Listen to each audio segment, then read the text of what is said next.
Well, guess who's back? Back again. Ouch. I'm back. Joke's over. It's me. I'm back. Hi, Sweaties. I am so sorry. I start my videos exactly the same every time. It's me apologizing for not filming for eons. Yet again, I'm sorry. I haven't filmed in I think 2 months. Girl, I don't know. We're chugging along in this breakdown series of The Hunger Games. If you're joining me on this video, that's cool. Hey, hang out here. I don't care. You can join in here. We are going to be going over The Ballad of Songbirds and Snakes, the 4th installment of the series. You know, Catching Fire is my favorite. The Hunger Games, the first one, is my second. This might be number 3 for me. I'm subject to change after I reread Sunrise on the Reaping. We're getting into it. This one is a prequel. I have moved our MVPs. Not everybody made the list, I'm sorry, but I don't have that much room up here. Very important characters that are still alive at the end of the 3rd book, except... oh, well, I'll get into it. And here are the deceased. You know, I probably could just get rid of this whole thing. The only ones that truly matter to me are Rue, and I like Thresh. But whatever, I'm not going to do that. What I was going to say, this whole timeline over here, that took place at the 74th and 75th Hunger Game. This predominantly takes place 10 years after the war. The 10th annual Hunger Games. The Hunger Games are not all glitz and glam. Nobody wants to watch this because it's scary, it's awful, kids are dying, they're killing each other. Who wants to watch that? I'll get into it. I'm jumping ahead. Sorry. This story mainly belongs to none other than somebody we already know, President Snow. However, he is not President Snow right now, only just a boy, Coriolanus Snow. Oh God, why did you cast somebody that was so good looking? Because he's awful. Coriolanus Snow, he's bad. I mean, clearly, we know. Shut up. Let's just start. In the past books, we've had a couple of songs here and there. This one, clearly by the name, we're gonna have quite a bit of music and songs, and I can't sing. Yes, it's a flaw. I'm working on it. Whenever we get to a song, I'm going to just read it out. Part 1, The Mentor. Coriolanus Snow, getting ready. It's reaping day. I'll give you an inside scoop. The Snow family is struggling financially. They're living in the capital. I don't know if that was obvious or not. Capital is bougie, money. The Snows have been struggling for a long time. His nickname is Corio. I'm most likely going to call him Corio. We have no time to call him Coriolanus every second. He's living with his grandmother, calls Grandmam. Yeah, you heard me right, Grandmam. She grows roses on her roof. I just dropped her picture. Something to note, because as we know, President Snow always dealing with these genetically mutated roses. A character we've already met. In the last one, Mockingjay, we met a character named Tigress. A weird looking person who's gotten tattoos, feline, slits for eyes. And remember Katniss goes into her shop and she says, I'm gonna kill President Snow. And Tigress gives her a smile like, I guess well, we didn't realize then Tigress is Coriolanus' cousin. Took over raising Corio because both of them lost their parents. I think she's one of the, if not the most interesting character, because I don't know if it's really spoiling it. We are kind of just left to guess how she got from this to this. Set the scene. His grandmother is up and about every morning. He always has to sing the anthem of Pan Am. I'm not gonna sing. Gem of Pan Am, mighty city, through the ages you shine anew. We humbly need...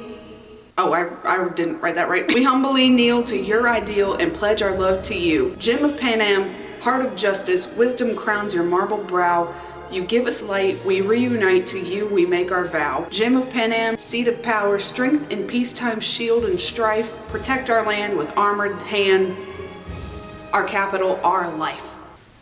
Okay. Well, trying to make some cabbage soup because they don't have anything to eat here. So he can have something to eat. When he goes to the academy, he doesn't want his stomach grumbling because that would be a sign. Oh, we don't have anything to eat at home? I live in the penthouse, top floor of this apartment building, something called the Corso. While he's up and about making his stew, freaking the fuck out because he needs a new shirt to wear to the academy for the reaping ceremony that all of his friends are gonna get all decked out. What does he have? Nothing. He's got his academy uniform. So he's like, I ain't got none and I need to impress people because there is a prize on the line here, people. Snow is in his last year of the academy and that's why I'm wearing this also. The students at the academy wear red. 24 students, the top, brightest, best students were picked to be mentors. People just watch the reapings and then they're just like, I don't care, bye. The whole showboatiness, the past Hunger Games, like all of that doesn't exist. Mentors have not been a thing. Incentivize the tributes coming in, nudge them a little bit to put on a show. Can you do something? Do a dance. I mean, without people watching, there's no point to the game. All right, whatever. So Tigress, she's working with a seamstress, one of the high fashion stylists in the capital. She's the only one bringing in an income to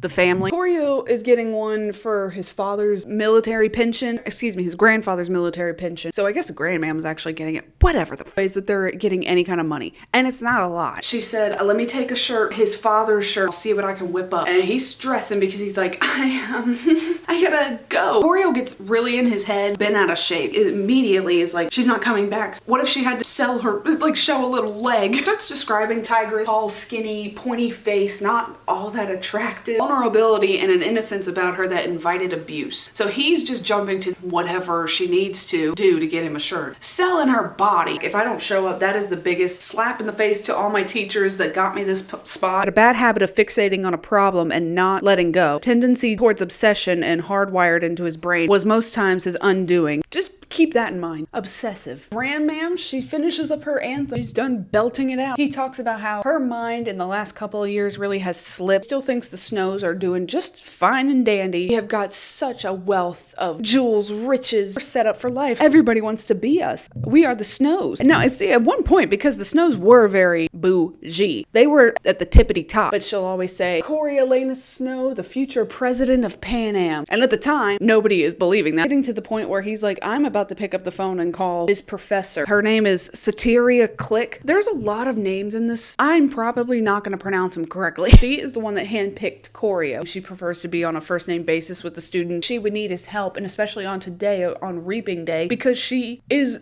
a party girl. She likes to drink. If there's alcohol being served, she gonna drink it. There is a prize to be won from the academy. I think it's a monetary prize, but they don't ever say. He just knows that if he wins the prize, everything's covered with me going to the university to study. And he doesn't really tell you what he wants to study. He just wants to make it to the top of any kind of field. As of right now, I don't think he's got much ambition to be president. It's not at the forefront of his mind. It's not like he, from childhood, was like, one day, I am going to be President Snow of Pan Am. It was just something his grandma always said. It would cover apartment, they could pay it off and just not have to worry about that. They could eat. So he's got to make a good impression with everybody and be on his P's and Q's and not fuck it up. So if he just doesn't show up just because of a shirt to be the best of the best, show out just as he was about to pick up the phone and call Sateria, Tigress walks in with the shirt. It's okay. It's fine. So Tesserae buttons. Now, do you remember me telling you about Tesserae? Tesserae was something that people entering their names into the reaping, they needed more food for their families in the district. They could enter their names more times in exchange for Tesserae, which then could be used to get food. Tesserae buttons, she took them from the tiles in the bathroom. She put velvet cufflinks. She did the damn thing. He's walking through the Corso. He mentions that for the longest time, Corso was blocked off with a bunch of rubble from the war. A lot of the capital really was left to just kind of, if y'all want to clean it, you can. Their apartment building, it's still destroyed. Like, they have cracks all over the ceiling. They've got things held up by electrical tape. Turns onto Scholars Road, and he gets up to the academy. Oh, okay.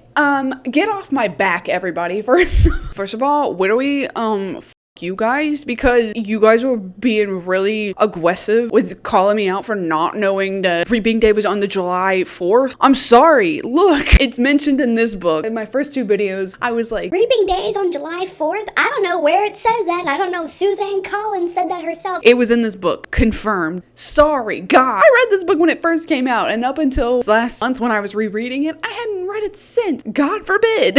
So get off my back. Anyway, Reaping Day is on July 4th, so it's really fucking hot and sweaty where he's at. He's presentable. He doesn't want to show up looking like a sweaty hog. Actually, fun fact, hogs don't sweat. That's why they cover themselves in mud. Academy is the finest school and meant for the most wealthy and capital's elite offspring. It wasn't hard for Tigress and Choreo to be accepted into school given their family name. They haven't had to worry about going to the academy. However, with the university, pay up, bitch. Obsesses over what people think of him or what people could possibly start thinking about him. Already explained, I'm going to be one of the mentors. They do say that winning doesn't necessarily give you the prize. The whole point of their job is to get them to perform. It doesn't even matter if you win. If your person dies, but it was like a very entertaining thing to watch from the beginning to the end, you could win. In the past 9 years, the tributes were just gathered up from their districts and just dumped in an amphitheater, given a pile of weapons, and they're like, all right, go for it. In a lot of the districts, nobody even has a TV at home. And if they do, they only get Capital News, and most of them are like, that. It's like watching Fox News. Oh my God, can you imagine? I'd kill myself. So Sorry. There's not a whole lot of set plan for how this is all gonna go just yet. It's just, we're all figuring it out as we go. They go into this area called Heavensby Hall. You remember the name Heavensby? Where did I put you? This is Plutarch Heavensby. He has nothing to do with the story right now. His name is being mentioned. Heavensby Hall. It's a big auditorium style thing. Everybody's mingling. They're drinking something called Posca. But they used it during the war. It was heavy on the stomach, so your stomach wouldn't eat itself alive. A watery wine drink mixed with honey and herbs. I guess I could have just read my note. Soteria, she's drunk. She ain't holding back. She's drunk as hell. She turns around, sees him, and she's like, Corio, my boy, where'd you get that shirt? He points out the shirt in front of everybody. Not really to be mean. In the movie, one of the other mentors points it out as a dig to be like, what kind of shirt is that? Tesseract buttons? Ew, nasty. But here, Soteria, she's just drunk as hell. Like, oh my god, look at that shirt. He can act like he's the most wealthiest person that's ever lived. This whole thing, I just pulled it out from the back of the closet. It's one of my father's. I'd like to have him here with me on this day. His gymnasium professor. Now this, I'm only pointing it out because names are going to trickle down into the next story. I have no idea how to properly pronounce it. Agrippina, Agrippina. How do you say that? Agrippina? Her last name is Sickle.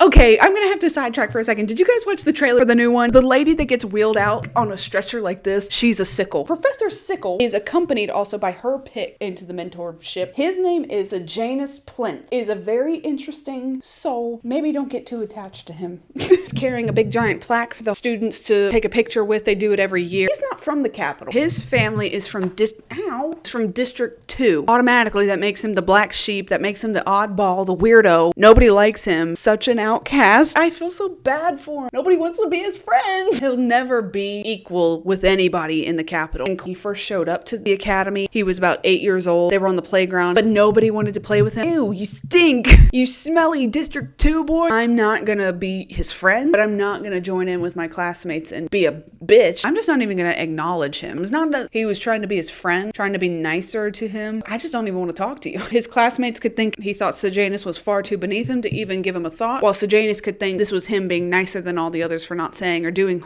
anything hurtful. Neither are true, but it made Corio look like a class act. Internally, he don't like that boy. He don't like that family. Because Corio also in the same boat of, he is district scum. His father, when I was reading the book, I said it like Strabos. It might be Strabos. Oh my god, is his name Strabo? I've been calling him Strabos the whole time. Worked with munitions and the military in District 2, and he was in good graces with the president. President Ravenstill got moved to the capital. They made a ton of money. He just has a bad taste in his mouth, and the whole Plinth family, their new money and living the high life. Most of these families in the capital, their old money, that lineage, and they have worked for that money. You're new at this game. Father got him a spot at the academy. Big contributor, rebuilding of most of the capital. Sejanus, I'll tell you, he don't like it here. He hates it. Obviously, he doesn't feel welcome. Everybody's throwing shit at him. But even from the beginning, when he first came here, him and his mother were not happy about it. His father was like, no, it's fine. We're going to make a new life. You guys are going to like it.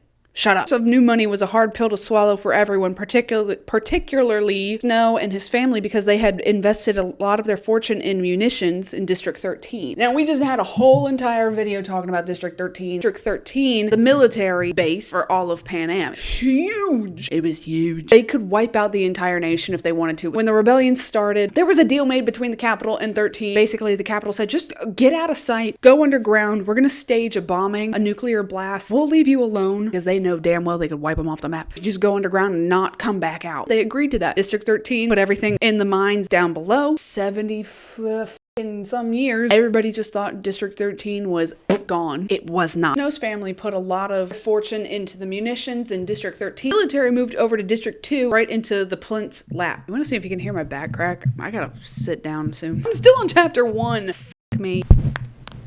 Oh my god. Sejanus tells them they're going to be moving closer to the school, apartments on the Corso. And Corio is like, you said what now? Where at exactly? Yeah, well, my father's going to redo a lot of these apartment buildings. Most people can't pay for it. And we'll move in there. And Corio's like, wait, run that back. What'd you say? Most of the residents can't afford taxes. But a new law is being enacted. The capital residents to pay taxes to help rebuild the city. God damn it.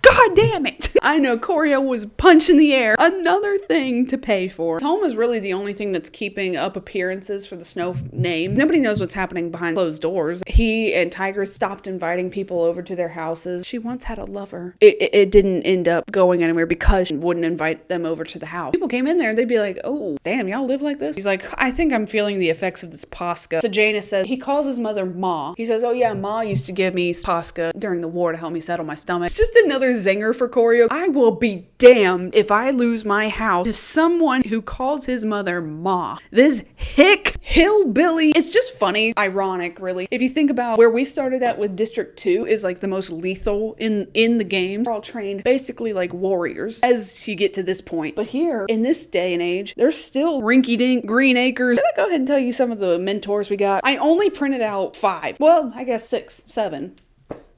Don't even fucking start. I have all of their names written out. Don't you worry. Focus, Arachne Crane. Do you remember this guy? Seneca Crane. Names. This is their origin. Arachne Crane. Kind of a bitch. Festus Creed. For the first like half of my notes, I don't know why, but I wrote his name out as Fetus Creed. Choreo's probably closest friend that he's got. Can you focus? God damn. Vipsania Sickle. Yes, she's another Sickle. I love that name, Sickle. She was mentioned quite a bit more than some of the other mentors, so I felt like just adding her in there. Lysistrata Vickers. I want to go ahead and tell you who they get, but I'm trying to dramatic effect. Clemencia Dovecote. Choreo calls her Clemmy. I'm gonna call her Clemmy. Girl, why did you let them yeet your hair like that? Look at that part up there. Jesus Christ, you're gonna be bald. Don't ever let them do that high pony on you ever again. Let me put everybody on the board. Oh my God. I don't know why I printed her picture off. She really doesn't do. Did you notice I put Arachne Crane right next to her probably like 3 times? Grandnephew. The dean of the academy, Dean Casca Highbottom. I'm gonna be honest with you. I think he does a good enough job in the movie to have Peter Dinklage as Highbottom. First of all, is that a joke? I read the book, I don't picture him. Especially there's one paragraph. Dean Highbottom looked down at Choreo and I'm like, did he? But that's just me nitpicking. He is very much intoxicated 99.9% of the time on Morphling. Now, let me tell you, Dean Highbottom, he does not like Choreo. Quite frankly, he despises him. We don't really know why until the end. I'll tell you now, it stems from his father. They were best friends, but I will get to that later on. Big note, he is the creator of the Hunger Games. What is your problem? What is your deal, you sick man? They're slurring his words. He's actually very somber. He's not giddy with himself creating the Hunger Games. Telling the students that he's going to read out the names of the tributes and assign them to the mentors. I wrote out the district numbers with their tributes and their mentors. This is one sheet, because maybe it's hard to read. I don't know. I had to make another one because there's a lot of people. I don't know if you'll be able to see it when I put it on the board, but I just want to point it out. You know that I know it's there. I think I thought I was writing District 10, but I wrote District 90. I know it's there. It's supposed to be District 9. Well, let's get to it. I'm just gonna rattle off the names of the district tributes and what mentor they went to. Forgive me if I don't pronounce their name correctly. District 1 boy, we have, I think it's pronounced Facet. I want to say Fawcett, but there's no U in it. His mentor is Livia Cardew. In Mockingjay, there was a character that was in the book but never in the movie, Fulvia Cardew, and she was Plutarch's assistant. That's all. Livia Cardew, who is a total bitch, according to Choreo, has a big ego, mostly because her mother runs the largest bank in the capital. Okay, you don't get to go home with all the money. District 1 girl, Velverine. Her mentor is Palmyra Monty. We don't ever really get to know her. District 2, Marcus. Get this bestie. His mentor, Sejanus Plinth. Of course, he's like, are you okay. District 2 girl, Sabian. Mentor is Flora's friend. We don't ever hear from her. District 3 boy, Cirque. Mentor, Io Jasper. 3 girl, Tesley. Mentor is Urban Canva. District 4 boy, Mizzen. Mentor is Persephone Price. I will tell you about Persephone Price in a little bit. District 4 girl, Coral. Now, if you remember, District 4 is the fishing district, so that makes sense. Mentor is Festus Creed. Right here, his BFF. District 5 boy, Hi. Mentor is Dennis Fling. We don't ever hear from them. 5 girl is Saul. Her mentor, Iphigenia, I think that's a plant. Iphigenia Moss. 6 boy is Otto. Mentor is Apollo Ring. Girl from 6 is Jenny, and her mentor is Diana Ring. They are twins. District 7 boy is Treat. His mentor is Vipsinia Sickle. Where right here. 7 girl is Lamina. Her mentor is Pliny or Pliny. Pup Harrington, so we'll just call him Pup. District 8 boy is Bobbin. His mentor is Juno Phipps. District 8 girl is Wovie. Her mentor is Hilarious Heavensby. Yes, his name is Hilarious, but also Heavensby. We got lineages. Lineage. District 9 boy, Panlo. Sorry. Mentor is Gaius Breen. District 90. District 9 girl, Sheaf. Mentor is Androcles Anderson. 10 boy is Tanner. Mentor is Dementia Whimsywick. Fuck you, Suzanne Collins. Dementia Whimsywick. District 10 girl, Brandy. Her mentor is Arachne Crane. District 11 boy, Reaper. His mentor is Clemencia Dovecote. District 11 girl is Dill. Her mentor is Felix Ravenstill, related to President Ravenstill. 12 boy, Jessup, belongs to Lysistrata Vickers. And District 12 girl, Lucy Gray, belongs to Coriolanus Snow. District 12 is the poorest district. There is no hope District 12 to ever win. Alright, now that is the end of chapter 1. Oh, I've been recording for an hour and a half and I've only gotten through one chapter. This is never gonna end. Give me a minute. You won't even know I'm gone. It's been like 2 days. I will say chapter 1 was very lengthy because world building kind of chapter. Very info dumpy. Focus. Let's move on to chapter 2. Acknowledges that he has never been one of Dean's favorites. Calls him Dean High as a kite bottom. Maybe word has gotten back to him that I gave him that nickname and now he's taking it out on me. Grow a pair. Grow a pair, you weenie. Can't take a little bullying. This jeopardizes his chance of winning. Sejanus is looking pretty mopey. What is wrong with you? You got the pick of the litter. You get District 2. He's like, bitch, that's my home. I am a part of that litter, you jackass. And we come to find out Marcus was actually his schoolmate. Corio says, would he even remember that? And he's like, well, the Plinths are pretty well known in District 2, and not for good reason. He does not want to be in the Capitol. He hates the games. It's all his father's idea to keep him at the Capitol so he doesn't have to go into any of the reapings. His father was probably the one that gave him Marcus as his tribute. Here, now you're going to mentor the kid that you used to go to school with to keep your mind right. Now they get to watch. Not that they get to, they have to. Every district's reaping start off in 12, and this is where we see our tributes for the first time. Makeshift stage put together in District 12. If you thought it was rinky-dinky before, you ain't even ready for it now. They've got 2 burlap sacks. The Mayor Lip, he comes out on the stage, but he picks up one name. He just kind of goes like this. Female tribute from District 12 is Lucy Gray Baird. This bitch right here. Hey, focus on her. Lucy Gray Baird. Full name, full gov. Barely even looks at the paper, implying that this was all rigged. And even Sejanus points it out. I don't even think her name was even on that piece of paper. He just knew the name that he was going to call out. And that is because Mayor Lip, his daughter, Mayfair Lip, she has got it out for Lucy Gray Baird for some reason. I'll just tell you, she's involved with a boy named Billy Tope. There's a tryst happening. Mayfair falls in love with Billy Tope. He doesn't really care about Mayfair all that much, but he just is using her to get some money. He must have whispered some nasty things about Lucy Gray to her just to make her cough up some money and maybe a little puss while she's sorry. Anyway, and everybody's looking at her, at least from the Capitol. Outfit is full of color. Everybody is like, what the is she wearing? That is hideous. She looks like a circus performer. She looks like a clown. Hi, clown. Something slithering around in her hand. It's a snake. Goes up behind Mayfair and slips the snake down the back of her dress. She starts freaking out and she's screaming. Others yelling for peacekeepers to go help her out. Heavensby Hall in the Capitol is going nuts. And then they all are giving Corio looks of pity like, ooh. Good luck with that one. The mayor runs out to Mayfair, asking anybody to help her. Nobody wants to mess with her. Mayfair's a bitch. A see you next Tuesday. Wetting herself. Pees her pants. Pee-pee poo-poo head. Nasty, stinky girl. You smell. The mayor goes back up onto the stage, and what does he do? He doesn't do all that, but he slaps Lucy Gray across the face. They take him off the stage. Now, this part, it fits in with the story, but I remember watching the movie, and I was like, this is fucking corny as hell. Peacekeepers are coming up to try and help her. She's like, give me a minute, boys. And then starts singing. I don't know. It's kind of cringy in the movie. Little voice in the crowd starts singing. Man's voice joins in. And then Lucy Gray takes over and she starts singing. Clear my pipes. You can't take my past. You can't take my history. You could take my paw, but his name's a mystery. Nothing you can take from me was ever worth keeping. You can't take my charm. You can't take my humor. You can't take my wealth, because it's just a rumor. Nothing you can take from me was ever worth keeping. Thinking you're so fine. Thinking you can have mine. Thinking you're in control. Thinking you'll change me, maybe rearrange me. Think again if that's your goal. I want to sing it. I will eat myself alive if I have to edit through that. You can't take my sass. You can't take my talking. You can kiss my ass and then keep on walking. Nothing you can take from me was ever worth keeping. No, sir. Nothing you can take from me is worth dirt. Take it because I give it free. It won't hurt. Nothing you can take from me was ever worth keeping. Ooh, don't undo all my text, please. I need that. There's a group called the Covey. These were the only clear pictures I could find of all of them together in this.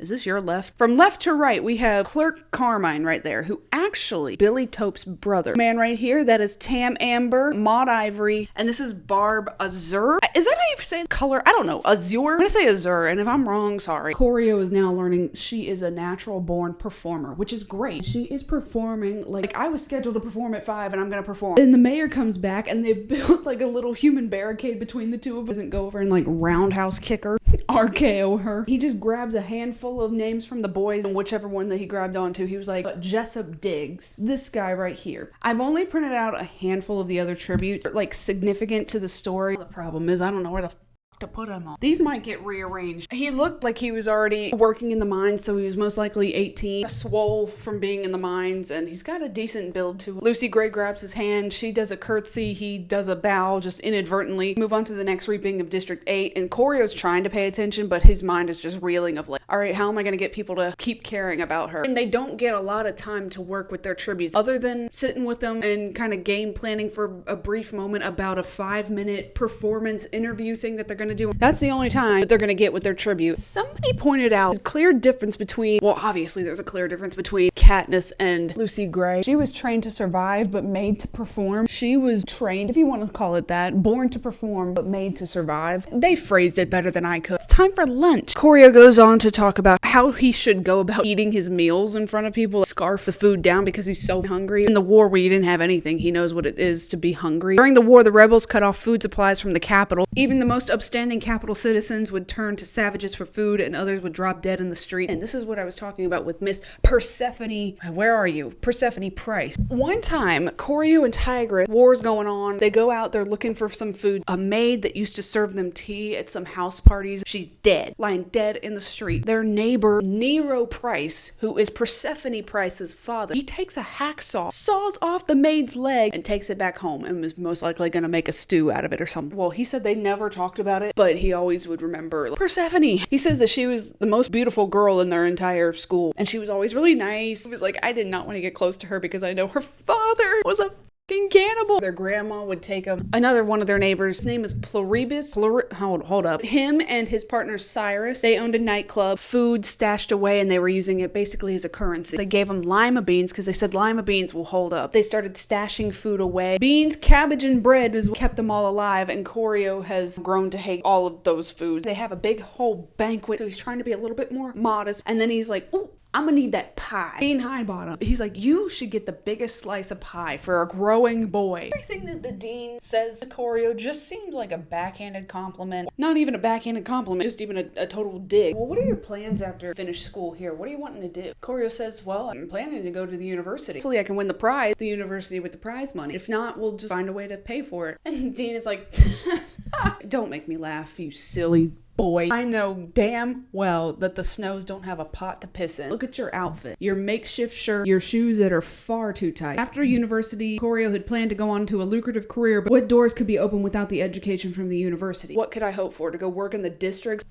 Being in debt in the capital was a surefire way of becoming a peacekeeper. You signed your life away for 20 years. No partner, no kids, no life. But your debts are all paid off by the end of the 20 years. And he says, if you were sent to live in the districts, you were written off by the capital entirely and were basically dead. Sorry, I readjusted things. It was bothering me. This is the line right here that divides our graveyard, okay? Just needed to make a little bit more room. This is gonna get chaotic.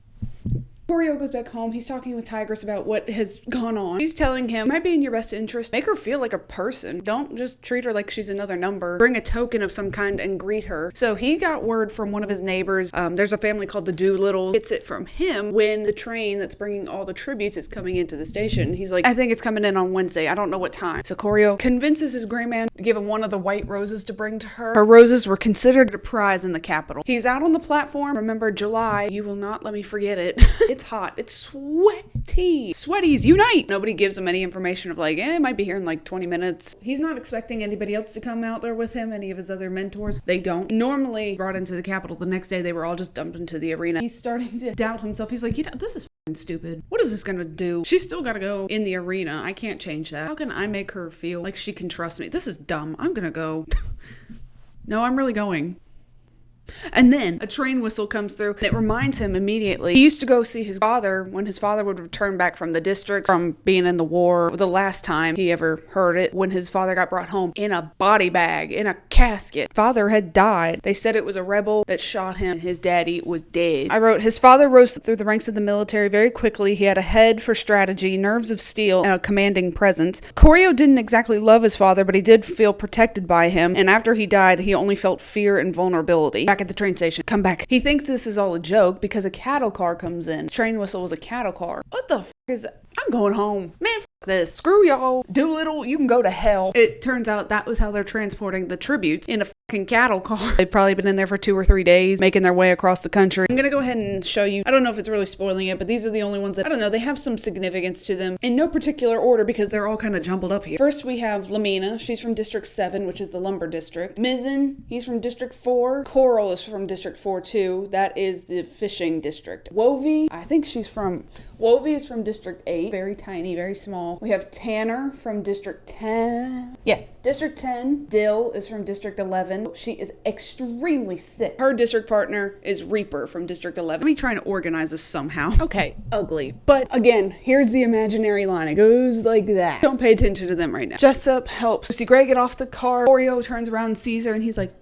he gives her the rose. He welcomes her to the Capitol. She just looks at it and is like, I used to be bathed in buttermilk and rose petals by my mom, and she takes a petal and puts it in her mouth, and she's like, oh, it tastes like bedtime. And he's like, what? He tells her that he's there to help her any way that he can. She just goes, okay, well, good luck with that. In the movie, it looks like Koryo sneaks onto the truck with the tributes. The book, he's like, can I get on there with them? And they're like, I guess. So he jumps onto the truck with the tributes. Important for him because he could just be like, I'll meet you there. If he wanted to gain Lucy Gray's trust, he knew that he had to be there, be able to go wherever she went. He's like ducking out of the way because he's afraid people out on the streets are going to see him. In Umbrella Academy, when he's just like, Reaper is like, are you on the wrong bus, pretty boy? I'm exactly where I'm meant to be. Reaper does not put up with any shit.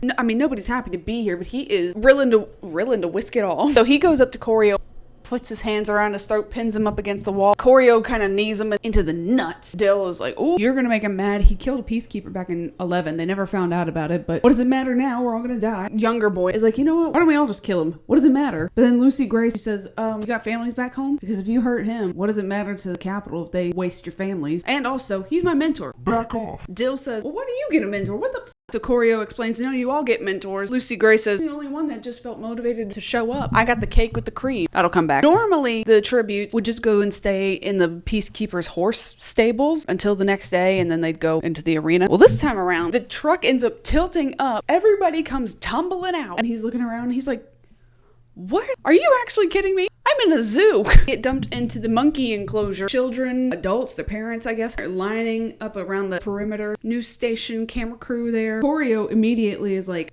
I want to die. I don't want to do this anymore. He's freaking out and he's like, well, what's worse? Standing here and just taking it? I can try and run away. Where am I going to run to? That'll be the headlines and that'll be my legacy. They'll play it on the highlight reels for the rest of my life. So he does not do that, but he's still frozen solid. People on the outside recognize his uniform. Oh wait, you're the snow boy. You're the one with the roses on his roof, right? You're from the academy. What are you doing here? Lucy Gray grabs onto him and she's like, own it. Can I introduce you to some of my friends? She talks to some of the kids. They ask about her dress, but she liked her song that she sang. And then Lucy Gray said, well, pay attention, keep listening, because I might sing another song. She's talking to only the kids. She doesn't really talk to the adults at all. Koryo says that interactions between the kids and her are more meaningful. It's like when you take your kids to Disney. It's just meaningful to watch them interact with the character. Although there are some Disney adults that are like, this is my time to meet Princess Tiana. Get out of the way, you 5-year-old. A reporter sticking a microphone in. She's like, who are you? And his name is Lapidus Malmsey. He's never shown in the movie. Oh, are we on TV? And he's like, well, yes, Lucy. And she's like, It's Lucy Gray.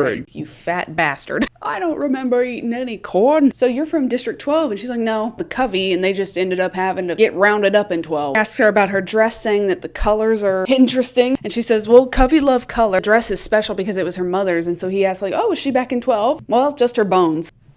She's dead. She's got a lot more class than I'm delivering. More of a southern charm. So then she introduces Koryo. Apparently he's the only one that is taking this seriously because he's the only one that showed up to greet me. And so Lapidus is like, did they tell you to join the tributes? And he's like, well, they didn't tell me not to. Peacekeepers are taking Koryo back to the academy. He can tell on the screens him and Lucy Gray are plastered all over it on all of the news. They take him to the high biology lab. The class restricted only for the gifted student. High Bottom is there. He's also with a woman, Dr. Volumnia Gall, okay? She is scary as She speaks in riddles. She likes to speak in like a children's nursery rhyme. She teaches a biology class at the academy, but she says that most people don't really ever see her unless you're taking her class. She's head game maker and the mastermind behind the Capitol's experimental weapon. Hippity hoppity, how was the zoo? You fell in a cage and your tribute did too. Dean Hidebottom was sitting there rubbing his eyes like, Oreo, he's just like, yeah. Well, we both fell out of a cage, and then she leans in like, and he says, and we fell out on stage. And she's like, yes, you're good at games, aren't you? Maybe one day he would become a game maker. He says right now he has no drive or ambition to be a game maker because it seems like a pretty simple job. Because right now they really only have to work, 2 weeks out of the year? Later on it gets way more involved. He asked him what made him go into the cage. He didn't think his tribute stands a chance of winning, but that isn't the point of the mentorship. It's to engage the audience. He went to where he thought he could connect with the audience the most, which is where the cameras were. He is making this up on the fucking spot. Dr. Gall is looking at Hidebottom and she's like, see, he gets it. Without an audience, what's the point? Fed up. He's just like, boy, what are the Hunger Games for? Tell me. He just regurgitates what they've told them for the last 10 years. It's to punish the district, blah, blah, blah. We could just line people up and just shoot them dead. So why are we doing the Hunger Games? Choreo, for the first time, he's just like, I don't know. Hidebottom turns to Gall and he's like, look, this is a failed experiment. They're talking about the mentorship. He's like, there's no point in doing that. I think the games have run their course. He's not happy with himself that he's created the games. I think the games are done. I think we should be packing it up. This woman is like, no. Oh no, we're just getting started. I have got to go. I gotta go tend to my mutts. There's something very special happening with the reptiles.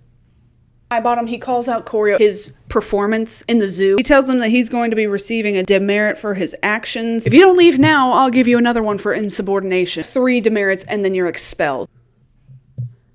Good day, sir! Zoo hours have been extended to 9 o'clock for those that want to come see the tributes. And he just is reminded the zoo was such a positive, happy place for him. Flamingos and the penguins. I don't know if they had penguins there. It's happy and bright and fun. And now they got raccoons running around digging through the trash. They've got rats. A tortoise that looks like he's halfway to death. Sejanus is up there with a big bag of sandwiches and plums and he's trying to feed, any of the tributes, but really he's trying to feed Marcus. Just get him over there to just talk to him. Nobody's biting. Not one, nary a tribute is coming over there to see him. When he sees Choreo coming over, he's like, can you ask Lucy Gray if she can come over and get a sandwich? Because then maybe everybody else will want to join in. One of the children on the outside is telling Sejanus, there's a sign up there that says you shouldn't feed the animals. And he's like, they're humans. They're not animals. And she's like, no, they're not human. District. They're different from us. We're better. We're capital. Learn behavior. Maybe this will get Sejanus a demerit and maybe he'll get tossed out of here. So he's like, yeah, sure, I'll help. Something to note. Every day since he was a child, always kept a handkerchief on him. There's no shortage of handkerchiefs in the Snow household. It was something his grandmam had taught him to do just to be a respectable gentleman. We wear handkerchiefs. Takes it out and he wraps the sandwiches up. He makes it look presentable, like they're at a picnic. Again, treating Lucy Gray like she's got value and not, here you go, here's a sandwich. He tells her that both of the sandwiches are for her. And she's like, so I can build up some strength and then break Jessup's neck, beat some ass, put in the work when I go in there. He takes the second sandwich and then she tells the rest of the tributes, I should go get some sandwiches. They're really good. They all go except for Marcus. He is holding his ground and he would rather starve than go interact with Sejanus. Lepidus comes up to them and is asking questions about who the boy was that brought the sandwiches. And at first Choreo is like, I don't want to give him any screen time. I need to be the one at the forefront of everybody's mind. Well, this also, would he get a demerit for this as well?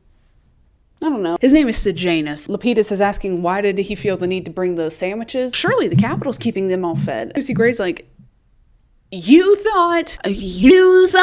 No, I haven't eaten in 3 days. People at home watching, if y'all had some spare food, maybe you can come by and drop it off. It would be kind of a boring game. We all went in there and dropped dead from starvation or dehydration. What's the fun of that? So she sits down with Choreo again. She asks what he's getting out of this as being a mentor. It's a better grade or what? And he's like, I don't really know. We've never done a mentorship before. It might be in her best interest to think about singing another song. It might bring more people here to drop off food. And then he says, unfortunately, I don't have a lot of food at home with my family. In his head, he's like, why the did I just say that? She's probably gonna die in a couple of days, so what does it matter? They tell everybody that the zoo is closing. He gives her the handkerchief and tells her to hold on to it. He says, thank you, I left mine at home. And then he is hit with like, Oh, God. Because you're probably never going back home. That's really sad. Okay, well, good night. As everyone's walking away, they can hear Lucy Gray start to sing a song. She's singing the Valley Song. This was a song that we heard Peeta talk about when he first saw Katniss and realized that he loved her. Down in the valley, valley so low, late in the evening, hear the train blow. The train, love, hear the train blow. Late in the evening, hear the train blow. Go build me a mansion, build it so high, so I can see my true love go by. See him go by, love, see him go by, so I can see my true love go by. Go write me a letter, send it by mail, bake it and stamp it to the capital jail. Capital jail, love, to the capital jail. Bake it and stamp it to the capital jail. Roses are red, love, violets are blue. Birds in the heavens know I love you. Know I love you, oh, know I love you. Birds in the heavens know I love you. Hearing this song makes Corio think of his mother. The line about roses are red, violets are blue. I think I remember my mom singing something like that. Silver compact full of a rose blush powder that she has, or had.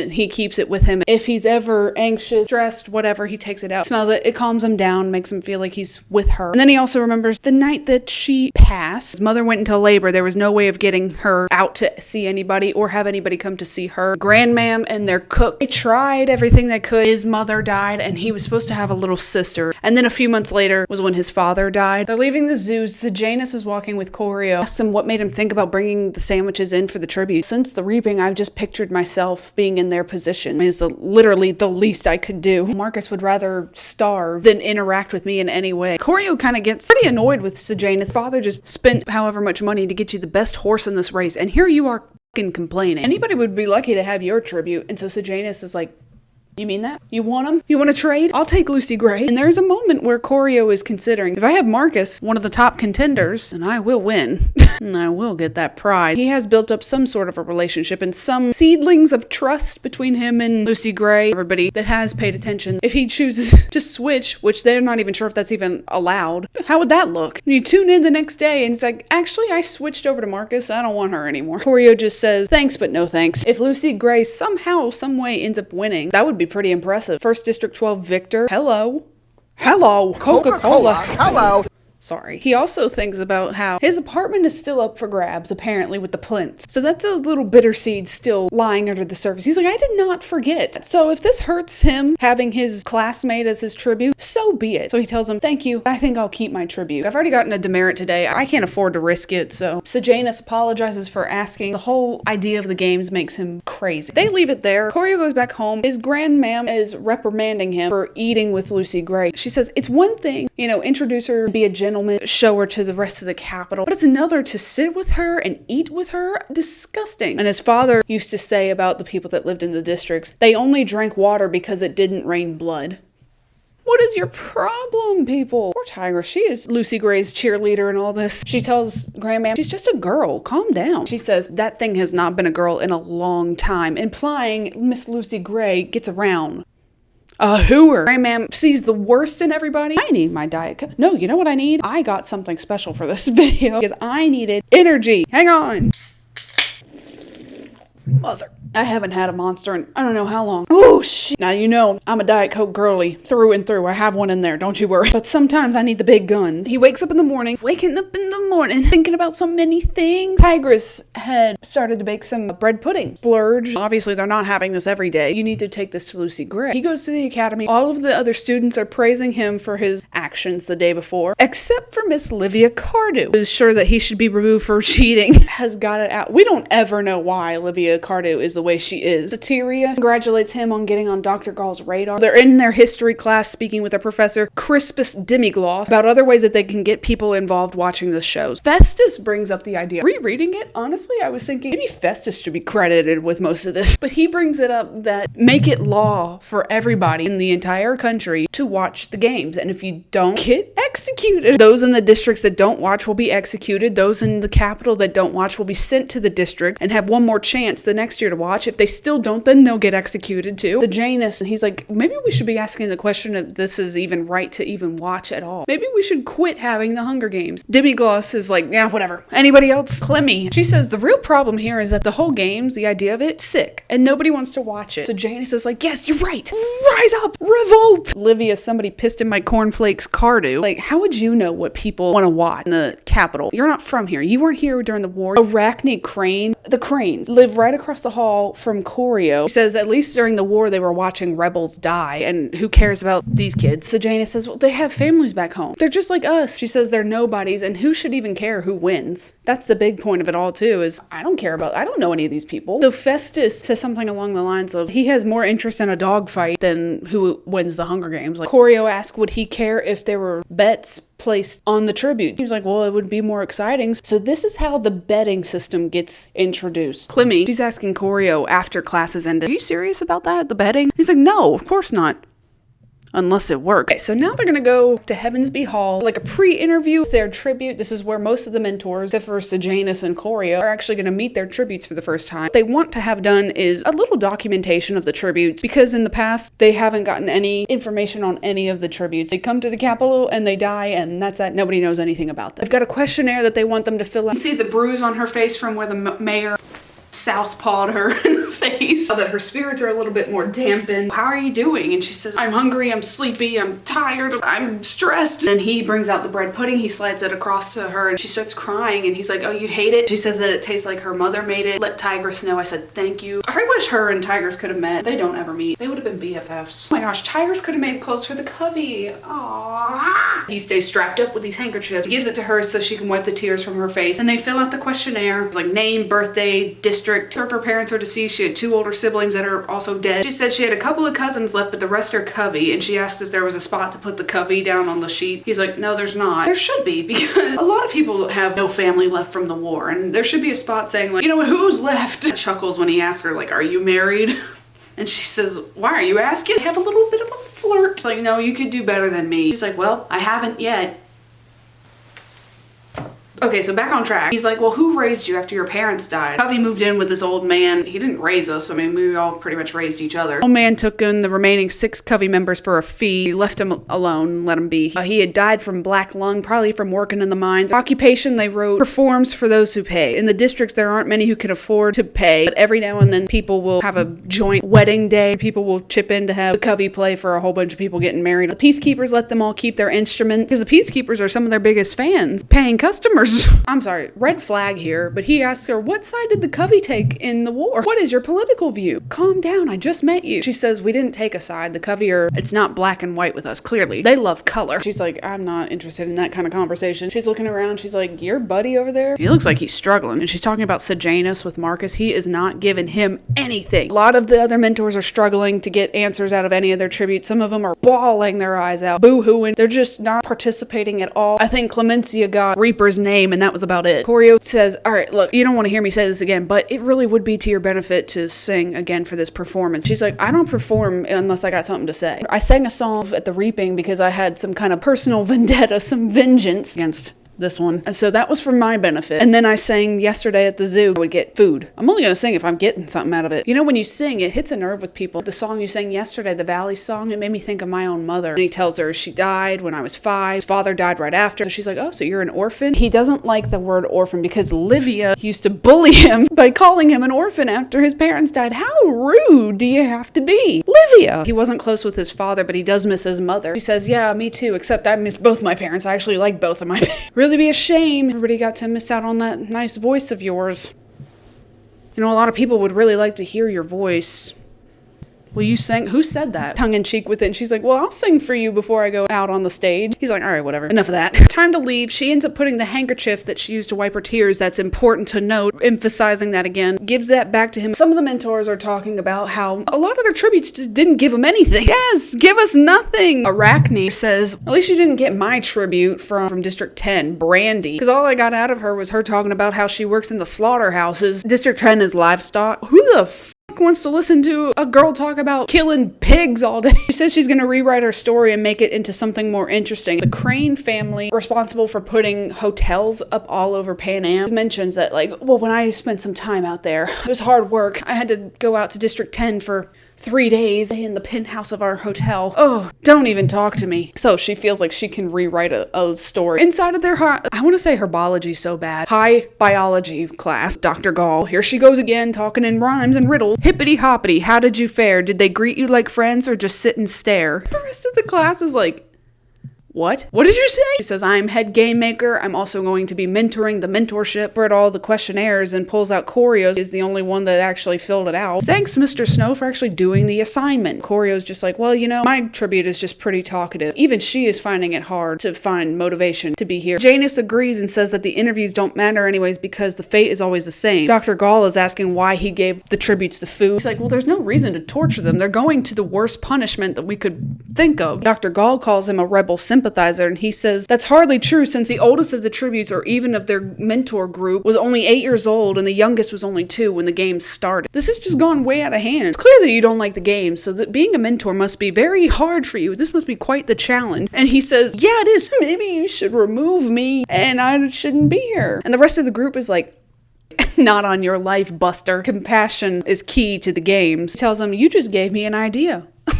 As a villain, I really like Dr. Gall. I think she's scary. I don't know. Is she scarier than Snow? Because Snow gets bad. They are neck and neck in my book. Her idea is to have there be a way for the audience to participate in the games. Maybe sending them food in the arena like Sejanus did at the zoo. Festus brings up that Corio had explained maybe bringing betting into the game. Dr. Gall asked the group to write up a proposal, rules that they think they could add to get more eyes to the screen. What youth lack in experience, they make up for in idealism. And Highbottom proved that because Highbottom was her student created the Hunger Games while he was in her class. Yes, we're getting more layers, we're getting more. He tries to justify, he was like, look, that was all theoretical, and we have let this kind of spiral a little too far. The group decides to elect Corio, Clemmy, Arachne Crane to be the ones to pin up this proposal. Corio is like, I don't want to fucking work in a group. I want the glory. I don't want to have to share any credit. Let me tell you this part right here. Let me just go ahead and get my bag of red X's ready. Tigress had made some beans and soup for Corio to take to Lucy Gray. Pluribus, he comes by with a can of milk to Lucy Gray and he says, I loved your song. I think Pluribus might be Lucy Gray's biggest fan. It kind of turns into a big circus performance. Tributes, some of them are doing cartwheels and some are juggling, I don't know, dancing in order to get some food. Him and Lucy Gray are having a good conversation. I kind of wish that we could have met under different circumstances and maybe you could have met me at a show and we could have had a dance and a drink or whatever. It's just the night is going fairly well. And then it hits him that, how is this going to look?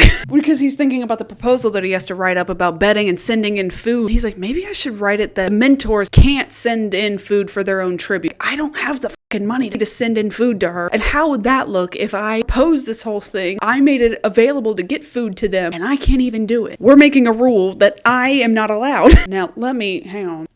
Let me tell you. Arachne Crane is sitting at the bar. She set up like a little picnic for her tribute, Brandy. She is basically lecturing this girl on something. We don't even know what they're saying, but she's giving her a hard time, teasing her with food, holding it out, and Brandy goes to reach for it. Arachne's like, that's funny. That's very funny of you. And everybody else around is laughing, and she keeps teasing her with it. Brandy takes the knife that was on her little picnic setup, grabs her head, yeets her to the bar, slits Arachne Crane's throat. I just pulled my charger out of the wall. Slits her throat! Arachne Crane is dead! Dead! Brandy shoves her to the ground. Get out of my face. Give me that damn sandwich. The crowd, the scene, is in a total panic. Everybody's screaming. Everybody runs. The tributes in the enclosure are like, I'm gonna get out of the way. He wants to run away. He doesn't even want to be near it. Lucy Gray just starts yelling, help her. He's calling for medics. Peacekeepers come out. Shoot down Miss Brandy. The District 10 girls are out of here. She gets shot by the peacekeepers. Mid-chew? Don't even let her eat. Lucy Gray is over in the corner throwing up. Sejanus sprinkling something, some white, powdery, crummy looking thing over Brandy, over her body. It'll get explained. Needless to say, the zoo is closed. The tributes are lined up against the back wall and put in chains. Good night. Arachne was not his favorite person in the world, but she had always been there. Showed up to his mother's funeral. He showed up to her brother's graduation. He thought of her as family. You don't really have to like your family all that much. Corio walked Clemmy back home and says that that's when he remembered the proposal was due for Dr. Gall tomorrow. Clemmy was wondering if she wouldn't mind being a day late given the circumstances, especially because Arachne was supposed to be one of the ones that was going to write the proposal with them. He goes back into his apartment, takes a shower, he's washing the blood off, and only in this moment does he let himself kind of lose it, break down, very, very briefly. It's like maybe 30 seconds. And then it's like, well, back to business as usual. Thinking, you know what? Dr. Gall probably doesn't give a damn about circumstances, and she's still probably expecting something. I'm clearly not going to bed tonight. I'm a little shook up. Even if I write something small, I don't care. I'm just going to write something. I'm going to read straight from my notes because I don't want to miss anything. For the first time ever, sponsors would be able to buy food for a specific tribute and have it brought into the arena by a drone. Sponsors would have to be a capital citizen in good standing and not directly linked to the games in any way. No family members, okay? Ruling out game makers, mentors, peacekeepers that are watching over the tributes, and any aforementioned party's immediate family member. Venue for citizens to place bets on the victor. Proceeds would be funneled to fund future games, making them basically free for the government. That's about it.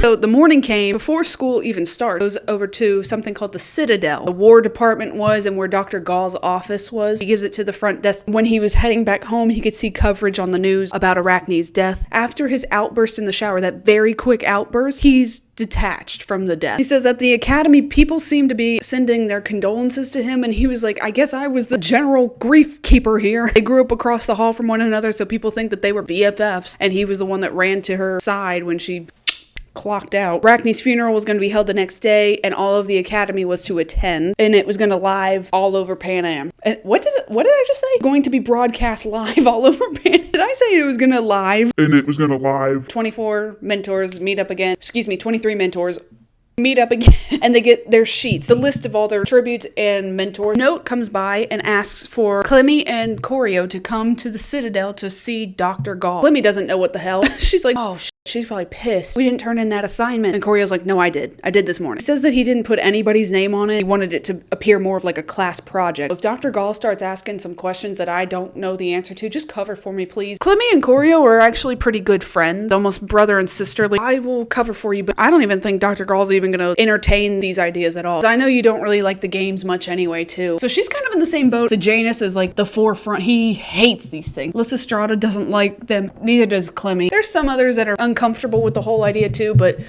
excuse me. If they cancel it, maybe they'll just send all the tributes back home. And she's like, I doubt that. They probably will just make them all AVOXs. Check their bags up at the front. Security guard tells them, go down 20 floors. You'll find the labs. They go down. They're zigging and zagging through the whole thing way below sea level. Choreo says something that he felt very comfortable being below. Protected. Literally, anything could happen. Anything could be going on up above us and we wouldn't even know it. Just wanted to point that out because if you remember in Mockingjay, Katniss had a real big problem with being under the ground. It made her think of the mines, and it made her think of her dad dying in the mines, and she's like, I just don't like being that far down. To a giant lab where they have all of these nasty looking mutations, jars and what do you call them? Terrariums? Full of just shit.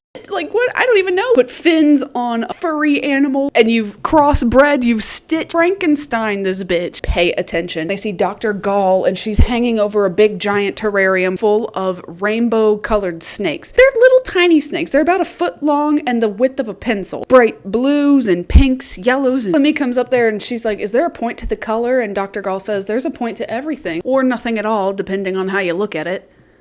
What a philosopher. So then she asks who wrote the proposal, if it was one or both or even Arachne Crane before she croaked. And then Clemmy, lying, fibbed. She typed it up and wrote it out last night and then gave it to Choreo to deliver it this morning. And Dr. Gall's like, is that true? Well, I did deliver it this morning. I just wanted to make sure that you both had your hands on it.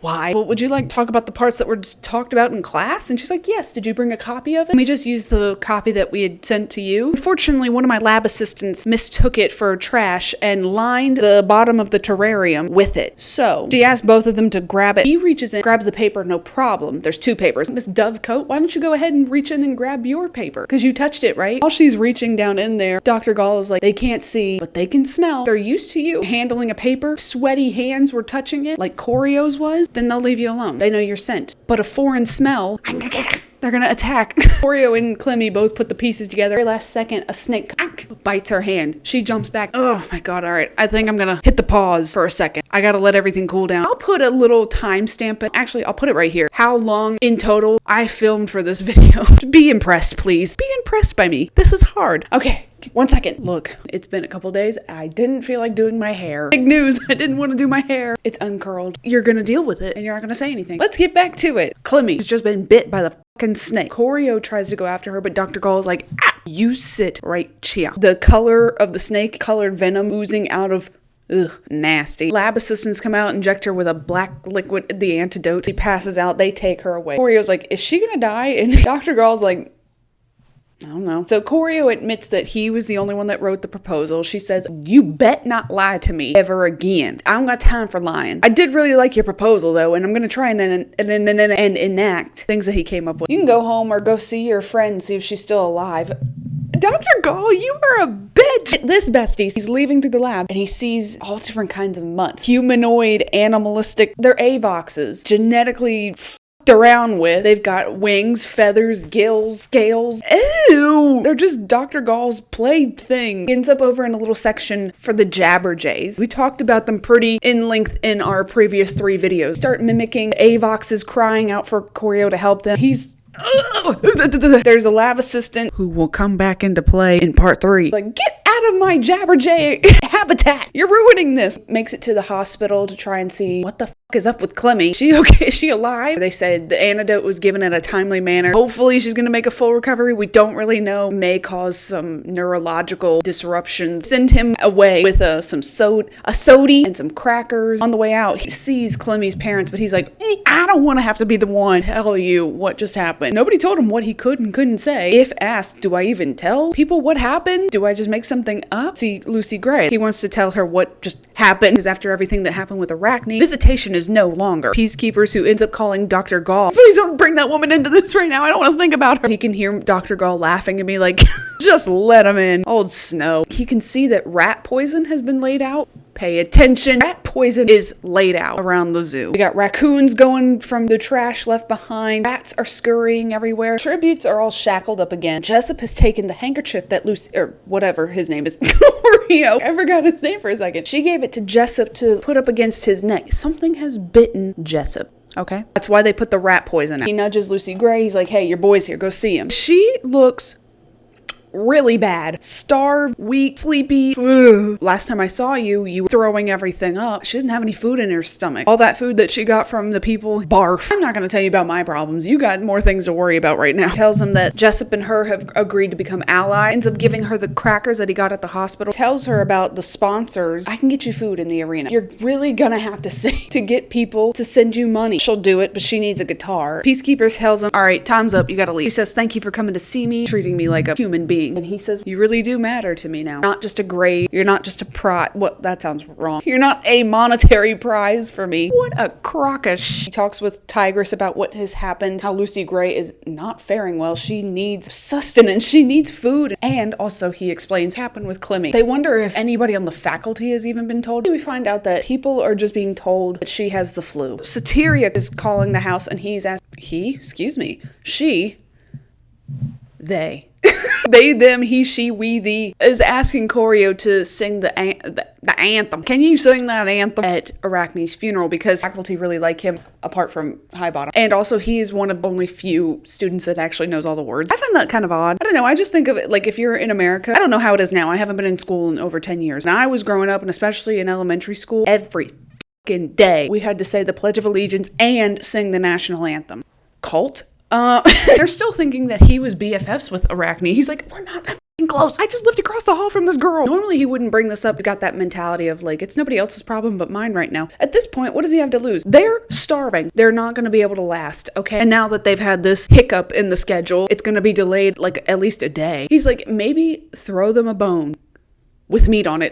Okay, we're at the funeral. Fast forward. His grandmother gave him a baby blue rosebud, sitting up at the front with all of the faculty. They're on the corso, and so he can see out to the crowd. He said he wasn't overly nervous because there hadn't been a lot of music in Pan Am at all. That's why a lot of people pay attention to Lucy Gray singing. Haven't heard music in a long time. Maybe that's why they don't know about the anthem. I wasn't really nervous. There's not much to compare it to. Got cameras set up. They've got the crowds of people coming in. He thought this was all very ironic. All of this for Arachne Crane. All this hoopla around it.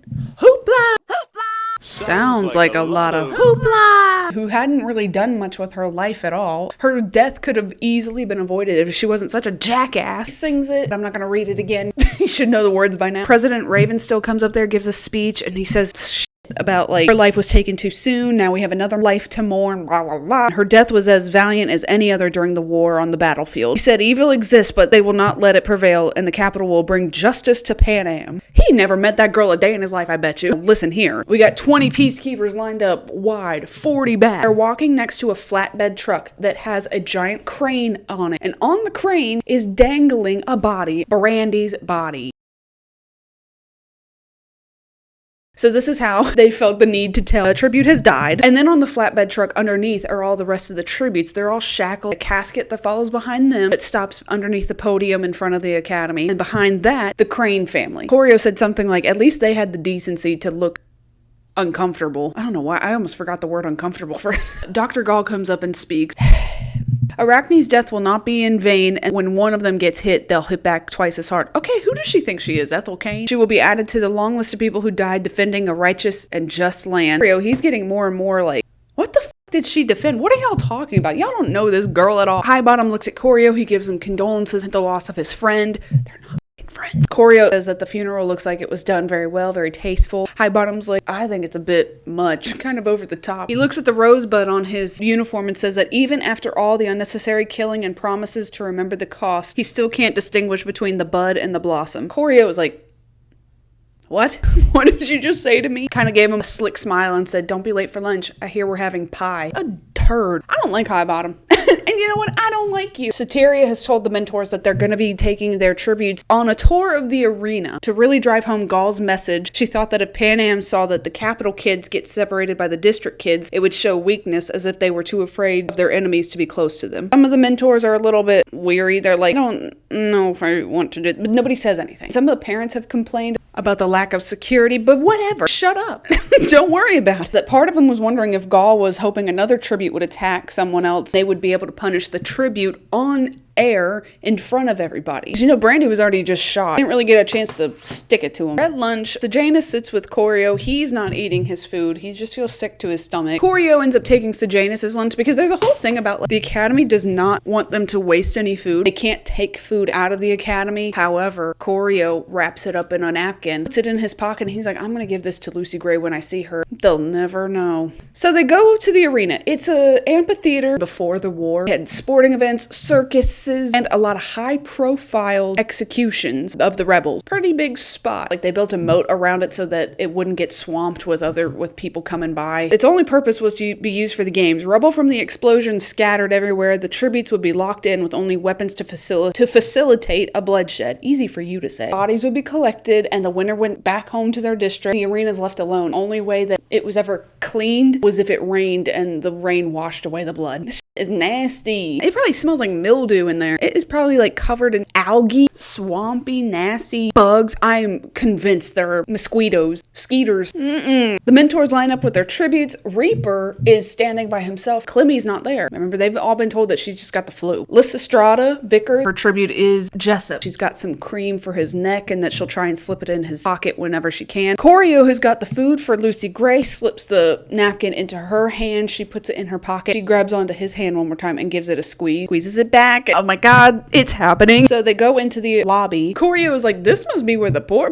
Hide your money, y'all. There's poor people around. This is probably where the poor people got into the amphitheater. Him and his family, they used a separate entrance to get in, had their own private box. And now he's got to take the turnstiles to get in there. Every time they pass through the turnstiles, there's a voice that can be heard, and it just goes, enjoy the show. They lock. You can't go backwards. Bars up atop. There's no way for you to leave and go backwards. A way for a tribute to turn around and be like, I'm not doing this. Goodbye. It's an amphitheater. It's large. It's quite large. Everybody starts to kind of spread out. He tells them that they were fed dinner and breakfast on the way here. When they tried to round them up, kids were falling out and passing out. So they were like, I guess we got to give them something. They gave him bread and cheese. She asked him if that was him singing earlier, the anthem. And he was like, yes, I'm kind of embarrassed that you heard me. I thought you did a really good job. I didn't really like the song though. He thanked her for the compliment, and she said that most people wouldn't want to hear from her, and they all think that she's lower than a snake's belly. So he starts laughing, and he's like really funny phrases and flirting, y'all. They're digging each other. They're kikiing. They're all of the fucking sudden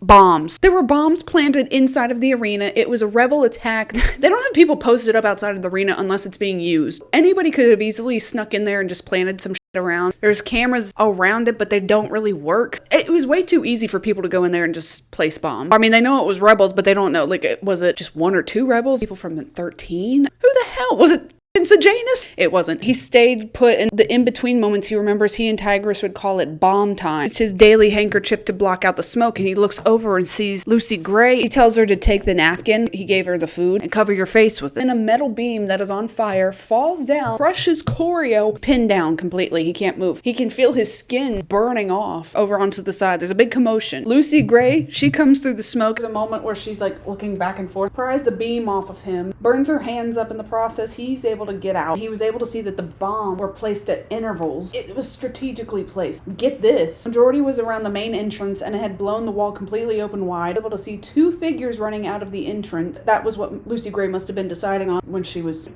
tributes that had decided to go ahead and go through the wall. Medics come by and they pick up Choreo. Peacekeepers have the barrel of their guns pointed at the tributes. However many that have taken off, they're not taking any chances with any of the other ones. Choreo gets taken to the emergency room. He also got hit in the head with the beam. He's got a concussion. He wakes up and he sees Tigris and the Grandmam are in there. He's like, what the literal hell was that? He tells him that Lucy Gray ended up saving him. Grandmam is like, well, her other option was to get shot, so what do you expect? She is so unimpressed. Let me tell you what exactly happened. So we know it's a rebel bombing. 2 tributes from District 6 were killed. That would be... good question. Otto and Jenny. Not many people really cared because who cares about the tributes, but what really is hard to swallow is that the twins, Apollo Ring, Diana Ring, let me move this down, they're all dead. Okay, so that's not good. 3 mentors were hospitalized, Choreo and Drocles, right here, District 9, and Gaius Breen. Gaius Breen has got his legs blown off. In the movie, I don't know why they did this. Felix Ravenstill was the one that ended up in the hospital. I don't know why they ever did that. Grandmam was saying that Lysistrata over here was telling everybody that her tribute, Jessup, used his body as a shield to protect her. Shut up. Of course, Grandmam thinks this is a load of bull. You know those vicars are always trying to get the spotlight. Choreo's like, I don't think that's true. I've never known the vicars to ever want to be in the spotlight at all. The vicars are their doctors and were most notably known for taking care of President Ravenstill. He's never seen them on TV or never tried to be in the limelight. Asking about Lucy Gray, Tiger says, no news has been heard, but she's not on the list of dead tributes, so that's good. I gotta get more red X's out, because these are not the only ones that have died. Both tributes from District 1 and District 2 were the ones that tried to make a break for Facet, Velverine. They were shot by the Peacekeepers, and they're dead. District 2, Marcus, Sejanus's old buddy, he has not been found. He is currently at large on an upturned manhole cover. I think that he's in the transfer. Remember we talked about the transfer in Mockingjay. It's basically like an underground tunnel system. Sabine, whatever, she died. She tried to jump the wall over the river, fell and broke her neck or something. Dr. Bruce Wayne is Choreo's doctor. He was also the doctor that told Choreo about Clemencia's predicament. He told him his concussion was mild. He can go home in a couple of days. He asked Dr. Wayne knew anything about the tributes, but I know that they've sent the best veterinarian in the capital. Go look out for him. A veterinarian, they are animals to them. We've gotten word that the twins are going to have a joint funeral, much like Arachne. Sejanus doesn't say anything about Marcus and if he knows anything, he doesn't. In the middle of the night, in my dreams, Choreo wakes up, and guess who's standing there right over top of him? Clemmy. Yeah, scary looking. She looks horrible. She looks like a lizard person. He says that she's got scales. Her tongue keeps like jutting out, like eyes are the color of egg yolks. Her body's twitching. What is happening out there? Why haven't my parents come to see me? And he's like, first of all, back up. Second of all, what do you mean your parents haven't come to see you? I just saw them here. She's worried that her parents think that she's dead. Nobody has been in here to see me. She's worried that Gaul is going to have her killed. I think these snake bites are making you imagine things. You need to go back to your room. Like, am I imagining this? Flashes has got these scaly patches all over her. Like, she's turning into a goddamn snake. Hospital staff comes and gathers her. He's just left alone like, all right. Dr. Wayne comes in and he's like, I heard you got a little visit. Why haven't her parents come by to see her? He says, oh, well, it's best that they don't see her like this. Her condition is very severe, but you can go see her if you want. Choreo's like, I am not going to see her like that. So he's in the hospital watching this funeral. They use footage from him singing and project him as a hologram. He's singing the national anthem again. I sing the national anthem over your body, hold you like a python. Anyway, more people to add to the death toll. Apparently, District 9 tributes, both of them, weren't able to be admitted to the hospital, and the veterinarian had done all she could do, but they died. District 9 is out. Look at this. We're clearing them out. Tributes from District 6 and District 9 draped over the backs of horses being taken down through the Corso. The bodies, these three, chained up and dragged behind the horses to just really hone in on their cowardness. 2 cage trucks, one for the boys, one for the girls, are following behind. Then they have 2 silver caskets, the twins. The funeral ends. I don't know what else could be said for that. It's just, Corio leaves the hospital. Fury asks him to try and make it to school the next day because we're having another tribute mentor meeting. Now made it voluntary for the tributes if they want to do their performance interview thing. Mentors for the tributes that were dead didn't have any reason to be there, and Livia Cardew, who has now lost her tribute, she thinks that the tributes that are missing their mentor thinks that it should just be reworked, that they get another chance. No, Livia, that's not how this works, babe. Corio sits with Lucy Gray. Her hands are wrapped up in bandages. They've been treated. He passed her a sandwich and some cookies and thanked her for saving his life. You know what this is? I'm thanking her for saving my life, and what do I give her? A cookie. That's so rude. He says that something now between them has changed, and now he owes her. She saved his life. One day he hopes that he can repay her, but he doesn't know how, and she says, well, for starters, you could start by thinking I could actually win this thing. That is the end of part 1, baby. Done it. Part 1. Cha-ching. Getting into part 2. This one is called The Prize, chapter 11. If you want to follow along in the book, get your books out. Read along with me. I'm not having these back to back. It's another day. Oh, God. I just brushed my teeth, too, before. Ow, ow. That tastes like piss. I'm making piss. Really hasn't held up a lot of hope that she's going to make it to the end. He's actually been telling people, I don't see her making it to the final 4 in March Madness. I'm not seeing that. Agrees, they shake hands on it, like, okay, word.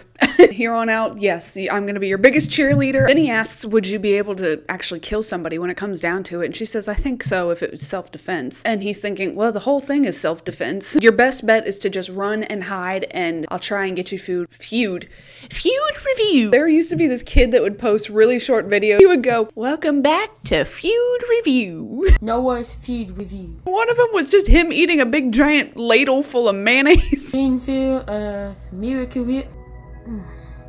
Very strong taste. It's hard to digest. Back to the story. The interview is now voluntary. You don't have to do it. And I'm gonna beat a dead horse here. It would be in your best interest. She tells him, no, it's all right. I'll do it. I have a song picked out. Professor Sickle is like, wrap it up. Let's go to the high biology lab. Gall is there. Here she goes again. Listen to this. Hippity hoppity, carrot or stick. Everyone's dying and you're... ...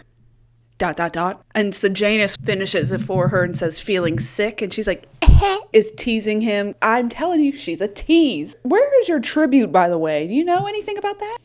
Whenever he talks to Dr. Gall, he's very snarky and got a bit of an attitude. He could be shackled up and chained up somewhere. Wouldn't you know about that? I'm sure you have him hidden away. Brings up like what they did with the tributes, District 1 and 2. The funeral, how they dragged him behind the horses. And she says, well, that's all right to do that. Dr. Gall, you're evil. Every villain is lemons. No, it's not. You're right. This is a person. Has to make it a dramatic exit. I'm leaving. Doors are locked. Highbottom is like, we've told the peacekeepers outside, don't open it until the meeting is done. Corio, he says, I have a seat right next to me, Sejanus. Highbottom gives Corio a look like, write something in his notepad. It appears like they are friends. Dr. Gall tells Sejanus, calm the hell down. Wars are won with heads, not heart. So you need to get your emotions in check. The war was ongoing and never ceased. The conflicts may change, but war will always be constant and no one could win. Then what should be their goal? But Corio, in his mind, he's like, it's very obvious. We need control. Dr. Gall says that war has its ups and downs. Sorry. I thought I saw something out of the corner of my eye. To write an essay on what they love about war. The whole group asks if it's class project again. Dr. Gall gives a laugh and a wink over to Corio, and she's like, oh no, it seems like somebody else ends up doing all the work. After class, Sejanus comes up to Corio. He says that you need to stop saving me. Basically just goes on to boo-hoo again about how he hates it at the Capitol. He wants to go back to 2, even though he wouldn't be wanted. Being Capitol's gonna kill him. He can't stand it. Look, it's a stressful time right now. Emotions are on high. Just don't do anything rash, like run away. That is foreshadowing. Corio goes on his hunt for this damn guitar. That's how my grandma says it. She unironically says it, guitar. I noted that he went to Lysistrata Vickers. Not Lysistrata Vickers. Oh my god, no, she's she's an angel. Vipsania sickle. She mentioned that her family had one during the war, but then he was like, I better not bank on that because Vipsania comes from a family. They're all very competitive. What if it's like sabotage? I can't put all my eggs in one basket. He goes to Pluribus. I still don't know if I'm saying that right. Pluribus. I don't know if you remember me saying he owned the nightclub with a partner, Cyrus. Cyrus ended up dying in the bombings back in the war. Corio said that he never had to put on the persona of being financially well off around Pluribus. He knows their financial struggles, but he doesn't judge them and he just accepts them. Gives them a golden guitar, a big fan of Lucy Gray. Corio's leaving and he says, it'd be really nice to see this place up and running again. Yeah, it'd be great to see another Snow in here. Something along those lines. That his father, Crassus Snow, God, I sound like a hick when I say that. Crassus Snow used to be a frequent flyer there. And this kind of takes Corio back because he's like, my dad, the straight-laced, scary military man. He said, well, yeah, it used to be him and Casca Highbottom. They were BFFs almost every night, close the place out. This is news to Corio. Highbottom hates me, and I'm pretty sure he hates my father, too. What did I do? What did I do? Why am I getting the brunt of this? Something between them happened that was very significant, but we don't hear about that until later on. The next couple of days have been spent with the tributes and the mentors working together. For those that do want to actually do the interviews, maybe half are doing it. Lucy Gray practices a couple of songs. Tigress took the dress to clean it. I don't know why I felt the need to point that out. I don't know, Tigress is willing to take care of her. She's a good person. Lucy Gray felt very worried because she was like, this is my mom's dress. Main source of comfort for her because it feels like her mom is wrapping her arms around her. The Hunger Games, a night of interviews and filmed in front of a live studio audience, broadcasted all over Pan Am. Our last person to put up on the board, Lucretius Lucky Flickerman. He's a Flickerman! Hey! He is the weatherman. Where the fuck am I gonna put you at? I guess I'll put you up. Oh god. He's gonna overlap. It's gonna look ugly. Nah. Caesar Flickerman right down here. So this is his probably grandfather. Ow! His grandfather, or maybe his father. Lucky and Lepidus Malmsey. Those are the two hosts of the Hunger Games. High collar blue suit with rhinestones, and his hair was slicked back with a dusting of copper color. Because we know the Flickermans love, oh my god, they could be Covey. They love color. He's explaining to the crowds how the whole betting system is going to work. Lucky was there to fill in the gaps between the interviews, and he often showed off a few magic tricks. For some reason, he's into magic. I mean, not for some reason. Magic is cool. Sleight of hand. I was a big Mind Freak girl. Mind Freak and David Blaine. Shut up. Trick of the eye, smoke and mirrors. I love it. The dull moments of the games graces everybody with magic tricks. Lysistrata showed off Jessup's strength. He sat in a chair. Jessup picked up the chair and raised it above his head. So the mentors are rattling off facts, little tidbits about each tribute for people to grab onto and to care. Cirque from District 3, the Brainiacs, explained how he could start a fire with his glasses. Io Jasper. She's very smarticle too. So they're nerding out. Juno Phipps right here. At first she complained about getting tribute. Bobbin from District 8. District 8 is textiles, so like sewing, clothes. Asked, shouldn't a Phipps, member of the Capitol founding family, deserve a better district than 8? But he won her over when he explained 5 different ways that he could kill somebody with a sewing needle. Have you been practicing, Bobbin? Festus's, his tribute is District 4, Coral, fishing district, and she is very talented with a trident. Lethal. She can flip and Dementia Whimsywick, I hate your name. She's got Tanner from District 10. Livestock District, they start talking about how he can slaughter pigs. I mean, he ain't afraid of little blood and guts. The crowd actually really enjoyed hearing about it. Arachne, who was gonna rewrite the whole story for her girl Brandy, she didn't need to do that. People were very impressed by this. Felix Ravenstill, over here his district tribute is Dill. She's very sick. Ill Dill, he's the grandnephew of President Ravenstill. Trying to hype Dill up, but poor thing, everybody can tell she is hacking. Tigress was able to get the dress done and it looks so much better. She got some old blush from Fabrizia, did a little makeup on her face, pulled her hair back. She's ready to sing. Now this is where possessive. Lucy Gray pinned her hair back and he placed a pink rose in it. It matched his that he wore on his suit just in case anyone forgot who she belonged to. Odds seem to be getting better and better for her by the minute, and she says the show's not over until the Mockingjay sings.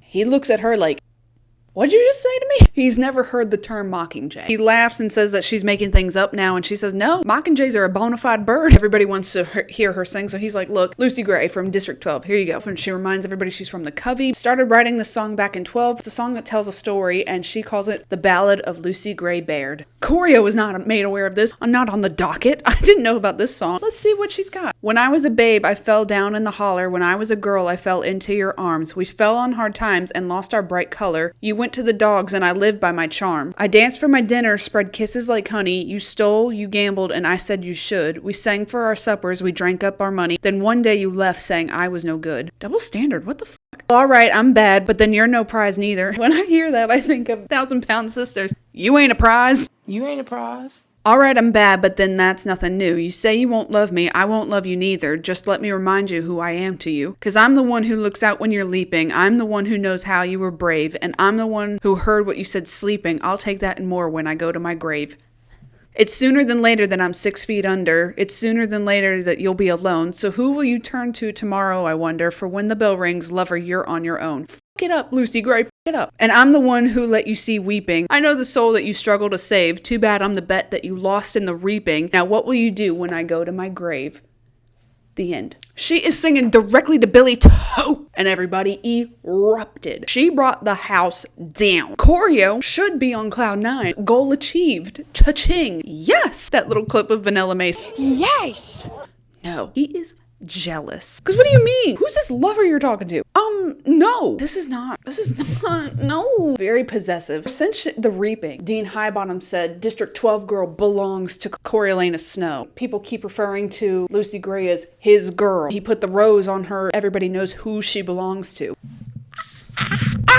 No, Choreo, back up. Ugh, get away. He also sees this as kind of ruining everything that they just built up. People think you're my girl, you're my tribute. And now you're talking about some lover back in 12? Oh, is that a new song? I thought you were going to sing another one that we had talked about. He's like, well, yeah, I got inspired and I really wanted to let the Covey know back home. What the is up. Covey will understand. And so she said the song was really directed at them to let them know what happened. I mean, I've already explained it. Mayfair, Billy Tope, and her, but we'll talk more about it when we get there. Peacekeepers are coming by to take her back to the zoo, and they're not like, hands out, toots. They're like, oh my god, I loved your song. Let me put these shackles on you real quick. But Choreo, in his mind, in his dome, jealous, like he is just seeing, I see red. and he thinks about what his grandma said. She hadn't been a girl in a long time. He's thinking of her as being a hooer. So Janus comes up with his mother. I'll just call her Mrs. Plinth. We don't ever know her name. She was dressed up in a floral dress that made her look frumpy, and Choreo has the fucking gall, not Dr. Gall, to say you can dress a turnip up and it still will be begged to be mashed, or something along those lines.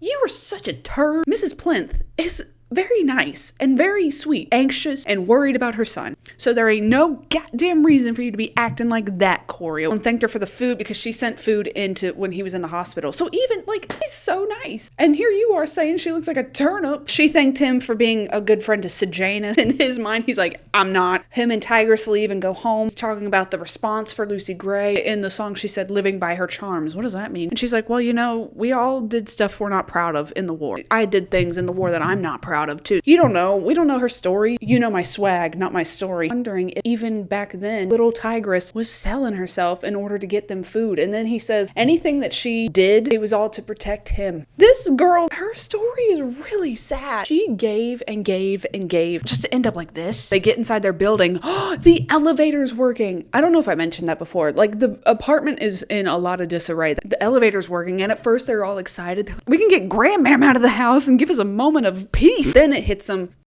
I wonder if they're only fixing things up now because they're gonna sell it soon. Tigress says that the Doolittles, he started to think about moving out because their spot is way too big for them. And so Choreo's like, yeah, we'll say that. This is just too much for us. We could if we wanted it, but we don't. Maybe that's what we'll tell people. Cracking down on this essay. He doesn't know what the hell to write. He's like, what did I like about the war? Tigress helps him out. I like their outfits that they wore in the parades. The soldiers. Tells a story about the day he got, they got a turkey delivered to them, which was, oh my god. In the last year of the war, citizens were resorting to cannibalism. Mr. Nero Price. Boost morale, the capital declared December 15th, which is actually today. I'm not kidding. Can you see that? It's December 15th. Today is National Heroes Day. His father, Crassus Snow, was mentioned. And then they get a knock on the door, and it's peacekeepers, and they brought a big basket, turkey, some mint jelly, a can of salmon, 3 sticks of pineapple candy, a loofah sponge, and a candle. Yeehaw. Go crazy. Tigress would stay home from school the next day, figure out how to cook the turkey. Poor thing, having to give up her education. Truthfully, I wouldn't mind it. There's like a tweet somewhere where somebody was like, I'm sorry, Malala, but I hate school. That was me. I didn't write the tweet, but I felt that in my body. She figured out how to cook up the turkey. Pluribus came over with some peaches. I think at this point, Pluribus actually lost his partner, Cyrus. They had a really good dinner, and Corio said it was the best meal he's ever had in his life. He wrote out his essay, but still not fulfilled with it. He wrote about the relief of winning and seeing his enemies of the capital brought to their knees. The sense of safety their defeat brought him. The ability to control things is what he loved. Mark it down. The ability to control things is what he loved. You are not kidding. Mentors go into the classroom. Points are given out to those who actually got their tributes on the stage and do an interview. The bets are favoring more so Tanner and Jessup. They would have probably gone to Reaper too, but Reaper didn't go because Clemmy wasn't there. Actually, I don't know if Reaper would have gone. But whatever, he didn't go, and so nobody knows really that much about him. Lucy Gray has racked up 3 times as many gifts. Dr. Gall asked them all to read out a little excerpt from their essays. Apparently everybody else decided to make it more valiant, inspiring, and honorable, and talking about how maybe one day I could join in and be a soldier and fight for my country. And Corio was like, I didn't write about that. His a little bit more materialistic. He only read his story about the turkey. Livia is like, a nerd. So Janus is up. He says the only thing that I liked about the war was that I was still living in District 2. So then everybody starts yelling at him and they're like, well, why don't you go back, you fucking... He spits it back to Dr. Gall because they have a back and forth. Him and Dr. Gall are not good friends. They will never be. And he's like, well, what did you like about the war? What I liked about it was that it proved that I was right. And then we don't hear anything else about that because it's time for lunch. Corio, Festus, Hilarious Heavensby, they go out and sit on the front steps and they're all talking because they all have girl tribute. Hilarious Heavensby tribute is Wovey, teeny tiny little girl, District 8, had 0 personality for the interviews and has no sponsors. But his family was stupid rich like the Snows once were. Managed to always feel oppressed. He said the problem with the girls is that they're not meant to fight.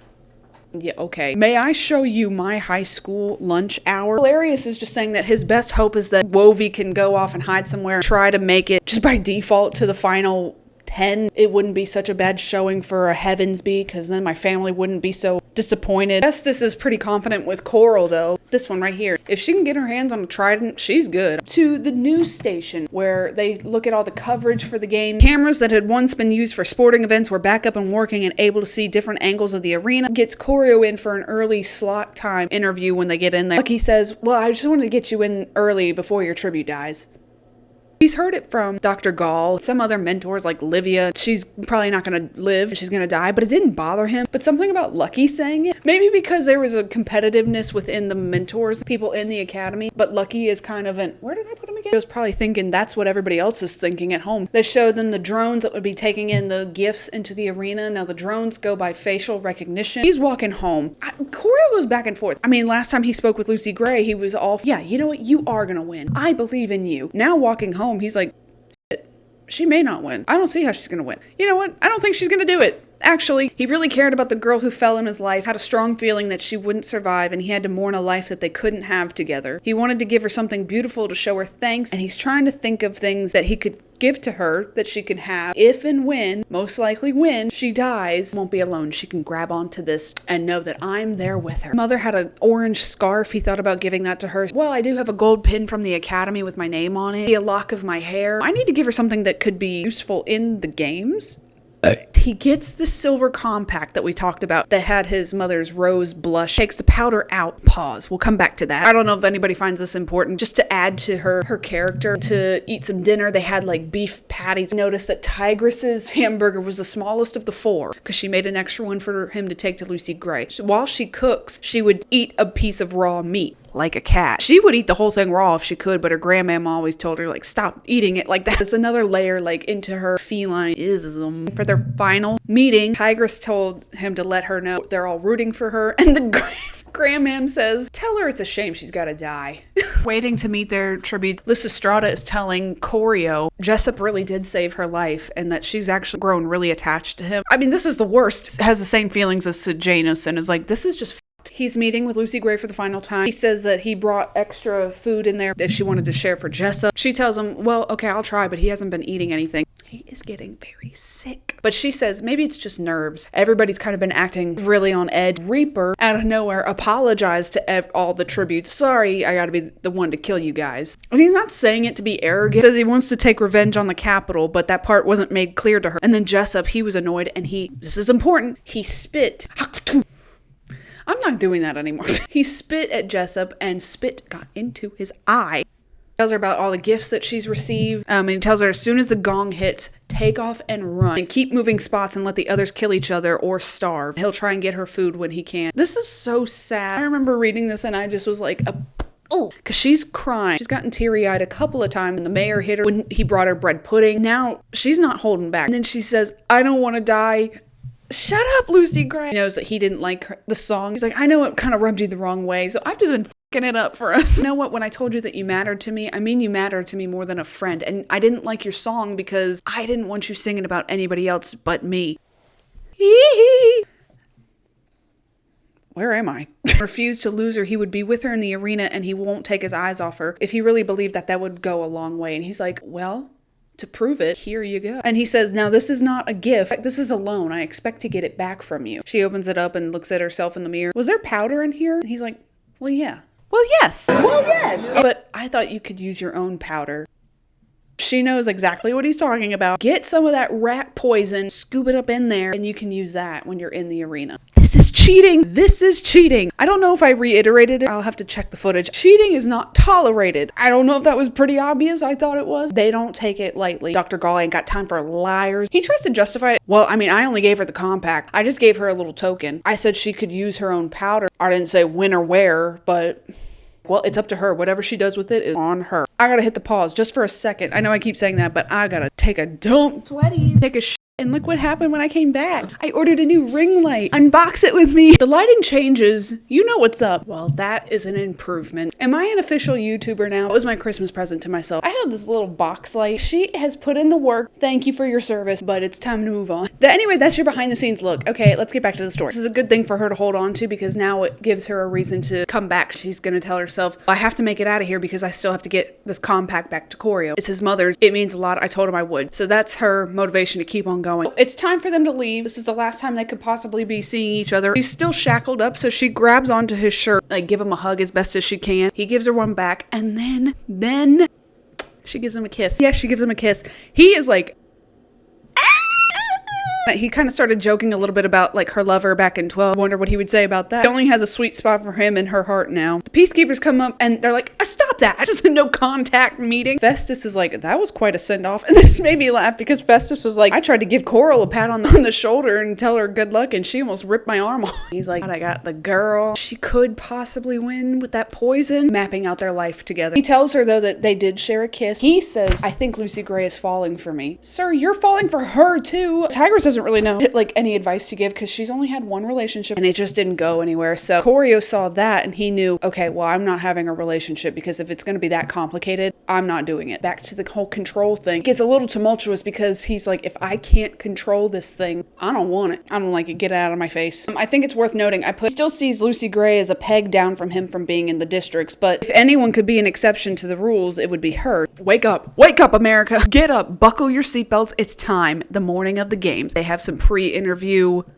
interviews. Dr. Gall and Highbottom came up to him, like they commented on the kiss, basically. They said, oh, I heard you had a good send-off. Well, it's a shame that she won't last till the end of the day. And then he uses Lucy Gray's says, it ain't over till the Mockingjay sings. He doesn't say it like that. It ain't over till the Mockingjay sings. Even Dr. Gall gives him a look like, what? Just walks away and lets him be confused. Now, I should tell you, one of the Doolittles, Remus Doolittle, future head game maker, and says that the District 5 boy, High, died just last night. He had some kind of asthma attack and they couldn't get him to the hospital. He's dead. Another one bites the dust. Going into this, we still don't know where Marcus is. Up for debate. TBD. 1, 2, 3. We'll just count. 1, 2, 3, 4, 12, 13, 14, 15. 15, but one's missing. Corio reiterates that Lucy Gray is from the Covey. She wasn't from 12. She's not district born. Trying to make her seem more appealing to those in the Capitol because, you know, they don't like these district kids. And if they want to send in some sponsors, look at the number right down here. Miss Estrada, listening to Corio's interview, she's like, the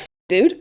What the hell? He didn't mention anything about Lucy Gray and Jessup being allies. And that was a storyline that she was really wanting to hone in on. It could get her some sponsors for Jessup. Dean Highbottom gives his interview. He told Lucky about the mentorship program and how it's important to know your enemy. Both sides have paid the price of war, and to think either side lack intelligence or courage is a mistake. Flickerman, he's like, so you're saying that these people, these district equivalent to us, what is wrong with you? And he's like, other than money, food, and dental care, yeah. So that kind of derails Corio's whole thing that he was talking about. Covey is on the same playing field as everybody else too, so what's so special about them? He's like, thanks a lot, Highbottom, f***ing it up for me. Heavensby Hall. Corio runs into Highbottom. This is eerie. He tells him, you might want to get your friend, the plinth boy, a seat by the door. Why did you say that? What do you mean, a seat by the door? Close the doors!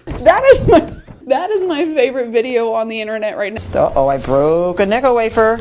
Close the door! She broke a Necco wafer! So now all of the mentors, they get a Communicuff. We've talked about Communicuffs and Mockingjay. They're basically just like a Power Ranger panel thing you can flip up and computers where they can send in the gifts from the sponsors. Olivia Cardew is looking over, and there's one left because Clemmy, nowhere to be seen, looking at hers like, well, I can take it. Guess who walks in and snatches it up? Clemmy! She's out of the hospital, and she looks, I mean, a little bit better than the last time Corio saw her, but not by much. She is pissed off. Corio's sitting with Lysistrata, Festus, and Sejanus. Clemmy comes up to him. Corio looks like he's seen a fucking ghost because he hasn't gone to see her yet. So she comes up to them. Hey, bitch, thanks for coming to see me, Corio. Again, nobody knows what happened. They all just think that she had the flu. I'm sorry, I was in the hospital too. I was really banged up. And Lysistrata says, tried to call you. We tried to come and see you, but the doctor said you were too sick. Corio's like, yeah, that's exactly what they said. Well, Festus joins the conversation and is like, what is your deal? And she said, shut up, Festus. You don't know anything. And gives Corio a look. I mean, how would he be in trouble? He didn't do anything wrong to not go and see her. Yeah. Honestly, she's kind of scary. They're really close friends. She would have thought that of anybody. I thought you would come and see me. It's time. To be honest with you, these games, they're not my favorite, and they're very quick. Lucky Flickerman, he comes out and he says, ladies and gentlemen, let the 10th annual Hunger Games begin. And then it pans to the arena. We have 14 tributes sitting in a circle. Not sitting, they're not sitting at all. They're standing in a circle. Camera pans to the center. TP sort of situation going on from the rubble. Okay, I should say the rubble has accumulated from the bombings. It's blown open tunnels underneath the amphitheater too that nobody knew about. There's new hiding spots, places you can't get to now. But back to it. They hone in on the center. Bitch, Marcus is there, hung up by his wrists, bloodied. People immediately think he's just dead. And Sejanus is like, until he starts to move his lips and you can see his teeth are all busted and beaten and tortured within inches of his life. Just enough to be able to show people that he's alive. Corio says this would have been brutal even for an animal or for somebody who clearly had committed a crime. Marcus is not a threat. He just wanted to leave. He didn't hurt anybody else. He didn't go on a killing spree. The fact that they're treating him like this, like he was a serial killer, slashing people left and right out on the street. This had been done under Dr. Gall's command. Also, I should point out, in years past, it's been a very somber, quiet, and nobody has ever celebrated the Hunger Games. Well, now they are. So it's a big party happening in Heavensby Hall. But when they see Marcus on the screen, everybody shuts up and looks at Sejanus because they're like, your boy. He grabs a chair, flings it, yelling out that they're all monsters. He storms out and leaves. Estrada is telling Corio, don't you want to go after him and see if he's okay? He's like, I don't think so. Why does everybody keep thinking I'm his friend? If I leave and go after him, then that's really kind of confirming that we're friends and we're not. And also, I don't want to deal with that. That's none of my business. It's not very glamorous. I don't even know if they really have a countdown. The gong rings and everybody runs. Most went to the tunnels. Lucy Gray went to the tunnels. Some people go to the center and get some weapons. Reaper goes to the center and he gets a pitchfork. Coral does end up getting her trident. Jessup actually goes in there and gets something. I don't remember what exactly. It's probably like a knife. Basically, everybody dips. Reaper is there scoping out, ready to attack. And then he realizes, damn, everybody left. So he goes up into the stands. Nothing really happens. There's not much of a bloodbath. This games was not that exciting. It's so bad of me to say. I guess just because we know how intense they can get. They do interviews in between the dead air, and Dr. Galt talks about how the games now could go on indefinitely now that we're able to send in food. This could keep on going. What if they had a year-long games? Oh my Gall. Oh my Dr. Gall. Marcus becomes the focal point of everybody's attention. Lamina, girly right here, Pup Harrington's tribute. She's from District 7, which is the lumber district. She grabs an axe from the pile of weapons, climbs up the pillar where Marcus is strung up at. Now there's no microphones. There's none close enough to the center, so we never really know what anybody's saying. Marcus is like mumbling something to her. We don't know. Grabbing his head, pulling it back, takes the axe, blah, whack, blah, whack, blah. He's dead. Officially. District 1 and 2 out of here. The next set of careers is from District 4. I don't know why District 3 is never considered a career. Smart as hell. Physicality definitely is not. Probably not their strong suit, but do not count them out. Now Lamina gotten on people's radar. She is willing to kill. It was most likely a mercy killing. Marcus was probably like, can you please kill me? I mean, what quality of life could he have and what chance could he stand to actually fight back? Brings in sponsors for her. Very first time. Drone's going into the arena because Papa's like, you know what to do. Hit that like button. You want to support my girl Lamina over here? Smash that subscribe button. Turn on the notification bell. Let me send in a gift for her for a job well done. Send in a bottle of water. 5 minutes later, a drone comes in from the ceiling trying to get to Lamina. She's there watching it like crashes. It doesn't recognize her face. Like the water falls to the ground, dries up in the dirt. It says she looks unimpressed but unsurprised. Okay, thanks. Pup is complaining because he says like, what the f***? Somebody just spent their good money on that. And they send in another drone eventually, and she's able to snag the water out of the air. Sits down. She's gonna stay on top of the beam. She cut his body down too, so he's on the floor. I'll talk about it in a minute. There's a reason why I brought that up. Nobody's coming out. We don't know what's happening in these tunnels. There's no cameras in the tunnel. They didn't anticipate that. In the movie, they actually had cameras down in there, but no, they only have cameras on the inside of the.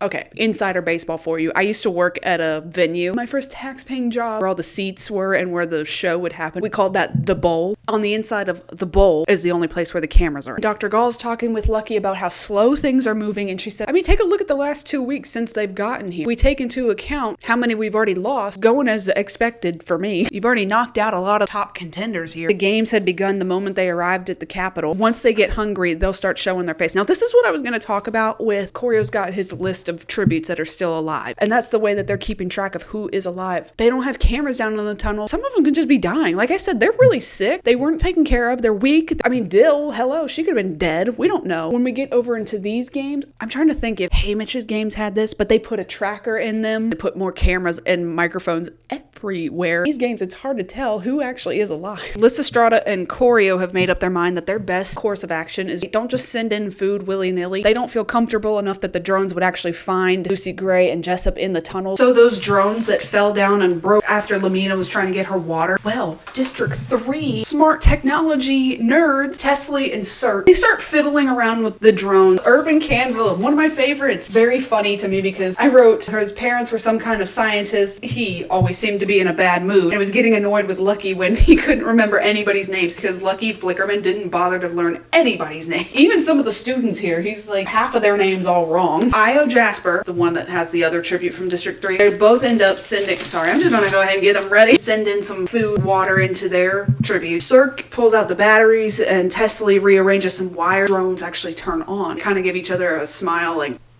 I don't know if each of them took a drone or one of them took a drone, but they get the drone. They head back into the tunnel. The reason they leave is because they see Reaper. He is carrying Ill Dill, his district partner, tuberculosis on legs. Tuberculosis cases are still going around in the Capitol. Actually, not even in the Capitol, in all of Pan Am. He lays her out in the light. Ow, I got a broken nail. And then he runs and goes back into the stand. People are asking Clemmy, because that's her tribute, if she's gonna send in anything for him. And she's like, Why should I? you remember how the doctor said that she might have some neurological damage? Very angry. Why should I? He didn't kill her. I'm not gonna reward that kind of behavior. I'll just tell you now, Dill don't make it. She dies. Oh my gosh, I hope I have enough red X's. People will be dying, y'all. Felix Ravenstill, you're out of here. He sent in some water for Dill. She couldn't even drink it and she died. Lucky tells everybody watching at home, y'all just go to bed. We'll report more in the morning if something happened. Corio gets back home. Grandmam, Tigress, and Mrs. Plinth are sitting in the living room. Miss Plinth is crying because she doesn't know where Sejanus is. She saw what happened with Marcus, and so she's very worried. Grandmam is like, wow, maybe you should be worried at home.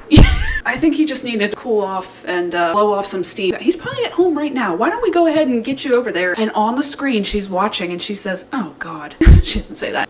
He's right there. You're hearing me right. Sejanus has gotten into the arena during the game, sitting over top of Marcus's body. Corio can see that he's sprinkling something like he did with Brandy's body at the zoo. Miss Plinth says it's a tradition in 2 that they sprinkle breadcrumbs over a dead body to give them food on their passage over into the next whatever we go to. The grandmam says something like, well, he's dead. What does he need food for? I find it so stupid. Corio's wondering how the did he even get in there? People set up vendors, they set up food booths, watching on the screens right outside of the arena, and peacekeepers are usually just trying to keep tributes in. Not many people want to go into the games, they're trying to get out of the game. I don't think they really had their guard up. And he gets a phone call. It's Dr. Gall. Are you watching your friend on the screen there? Yeah, I'm watching it. I just got home. He's not my friend. She says, I don't believe that. Dean Highbottom brought your name up to ask, like, who could go speak with Sejanus. Your name popped up. Your name and his mom. What she's saying is, I'm gonna need you to go in there and get him out. Dim the lights so nobody can see what's happening. And he's like, well, why don't you send some peacekeepers in there? And she says, have him turn and run and hide in one of the tunnels. No, we cannot have that happen. Get here now with his mother, or you can forget about that prize. They get there. Everybody's cleared out. No crowds except for Dr. Gall, Dean Highbottom, and a couple of peacekeepers. There's like a news van that they're sitting around. See like a split screen, what's really happening versus what the Capitol and everybody at home is seeing. Sejanus is still sitting over Marcus's body. At this point, it's probably been like 20 minutes. We find out that he wants to die. He wants to screw it all up for the Capitol, make a statement. Corio brings up, you want to try the peacekeepers again? Or maybe we can get Mrs. Plinth on a bullhorn and have her talk to him and get him out. Dr. Gall's like, no, you're going in. Miss Plinth is like, I don't think we need to do all that. And Highbottom says something along the lines, oh, it's very hard to kill a Snow. Don't you worry. The peacekeepers strap him up, a protective vest. They give him some pepper spray. They give him like a flash, what do you call that thing? A flash unit? Basically just a light bomb. What's that iCarly clip where she's like, ah! Nothing was done to barricade the arena after the bombing. Doesn't appear like it took a lot of effort for Sejanus to get in there. They didn't really post up. You have to have a token to get in through the turnstiles. How did he plan to get out? Because you know they lock once you get past them. And the peacekeeper was like, I don't think he wanted to get out. He walks through the turnstiles, dead quiet, and that voice just goes, enjoy the show. Oh my god. And the peacekeepers are chuckling. They think it's funny. Noticing more places for tributes to hide, jump out and attack him, so he's on his guard. Goes up to Sejanus. Bro, come on, come here now. Sejanus turns and he looks and he's like, you really have got to stop saving me. Shut up, Sejanus. Get your ass over here. Shut up. He's like, I wonder what's taking these tributes so long to come out. Nobody's come out to greet me yet. Corio's like, oh, don't worry. They'll be here. Your mom's outside. She really wants you out of here. I bet my father isn't here, but he'll show up and write a check to smooth this whole thing over. Janus wasn't trying to stay quiet either. He's talking at full volume. Corio's like, oh, maybe shut the f up. You're gonna wake everybody up. Trying to defuse the bomb. Dr. Gall is not going to let him out unless he's got Sejanus with him. You get him out or you both die and we'll figure out a way to cover that up. He's like, your father doesn't need to pay me anything because I'm your friend. I'm your friend. All he can do now is die and let the world see him die in protest. You idiot. Do you really think that people are watching this now? First of all, nothing's going on. Everybody's asleep. Second of all, Gall has dimmed the lights. Nobody can see shit out here. Your death would be for nothing. Nobody's paying attention to this other than your mother outside. And how is that gonna look if you had her watch you die? Corio starts to hear some in the stands. People are waking up. And he's like, I'm not leaving here without Marcus's body. Not the fucking time. Really, I'd be like, okay. You really hear people stirring, starting to head their way. Just grab his arms, I'll grab his legs. The way they were going to get out, there was a little piece of the barricade that the peacekeepers could like peel back. So they're heading back that way. They trip. He gets up and then he turns around. Bobbin, District 8 boy, the one that said he could kill with a sewing needle. He's right behind him with a knife. Blade sliced Corio's arm, but he fell back, grabbed a plank of wood. Corio did. He turns around. Pop, pop, pop. Okay, it's self-defense. It's self-defense, right? Bobbin is dead. Also, there's a team that's formed between Mizzen, Coral, and Tanner. They hear a commotion going on. So now they're chasing after Corio and Sejanus. He doesn't really have time to react to what he's just done. He's just killed somebody. They leave Marcus's body because Sejanus is like, oh, forget it. Let's just go. So now when people wake up and they tune into the game, how's that gonna look? Marcus's body has been moved for some reason, and now Bobbin's dead. Like, how are you gonna explain that? They don't. They're just like, it happened. The tripping and hitting his head on a concrete wall reignites the concussion that he had. The peacekeepers are, they said that they'd be watching on the camera, getting pissed at the peacekeepers because he's like, fire away, baby. Tanner's able to lodge a knife in Sejanus's calf. Ouch. 2 or 3 pages describing how they're getting out of the arena. I'm sorry, Suzanne Collins, but who cares? Both of the boys are kind of banged up. Peacekeepers peel back the barricade. They get them out. So Janus is kind of just laying there like, ow. Corio's just pissed, walking it off and cursing at the peacekeepers. Why didn't y'all help? And they're like,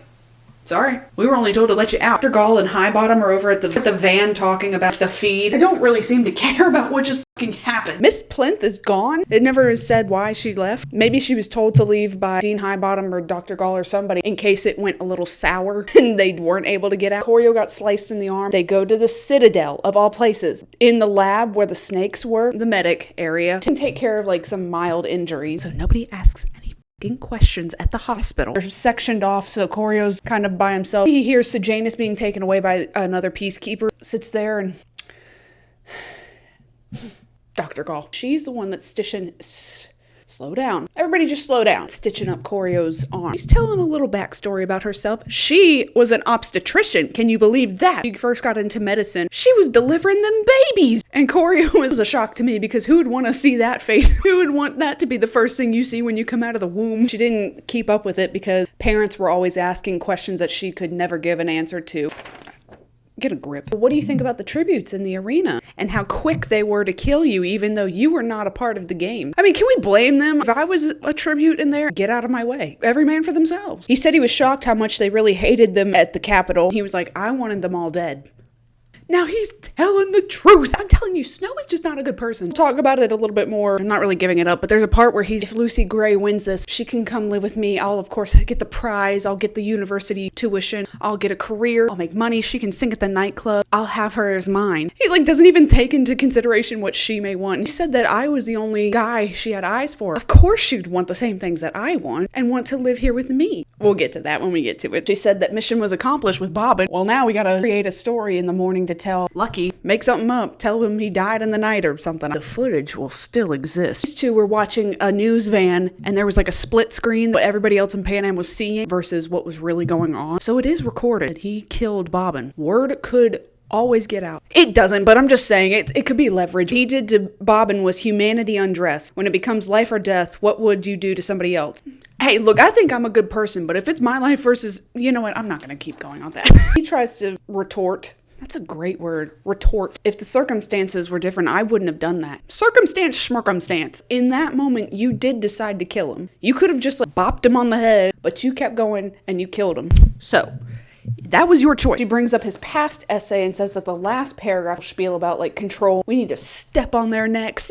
I want you to write another essay, expand on that. What happens without control when we live in chaos? How can society move as one without rules and laws to abide by? And she said it goes towards his application for the prize. She tells him, go home, get some rest. It's 2 a.m. It's in your best interest to not speak about this with anybody. Tigress is waiting up for Corio, sitting in her mother's robe. So Corio has his mother's compact, Tigress has her mother's robe. That's what keeps her calm, cool, and collected. And so he knows that she's worrying about him. His jacket is all tore up, bruised, his face is cut up. I'm fine. I need to go to bed.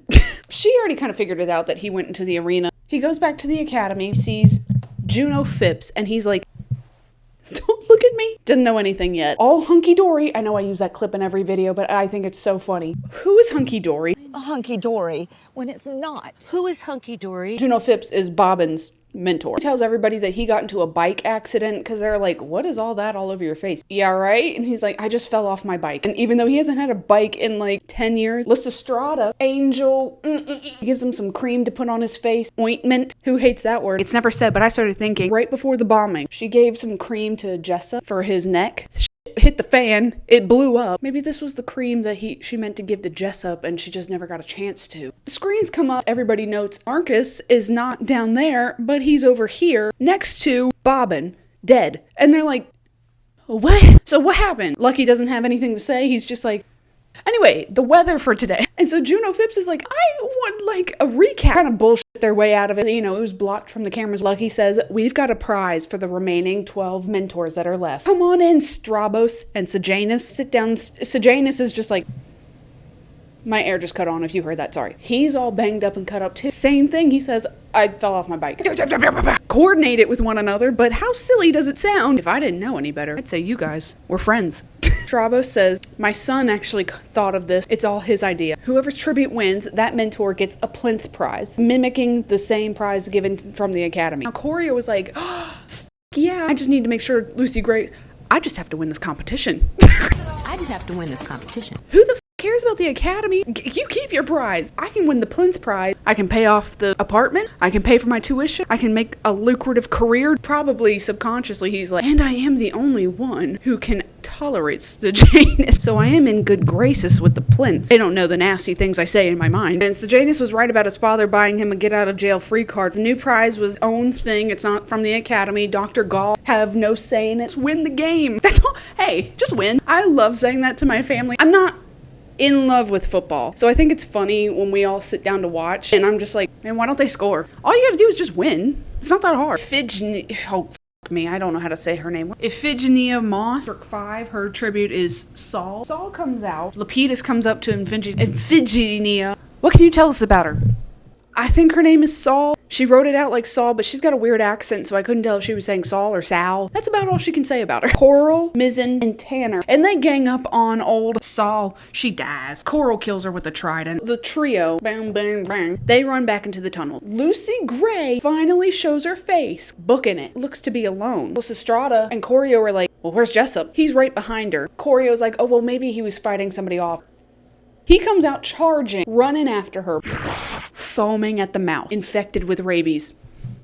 Yes, Lysistrata points it out because everybody's looking at her like, what the f is that? People are upset because they're like, How dare this district scumbag bring rabies back to the capital. Because rabies were running rampant at one point. Found a vaccine for it. There were a couple cases that popped up here and there. Lysistrata is quick to shut it down to be like, actually, no, you hoes. He got it while he was here at the capital from the zoo. Probably the raccoons at the zoo. He is so sick because he was bit on his neck and it got closer to his brain. Once it gets to your brain, game over. Hasn't been eating. Corio can see from Lucy Gray's lips, chapped. Obviously, they didn't find any water in the tunnels. Lucy Gray climbs up into the stands. Corio ends up sending in a water bottle. It flies over Jessup. He starts swatting at it like, get away. Knocks it out of the air. It cracks. It kind of splashes up on him. He acts like he's been doused with acid. He's like, ah! Hydrophobia. Have been infected with rabies, have a fear of water. It's hard for them to swallow. I've never known anybody to have such a visceral reaction to it, but Lysistrata, she just takes the L. She knows Jessup is not going to make it. He's not going to have like a miraculous recovery. So she uses up all the rest of his gifts and sends in all the water she can. Corio sends a couple of water. Basically, they have like 15 water bottles coming out. Lucy Gray actually pats on her, it'd be lower, but just pretend this is like her skirt. She pats on her skirt his mother's compact would be at. Corio says, I think that was her sign. I know you're watching me. Water's coming in, points behind Jessup to turn around and look at it. He just starts freaking out like he did with the first one. He falls over the ledge into the pit, the bowl, and he basically breaks his neck. He's still alive, technically. The only thing that he's moving is his eyeballs. Lucy Gray comes down there, sits down, and she's like, it's time for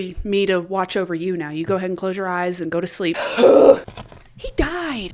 Jessup's out. And she takes the handkerchief. She kept it in her pocket, put some water on Jessup's face, cleans it up, the blood and the snot and the spit, unfolds it and places it over his face. She takes the remaining water and Reaper starts to make his way. So she runs into the tunnels. He let her go but collected the rest of the water, also looking at Jessup's body but leaving it alone. And Corio thought this definitely could play into their strategy of poisoning the food if the other tributes kept taking other gifts left behind. Lepidus, he came up to Lysistrata, anything she'd like to say. And she's like, I stand by what I said. He protected me. He was a really good person while I knew him. This is what we did to him. The mentors are told they can go home. Tigress is still awake and he's like, all right, I guess now we gotta talk. It's like, I already know everything. I can tell by your clothes. Clothes speak to me. She is a fashionista. Cut right here was from a blade. These tears are something like barbed wire. This is not your blood. I know you had to go do something in there. I hate how they're making you do their dirty work. She pulls out a piece of mail. The tax papers came out. They cannot afford their house any longer. Their apartment, whatever. I wrote, they had 6 weeks to come up with enough money. Tigress is like, none of that. You're gonna focus on these games. Lucy Gray needs to win. That way you can get the plinth prize. I'll hold it down over here. While he was getting dressed, he could feel his stitches pull, so he's like, I need to go back to the Citadel, Dr. Gall, to check on my stitch.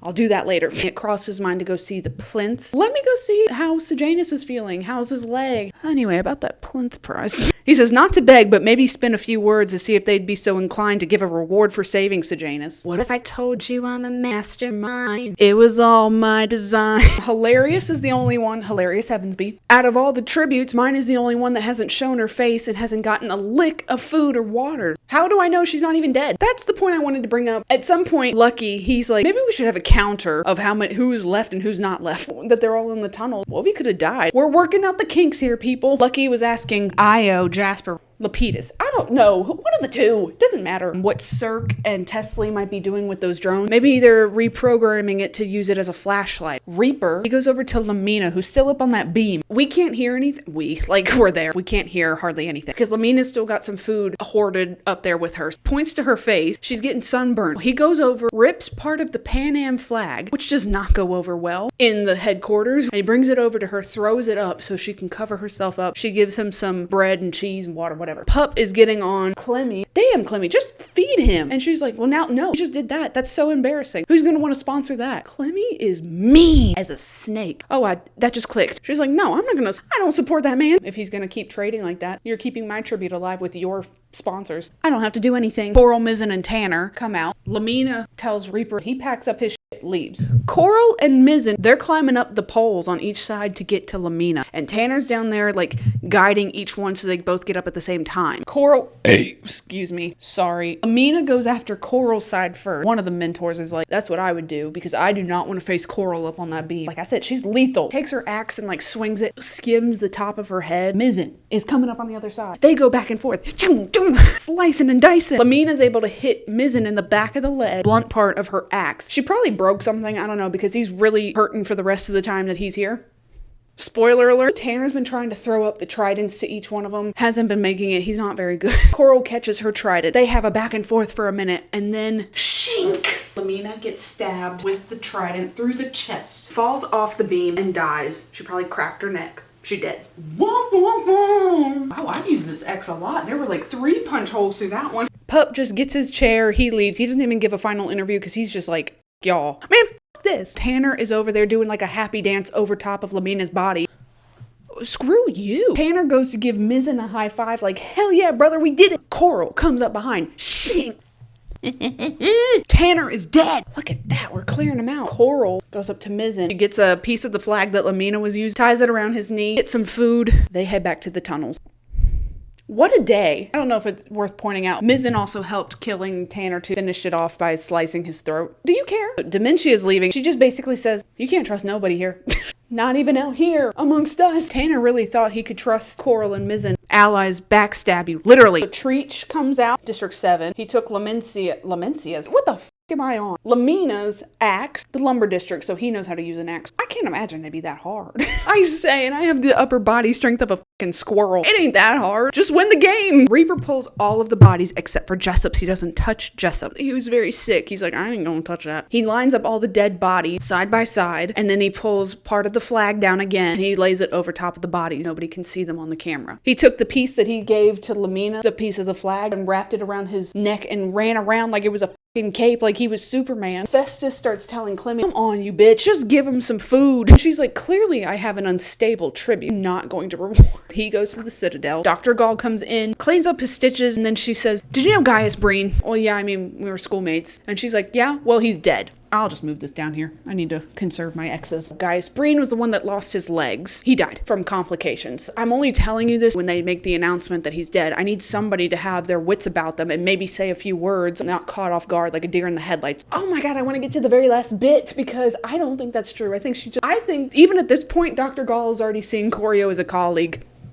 Is that ruining the story for you? His legs disappearing was caused by the rebel bombing. So he says this seems a little bit odd to be announcing it during the game. Tick on the board for the rebels. And she's like, yes, that's true. But your little songbird actually gave me an idea. So Corio's like, what the f*** are you talking about? They end their conversation. He gets up to leave and he sees some lab assistants taking the tank of rainbow snakes. They're waiting for an elevator. Where are they going? One of them says, oh, we're moving them to another lab. We're just moving them. That's it. That's all we're doing. And they have to leave for a second to get a cooler for the snake's food. They leave. Corio's standing with the tank. It all clicks because he's like, maybe this is what Dr. Gall was meaning. Taking a page out of Lucy Gray's book. Reaping ceremony. Took the snake, put it in what's-her-face's Mayfair's dress. I saw what happened with Clemmy. And they got her the antidote within like 5 seconds and she's still suffering. If these snakes get into the arena, they're all dead. And so that's what she means about making a statement for the rebels because she's like, I'll wipe them all out and I'll make you all watch. Dr. Gall. So do you remember when Choreo had brought her some bread pudding. She got emotional and she was like, I love bread pudding. So she starts wiping the tears on a handkerchief. She puts the handkerchief in his book bag. Well, now, fast forward, takes the handkerchief, shoves it into the tank with the snakes. The compact is one thing. Now you have really done it. He makes it to like some park as to debrief with himself. I don't know why the I did that. Okay, what's the outcome? I'm dead.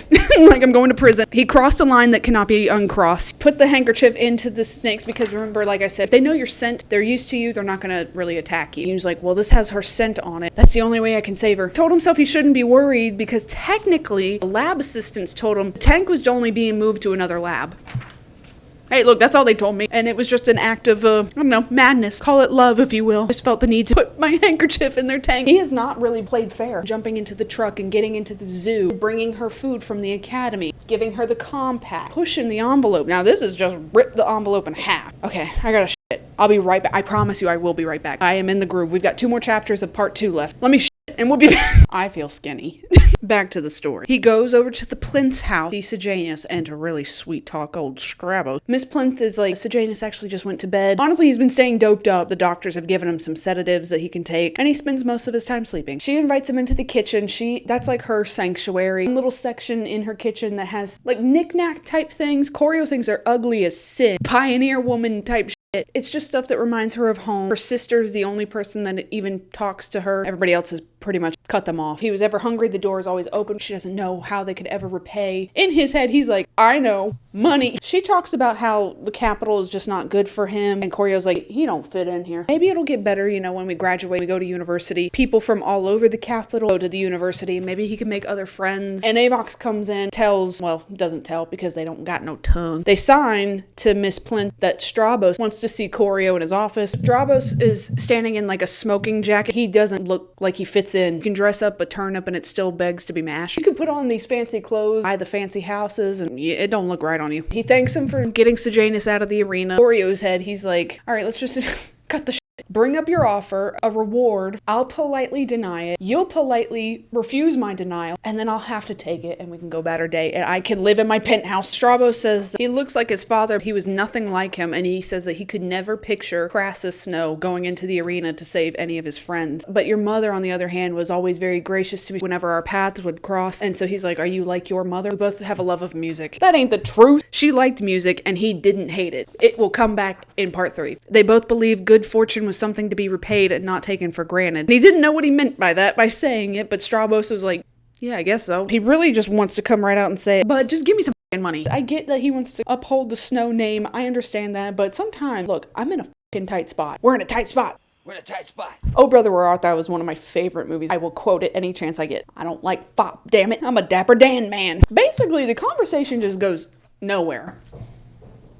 The hell was that? Strabos just says, well, thanks again for saving his life. Really appreciate it. And he doesn't even shake his hand. Back home, get some rest. Your girl is still in the games, right? He leaves the house and he's like, that was a complete fucking waste of my time. Especially when I could be writing my paper for Dr. Gall. He starts cracking down on this paper. The 3 C's. Chaos, control, contract. I'll just read you because I don't feel like remembering all this from verbatim. If no one was in control of humanity, what happens? There would be chaos. Being in the arena with no rules, no laws, no consequences to anybody's actions. Terrified of being the prey, that he quickly turned into the predator and wasted no time beating Bobbin to death. Survival was the only drive for everything. And during the days of the war, people were already living like that, and look where that got them. Making the capital the arena. Oh, what a serve, Suzanne Collins. There needed to be laws that people agreed upon for everyone to follow. Control. Without it, chaos would ensue. The power that held control needed to be greater than the people, otherwise they would challenge it. In this case, the capital is the only thing strong enough to do that. He didn't finish it up. He's only filled out like half a page, and he's like, I'll get back to it. We're on day 4 of the games, if anybody cares. What changed overnight was that we're assuming it's Reaper. Never confirmed, but who else was going to do it? Move Jessup's body over to the pile of bodies. Dr. Gall, she announced Gaius Breen's death, rattled everybody up. Come back to that, because at the same time, Wovie finally comes out, shows herself. Hilarious Heavensby is like,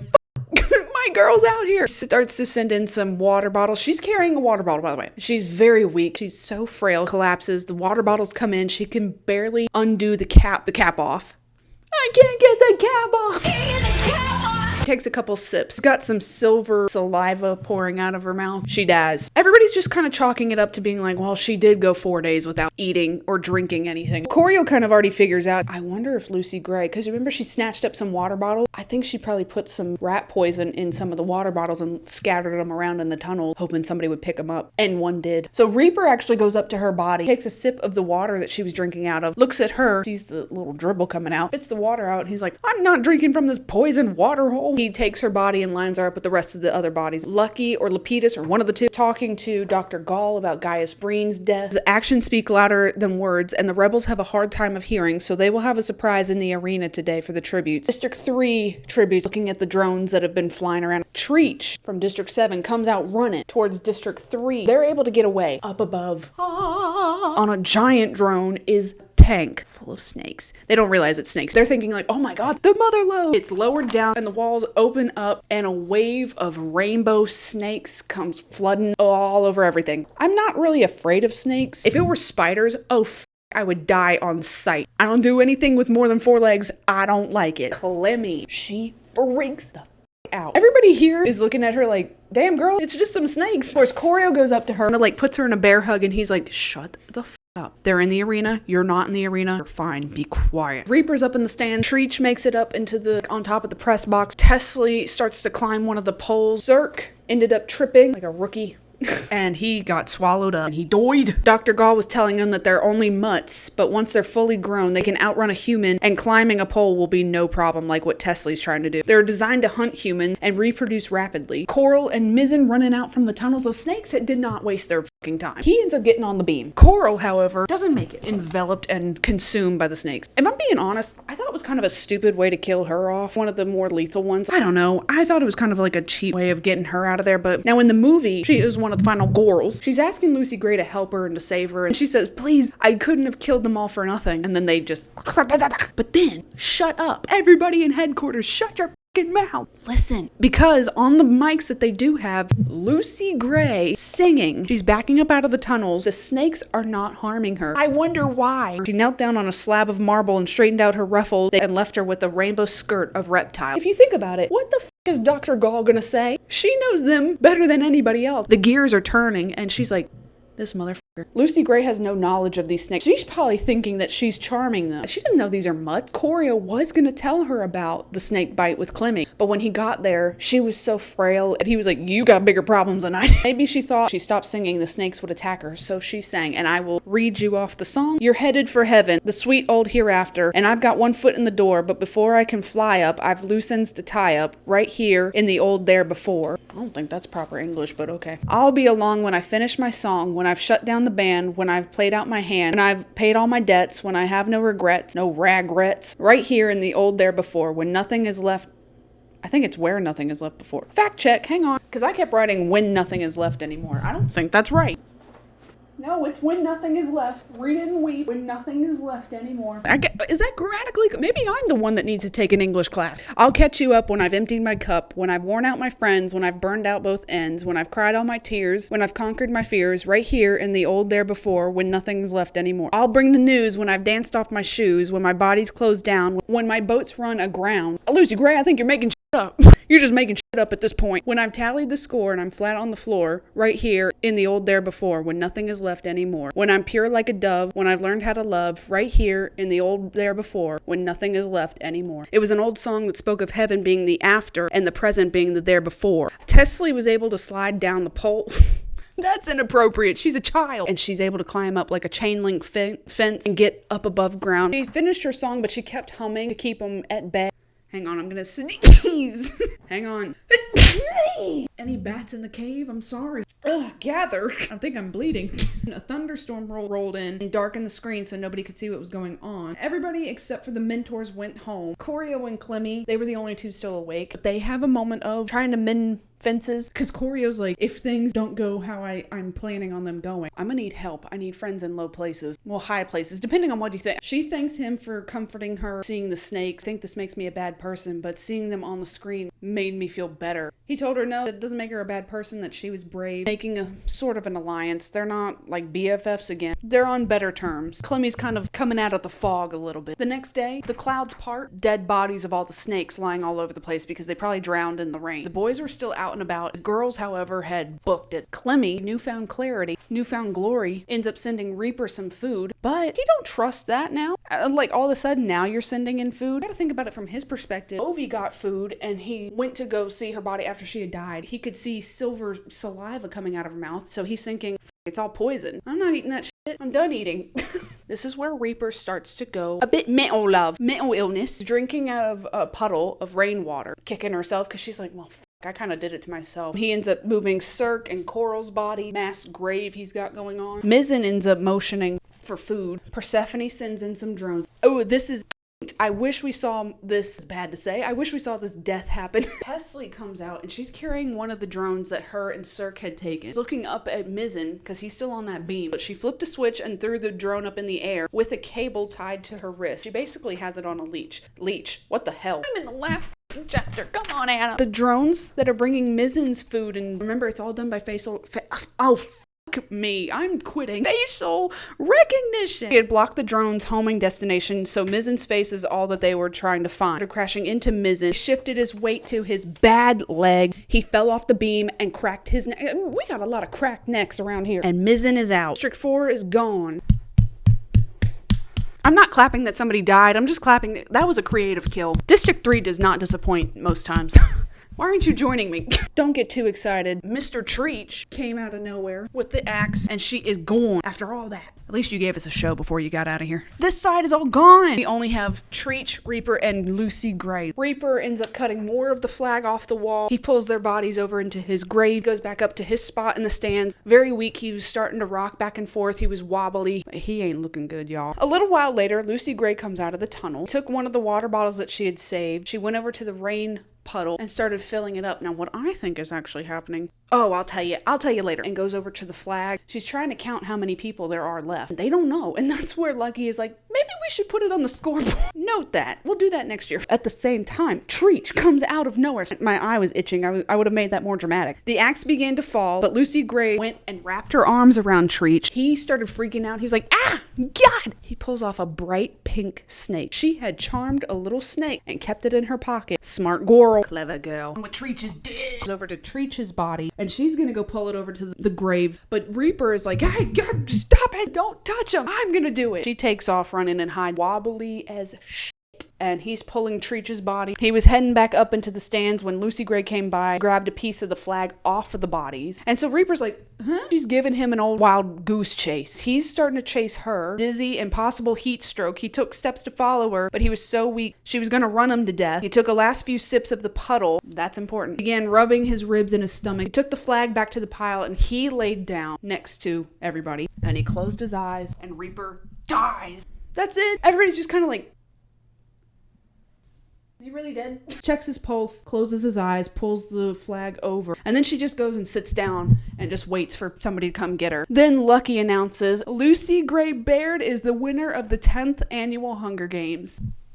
They're praising Corio. Like, Lucy is the one that did it. Lucy Gray, excuse me. They're treating Corio like he's a prince. Put him up in his chair. They give him a whole bank congratulating him on his tribute. He's getting drunk off the Posca because he's like, what the do I care? Just won the plinth prize, bitch. I won. Yeah, he's on cloud 300. Sateria comes over to him. Go to the high biology lab. I think that they brought your girl over there. So he's like, I got my house. I got the university. I got my girl. I'm so happy. Dean Highbottom is like, come in. He can already see on the table 3 things.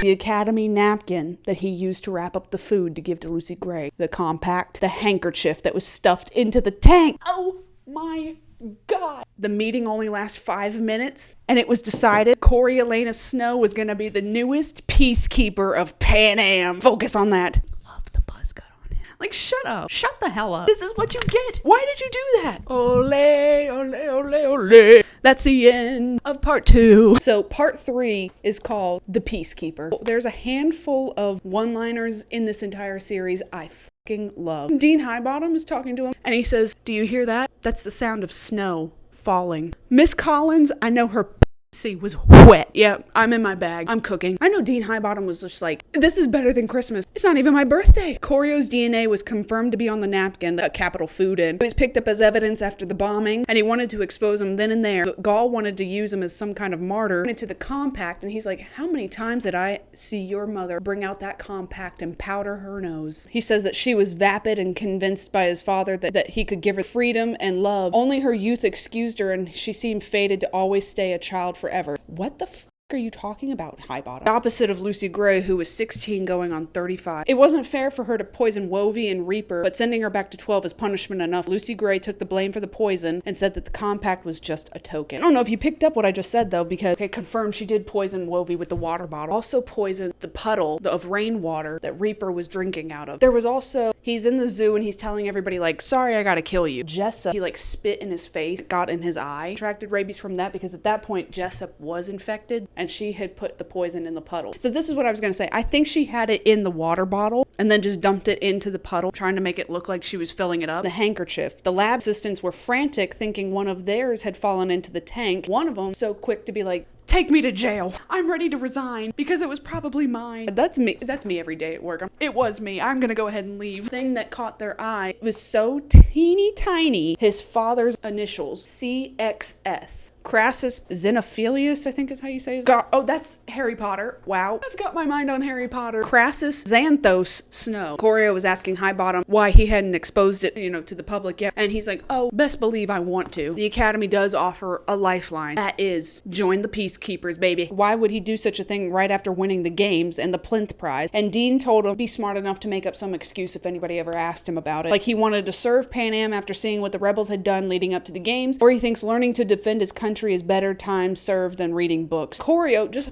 fucking frustrated as hell. He ends up asking, why do you hate me? You were my dad's best friend. He told him he thought that they were friends too until he realized he was a pawn in his father's games, and when he didn't need him anymore, he discarded him. Corio's like, he's been dead for maybe like 15 years now. Grow up. And then Dean had said that his father was better off dead. You have 20 minutes to go to the recruitment office. You better get there before they close. I don't know what the alternative would be. Jail. He's just kind of on autopilot. He signs up. In a last-ditch effort, he goes to the Citadel. Please let me fucking talk to Dr. Gall. They're like, no. He's punching the air. I know he is. Well, he brought the paper that he had written. Well, here, just fucking give it to her. He was gonna write something like, help, please help. Then he sat there thinking, what can I say? And he just wrote, thank you. Sees Tigress and Grandmam. They broke out party favors. They bought cake. They've got drinks flowing, all that stuff. He just bursts into tears and tells them what happened. He's not happy at all. His Grandmam is like, well, when do you think you'll be able to come back? You're locked in for 20 years. She'll be long gone. She won't even be around anymore. He doesn't answer her, and she's just like,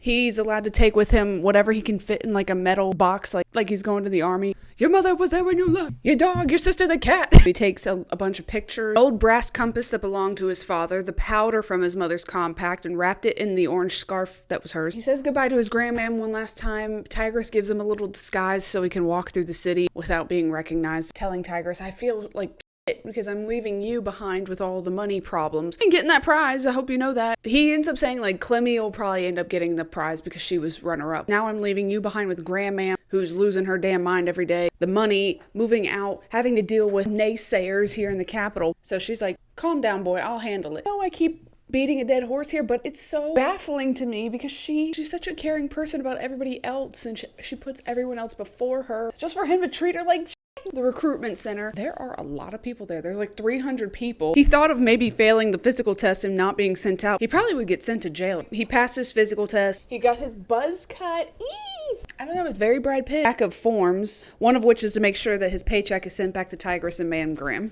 Ma'am Graham. It's a little remix I like to put on it. Grandmam. He ends up asking the recruiter to be sent to District 12, and the recruiter's like, what? okay. I don't get a lot of people asking for that. I don't think anybody's ever asked for that. The reason they don't question it is because unless you were like betting on the games, the high society, nobody was watching. Still, even after all this experiment with the mentors and sponsorship, it was a target audience for those that had money. So nobody knows who Snow is or Lucy Gray. No questions here. He's like, yeah, sure. Boom, boom. You go to 12. And he was watching the news, like afraid of what he might see. Nothing is being reported on the games. This is the day after. Nobody's talking about Lucy Gray, Corio, Dr. Galt, nobody's talking about him. It has been scrubbed. Anything to do with these games is gone. And because nobody was really watching the game, nobody's really questioning it. Clemmy would probably receive the Plinth Prize. In September, everyone would start at the university and he would be forgotten. He thought about Lucy Gray and wondered where she was, down to Dr. Gall's decision, and maybe she wouldn't think District 12 was a fit punishment for cheating. And maybe Lucy Gray has turned into one of her experimental mutts. He's thinking the worst possible outcome is she's floating in a tube with feathers coming out of her neck. So he ends up in 12, is going to be one of his bunk mates. His name is Junius. He gets another name in a second. Reiterate, nobody knows who he is. Nobody knows what he's done. He doesn't want to get into his history all that much. He likes the obscurity. Keep in mind,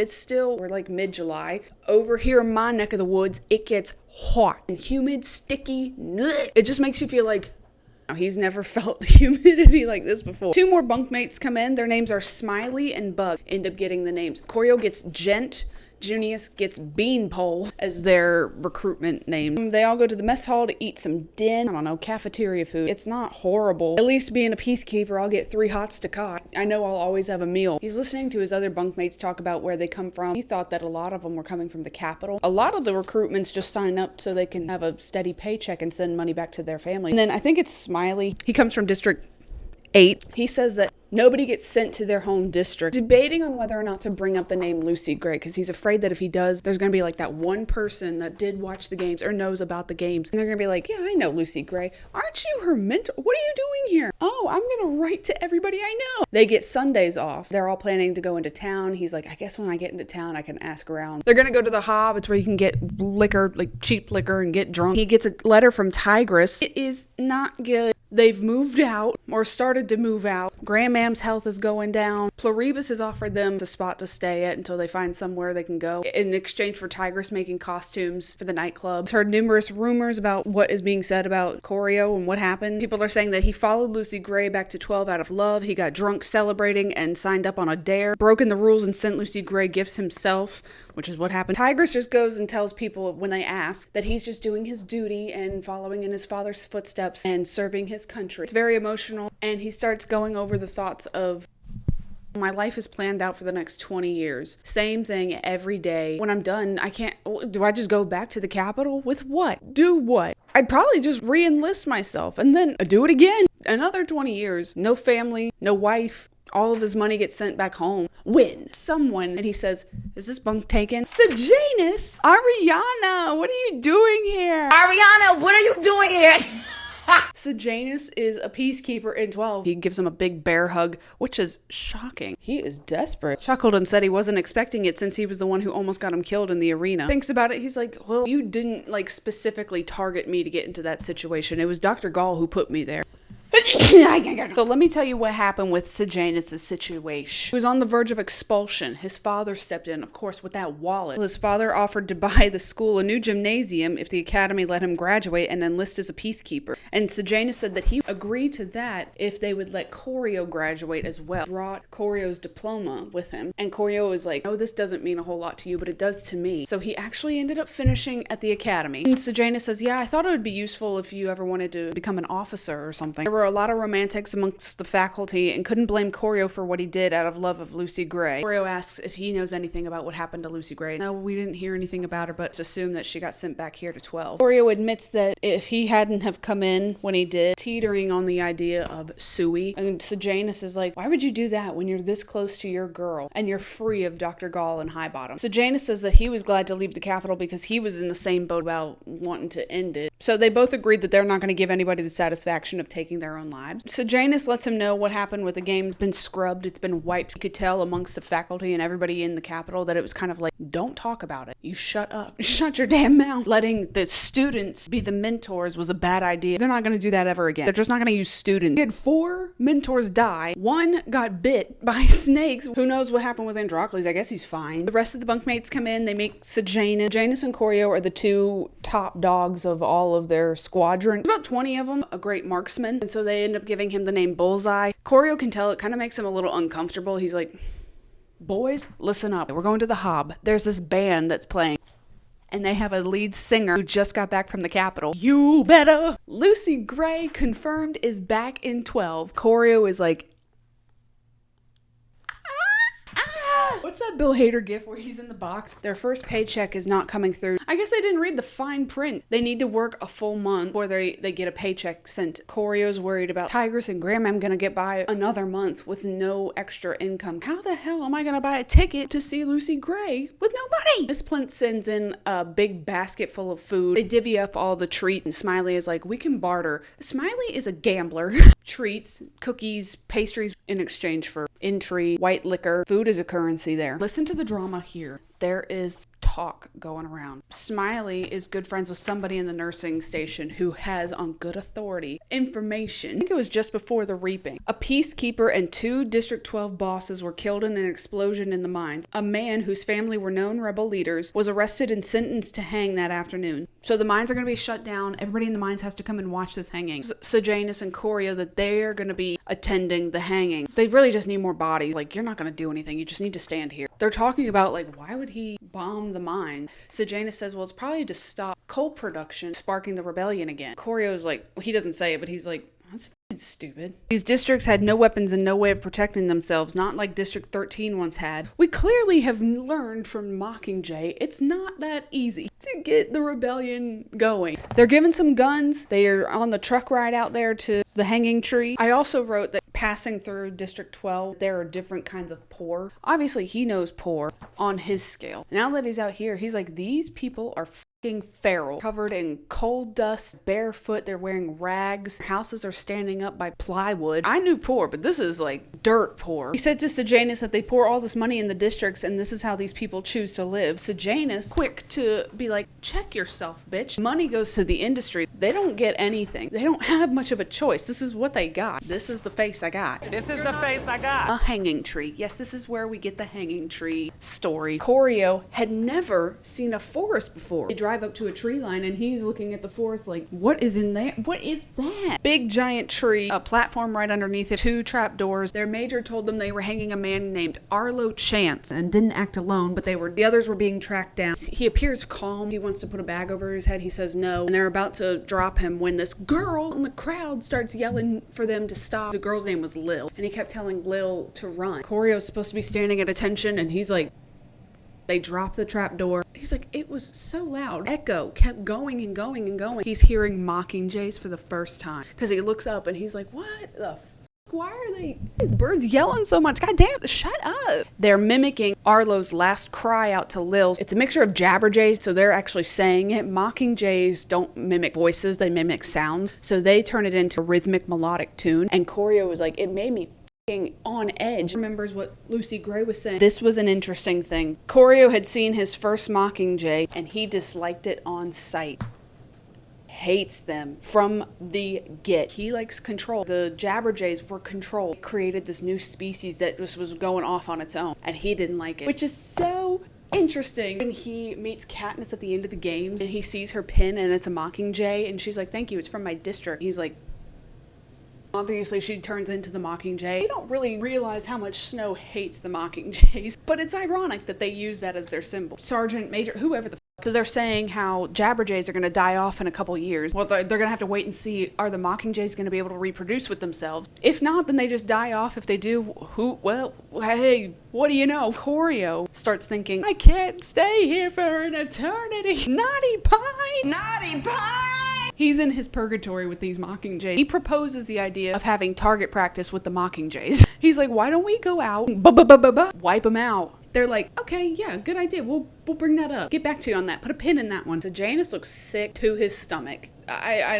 didn't think it would be like that. I don't think I'm meant for this life. Thought I'd come here and I could become a medic. That way I could at least help people in distress. I can't shoot people. This isn't for me. This ain't me, y'all. How would killing people in the districts be any better than killing people in the game? And he wasn't sure that if it came to it, he'd be able to actually kill somebody. You are not in the right line of work, sir. When I read that, I was like, what did you think this was gonna be? Corio felt like this was a slap to his face and only saw Bobbin's beaten, dead body. The only reason he's put in that position was because of Sejanus. So see, now he's flipping back. When he saw Sejanus come in, it's not your fault. A Gaul put me in that position. Now he's flipping back. He's like, the only reason I was actually in there was because of you. He's already asked his sergeant if he could become a medic. The sergeant said no because he was too good of a shot. I'm actually a lot better than I'm leading on. I've been trying to hold back. My father has made me do target practice since I was able to hold something that could shoot. This is me at 5. You don't want to see me at 10. Corio gets a letter from Pluribus reiterating what Tigris has already said, but at the very end of his letter, a paragraph that's very telling insight as to what happened between his father and Highbottom. The last time he had seen both of them together, they seemed to be in an intense conversation. Highbottom was going on about how he was drunk and he meant it as a joke. You'll find out what that is later. Corio's father told Highbottom he should be grateful. He was doing him a favor. When he asked him what the conversation was about, all Highbottom said was, like moths to a flame. Dude, grow up. What the did I do to you? This was 20-some years ago. He thought, why not let it go? And how could whatever it is still be relevant to this day? Oh boy. It's time to go to the Hob. It's time to see our girl. When they get to the Hob, Beanpole is like, they could take on the miners if they started to get out of hand. Smiley said they could do hand-to-hand combat, but not if they have guns. People in 12 aren't supposed to be having guns, but however, guns are floating around from the war. Use some of their pastries to get some white liquor. Then they tried to bargain with the doorman, and he's like, oh no, we don't take money. Not until the show's over. The band will ask you for money. Corio wants to sit back against the wall and think about what I need to say to Lucy Gray when I see her. Inconspicuous, in the dark, Darkwing Duck over here. Maud Ivory comes out. She's the littlest one. She's Lucy Gray's cousin. She's about 8 or 9 years old. She's got a drum that hangs around her neck. Lucy Gray had said Maud Ivory has always been able to remember any song she's ever heard. That's something I want to point out because there's a conspiracy theory that I heard I'll get to at the very end of it. Introduces them as the Covey. Tam Amber comes out, a mandolin. Clerk Carmine comes out there with a fiddle. Barb Azure comes out with a big giant bass. Well, she's come back to us, people. They're very hicky, by the way. Come on out, Lucy Gray Bear.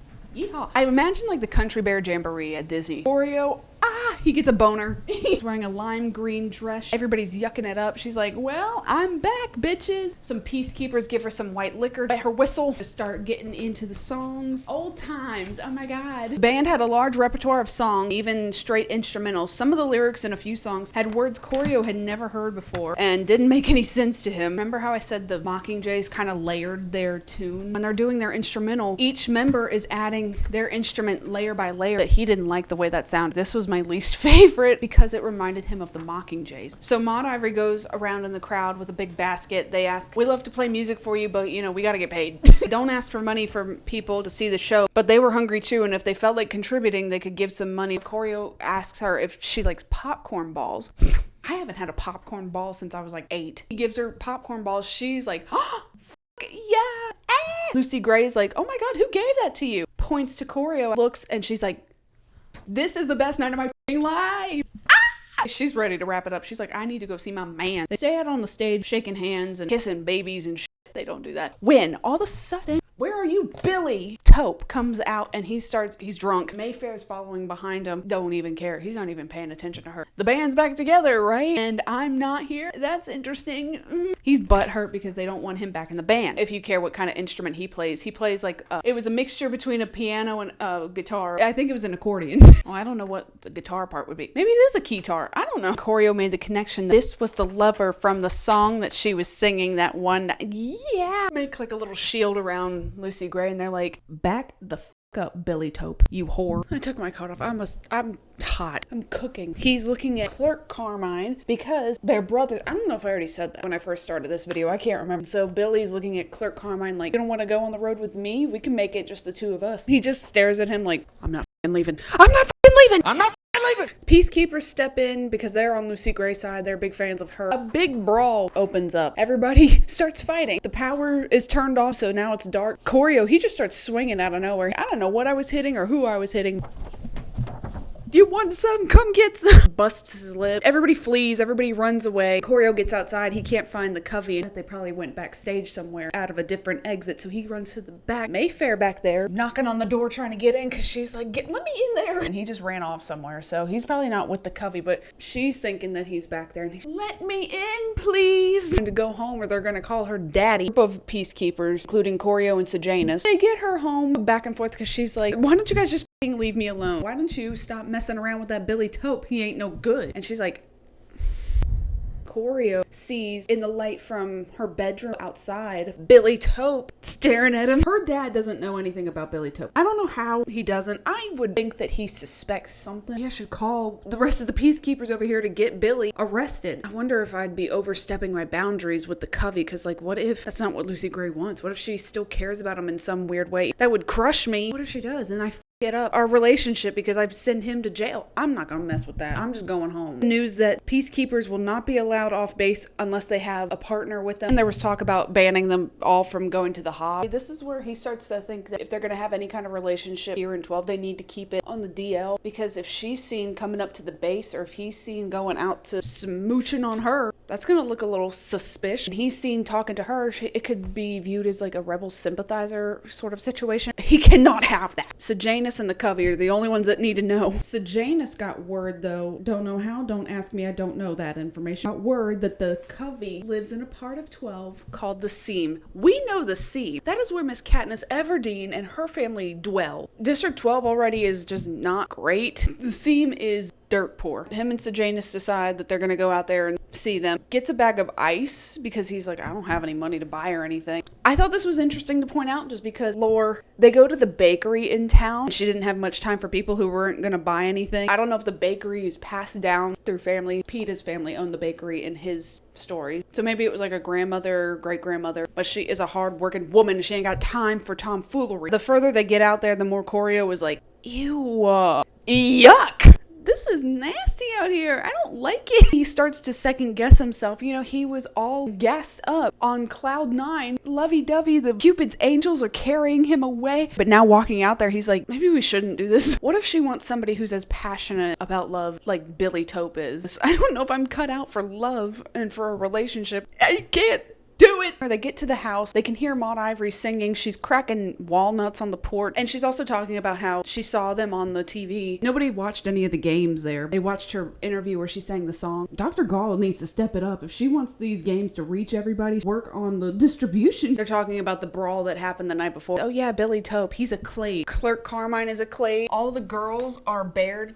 cousins. Tam Amber was found on the side of the road as a baby. Janus and Maud Ivory, they stay up at the house. Corio goes out to the meadow to see Lucy Gray. She is singing a song. It's The Hanging Tree. I'm not gonna do the whole song because I did it in my last video. And I'm assuming if you're at this point, you already know The Hanging Tree. She wrote it inspired by Arlo Chance and his hanging. Announces himself. She jumps up and she like puts her fist. I still have one foot in the arena. And he's like, yeah, maybe I shouldn't have snuck up right behind you. They hug, they kiss.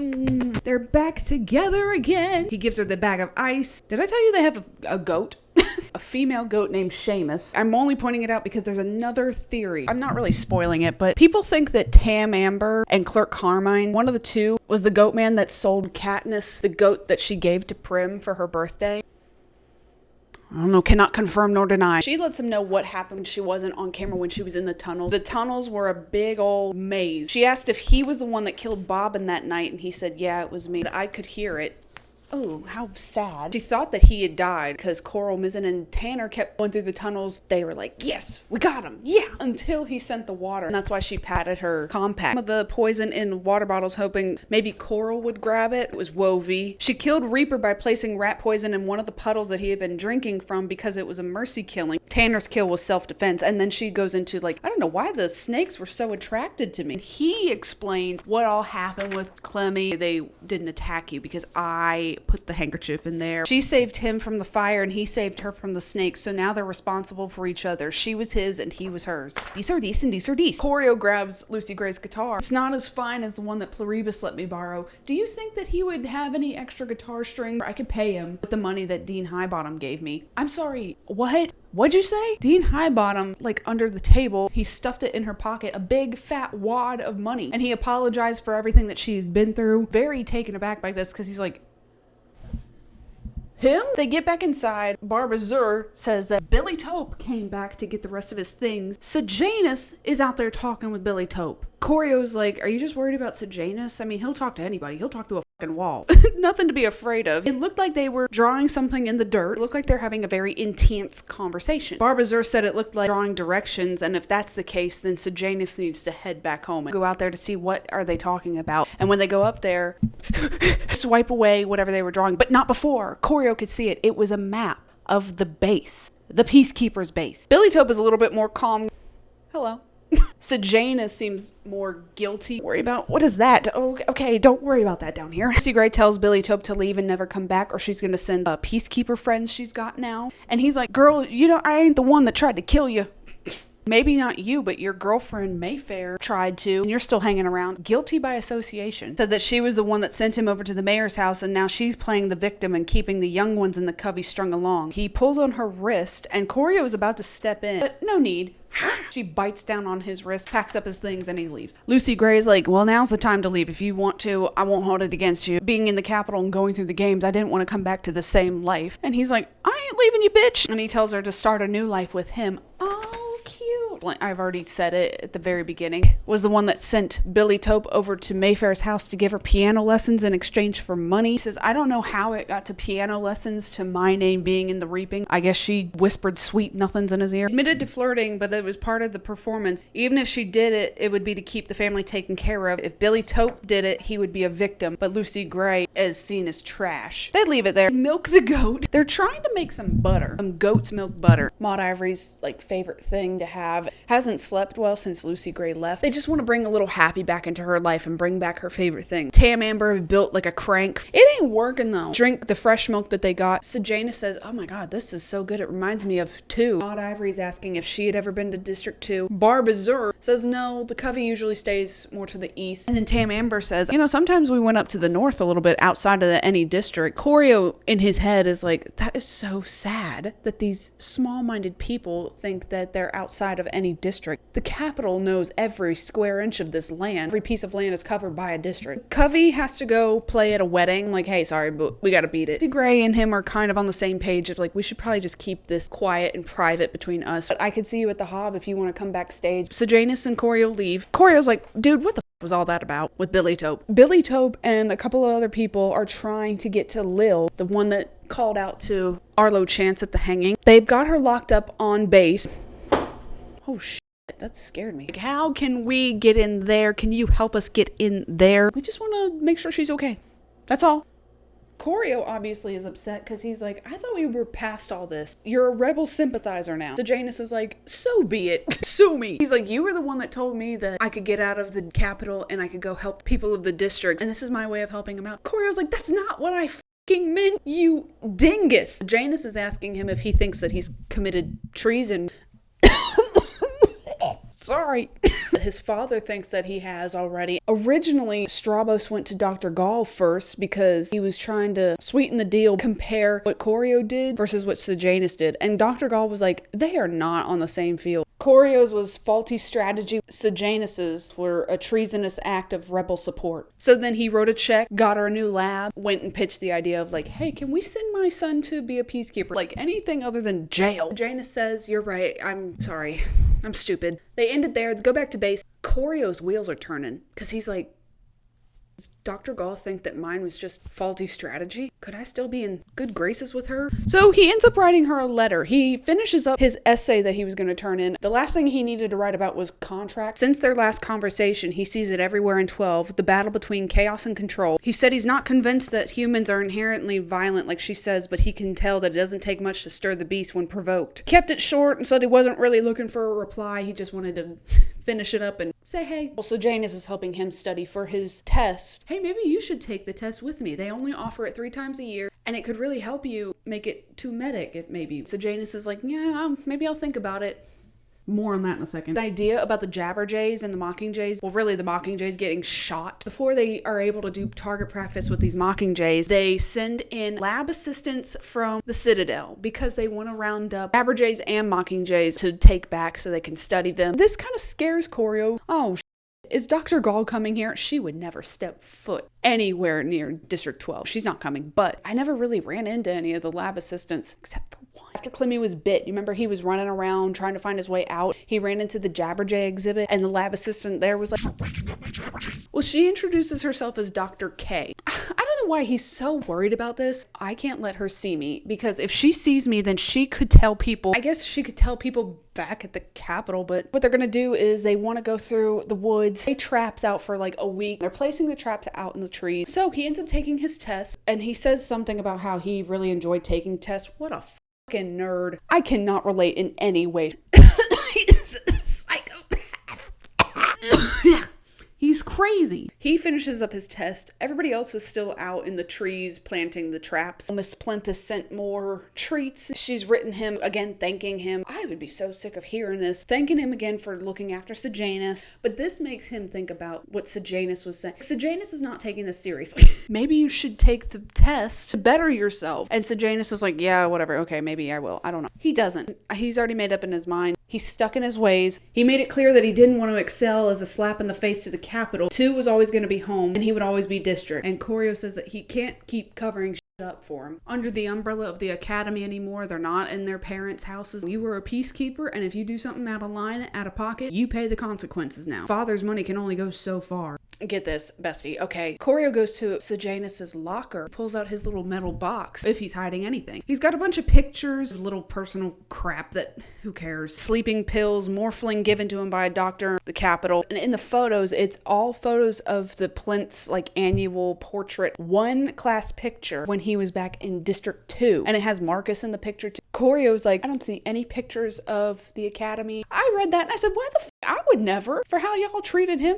Y'all. He's like, I see where we lie. Nothing. He wants nothing to do with the Capitol. Rebel sympathizer in bold lettering. Weirdest thing of all, Sejanus kept his diploma. And Corio thought this was weird because he's like, why would he want that? He didn't care about the academy. He should have just left that at home. Why did he bring it here? On the back, there's a little tiny corner green paper sticking out. And he opens up the frame.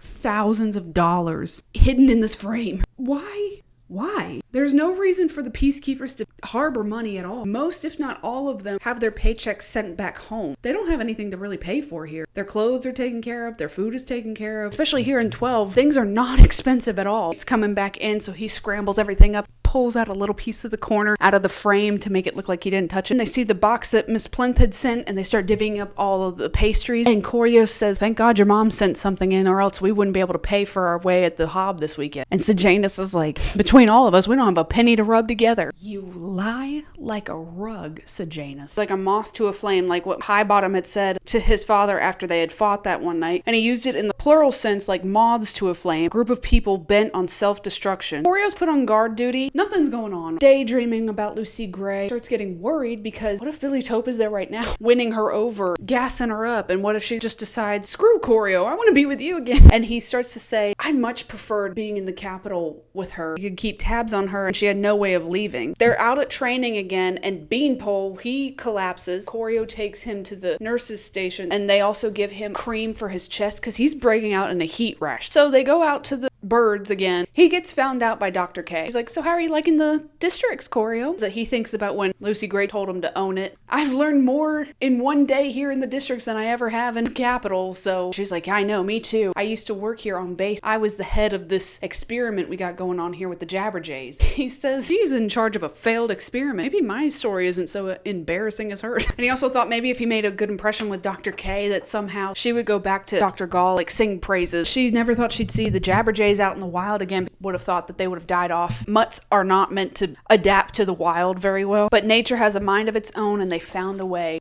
Who are you, Dr. Malcolm? Life finds a way. That is one breakdown series we could do. Jurassic Park. I will not touch Jurassic World. I hate those movies. Those movies do not exist to me. The only cool thing we got out of Jurassic World is the Velocicoaster. I'm sorry, I'm going back.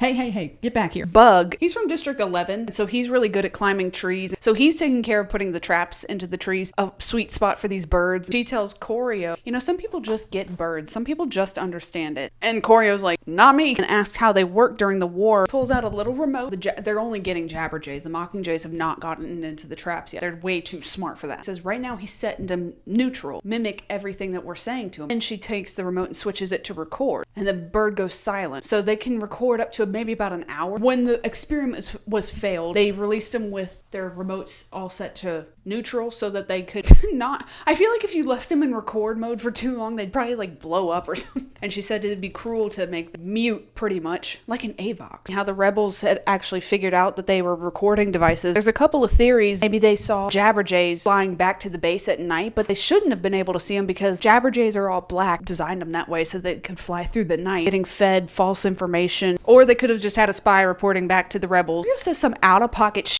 to Dr. K. Let me tell you, because she says now they have a new species to study, which is the mockingjays. Record music or sounds, starts humming some bars of the anthem. This is ironic, making a mockingjay. I'm gonna make it sing the anthem. This is what I mean. He just says some downright rude. He just says, we should kill them all. What the So Dr. K really looks at him like, why would we do that? Aren't they dangerous? We don't know what's going to happen with them. They're a new species. And she's like, they seem pretty docile. They seem pretty chill. So then he spends the rest of his time trying to make up for that comment. And so he's being extra gentle. 30 jabberjays, nary a one mockingjay. He says that he prefers the jabberjays over the mockingjays anyway, from a military perspective. This is cool. That one over there, I don't like that thing. Put that thing back where it came from, or so help me. He hated the mockingjays. He distrusted their spontaneous creation and thought they needed to hurry up and die out. Bug and Choreo are put in charge of seeing all the birds that they end up collecting are taken care of. They're running through the test of if they can record or not and put into a hangar to eventually be transported. That's their job. So what is wrong with me? I just keep sucking in my spit. Choreo is worried about, I kind of want to keep my eyes on Sejanus, but I told Lucy Gray I'd come back and meet them. What is going to happen if he runs into Billy Tope? My night. This is my time to see my girl. God. But anyway, Sejanus come back here with me. We're gonna go see the cubby backstage. Go to this garage. Choreo gives Maud Ivory some treats. Oh my god, thank you so much, bestie. I'm gonna sing you a special song tonight. He finds Lucy Gray. She tells him, you're gonna spoil her rotten. And he says, well, I'm just trying to put a little happy back in her life. Oh, Choreo, sometimes Choreo. What is this place? And she says, oh, it's just an old garage. We perch here sometimes. The covey really loves their birds. The feathers, the colors, perching, euphemisms, mockingjays, bird analogy, but he's really tired of talking about birds. So he tells her about how his day was spent gathering up all of the birds, impress her, but instead she's like, well, that's really sad. No, we need to get rid of them. And she's like, the hell we do. Because it sounds like torture having your voice being controlled by somebody else. This is where it starts to unravel his fantasy of their life, because he's like, what do you mean you don't think the same way I do? He thought that she was being overdramatic, but said that he doesn't think that there was much of a comparison from humans to birds, and she questioned if he felt freely to speak his mind. Of course I do, but within reason. I know my place. Did he feel like he could really talk about what he thinks about the Capitol? And he says in his head, he's like, most of the things that they come up with, their laws, I kind of agree with. And what I don't agree with, that's above my pay grade. I don't know. And told her that he thinks that they should be able to say whatever they want to say. And she said, that's exactly what got my dad shot in the head. Peacekeeper shot him in the head. They're not rebels and they're not pro-capital. Believe what they believe. Maybe her father was a little bit more rebellious. He spoke his mind and got shot. Choreo says, well, my dad got shot by a rebel, so... And then kind of sit in an awkward silence. Okay, well, he swallowed his anger and said that he was just tired and he was sorry for both of their fathers, but he doesn't run Pan Am. So it was showtime, and then Lucy Gray says, well, am I going to see you after the show? And Choreo's like, girl, I don't know. I kind of want to go home. He says, no, I have a curfew now. And she says, we're all going down to the lake. You remember the lake? From Katniss's story, her father showed her the lake. Yeah, that one. We'll go after breakfast, me and Sejanus. So they go back into the hall. Choreo was like, you know what? I ain't seeing Lucy Gray after this. What's stopping me from getting rip-roaring drunk? He gets crunk and drunk. They start the show. At one point, it's only Lucy Gray and Maude Ivory. And Maude Ivory comes up to the microphone and she's like, I told a friend out in the crowd that I would dedicate him a song. She told him all the members of the Covey get their name from a ballad. And this one was of Lucy Gray. It's written by a man named Wordsworth, William Wordsworth. The real poem is called Lucy Gray. It's not very different from the song. It's tweaked a little bit. Pay attention. I'll explain it when I get to the end of it. Oft I heard of Lucy Gray, and when I crossed the wild, I chanced to see at break of day the solitary child. No mate, no comrade Lucy knew, she dwelt where none abide, the sweetest thing that ever grew upon the mountainside. You yet may spy the fawn at play, the hare among the green, but the sweet face of Lucy Gray will never more be seen. Tonight will be a stormy night, you to the town must go, and take the lantern, child, to light your mother through the snow. That, father, will I gladly do. 'Tis scarcely afternoon, the village clock has just struck 2, and yonder is the moon. At this the father turned his hook to kindling for the day. He plied his work, and Lucy took the lantern on her way. As carefree as a mountain doe, a fresh new path she broke. Her feet dispersed the powdery snow that rose up just like smoke. The storm came on before its time. She wandered up and down, and many a hill did Lucy climb, but never reached the town. The wretched parents all that night went shouting far and wide. There was neither sound nor sight. I'm gonna fucking quit. There was neither sound nor sight to serve them as a guide. At daybreak on the hill they stood, that overlooked the scene, and thence they saw the bridge of wood that spanned a deep ravine. They wept, and turning homeward cried, in heaven we all shall meet, when in the snow the mother spied the print of Lucy's feet. Then downward from the steep hill's edge, they tracked the footmarks small, through the broken hawthorn hedge. Yeah, like Gail Hawthorne. By the long stone wall. And then an open field they crossed. The marks were still the same. They tracked them on, not ever lost, and to the bridge they came. They followed from the snowy bank those footmarks one by one into the middle of the plank, and further there were none. What the hell? Yet some maintain that to this day she is a living child. You may see sweet Lucy Gray upon the lonesome wild. Or rough and smooth she trips along and never looks behind. She sings a solitary song that whistles in the wind.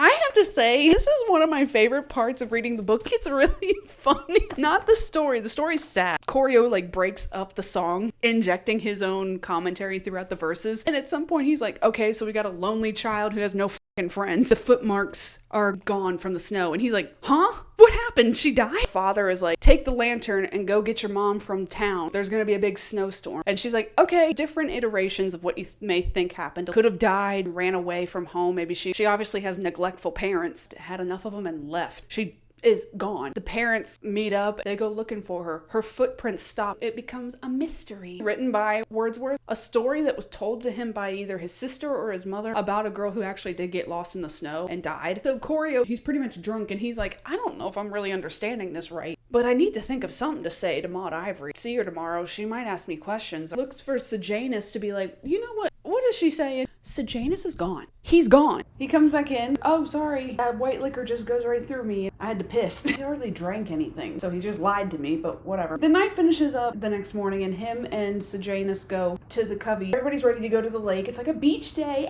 Lucy Gray also doesn't appear to be upset. She gives him a kiss, and he's like, I guess we're okay. The walk to get to the lake is going to take about 2 to 3 hours. He grabs a stick. He's telling everybody, like, oh, it's just a walking stick. He wants to have something to defend himself with. He felt very vulnerable without having a weapon in his hand. Maude Ivory gets a blister on her foot, so Sejanus offers to carry her. She asks Choreo what he thought about the song last night, and before he can answer, she says, I think that she turned into a bird and flew away. So Choreo's like, oh, thank God, there's no real meaning to that. It's supposed to be a mystery. There's not supposed to be a definite answer. Ask Lucy Gray what she thought, and she says, I don't know, it's a mystery, just like me. So when they get to the lake, Choreo can see stone houses that line the bank of the lake, and only one is standing. We know about it because in Catching Fire, Katniss' childhood, her father had showed it to her, and then also in Catching Fire, she uses it to meet Bonnie and Twill. Gale there at some other points in time. Whatever, so that's the same place. Lucy Gray apologizes. She made him upset, and he doesn't agree with everything the Capitol is trying to keep people under control, or they'll go around killing people like they do in the arena. And she's like, well, what do I have to give up for my safety? They fight against the Capitol, they get shot like her father. If they try to keep their families together, they get their heads beaten in like her mother. So then Choreo's like, aha, I knew it. You guys were rebels. And she's like, no, sir. We're Covey, first and foremost. She says her freedom is not worth that risk of safety from the Capitol. Clerk Carmine comes up holding a plant.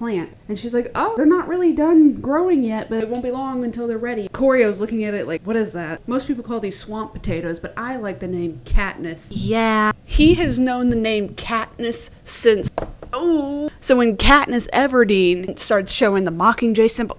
She was set up to fail, to be hated by Snow from the get. Poor thing, she had no idea. The lore. That's also gonna lead into a conspiracy theory I have at the very end of this. They're looking up at the sky. Maud Ivory's like, oh wow, this is such a pretty shade of blue. It's like azure blue, like Barb's name. Covey members, our first name is named after a ballad. Barb Azure is named after Barbara Allen. Maud Ivory's named after Maud Claire. Azure like the sky. Maud Ivory got Ivory because piano keys. But Corio's like, I literally didn't even make that connection at all. You have almost a Covey name because your last name is Snow, white as snow. So he says, why don't you write me a song? Maud Ivory says, oh no, I'm not the songwriter. Lucy Gray is. Hang on, she'll get back to you on that one. He starts singing the Valley song, all of the Mockingjay singing, which Corio doesn't like. And it's a nice, sunny summer day. Every day was like this. This really wouldn't be all that bad. Except for them Mockingjays. He noticed he heard no jabberjays, meaning the Mockingjays had begun to mate with themselves and travel further out into the woods. He didn't like the fact that the capital birds were going extinct and the new creation was multiplying rapidly without any control. Your context clues: Mockingjay, Mockingjay, Mockingjay, Mockingjay, jury duty, jury duty. Lucy Gray tells Corio also that she's kind of worrying about Clerk Carmine. She's worried that he's wanting to go back to Billy Tope. She explains what she meant in that line about I'm the bet that you lost in the reaping. Billy Tope bet that he could have Lucy Gray and Mayfair, and she doesn't know what Mayfair ever told her father, but since she would never let her father know that she was with Billy Tope, she probably made some bullshit story up about Lucy Gray. Even though the locals love them, they're still kind of the outcast. Like when they're not performing, people don't want to talk to them. People think they're weird. They're not very welcomed, honestly, other than when they're performing. It wasn't hard to convince the mayor that Lucy Gray was no good. Billy Tope says he's the happiest when he's alone, but he really wants a girl who could take care of him. Mayfair could do that. She was probably lonely too because nobody likes Mayfair. Mayfair is a spoiled brat who is a hater, so she's a loner. Didn't take much sweet talking from old Billy Tope. Whatever you say, King. Billy Tope had come out to them yesterday. He's asking for the rest of them to come with him because they're gonna head up north outside of any district. If it's real, they'll come back and start taking people back up there with them. Asked Lucy Gray if she wanted to go with them. She said no, to meet at their spot at the hanging tree. That's where they would always meet up at. He brings up trust. I can't remember the context, but he says that trust is important, and she says, you're damn tootin'. She says she values trust more than even love. She loves a lot of things that she doesn't trust, like thunderstorms, white liquor, and snakes, and she says maybe she loves them because she can't trust them. Takes a deep breath and she says, I trust you.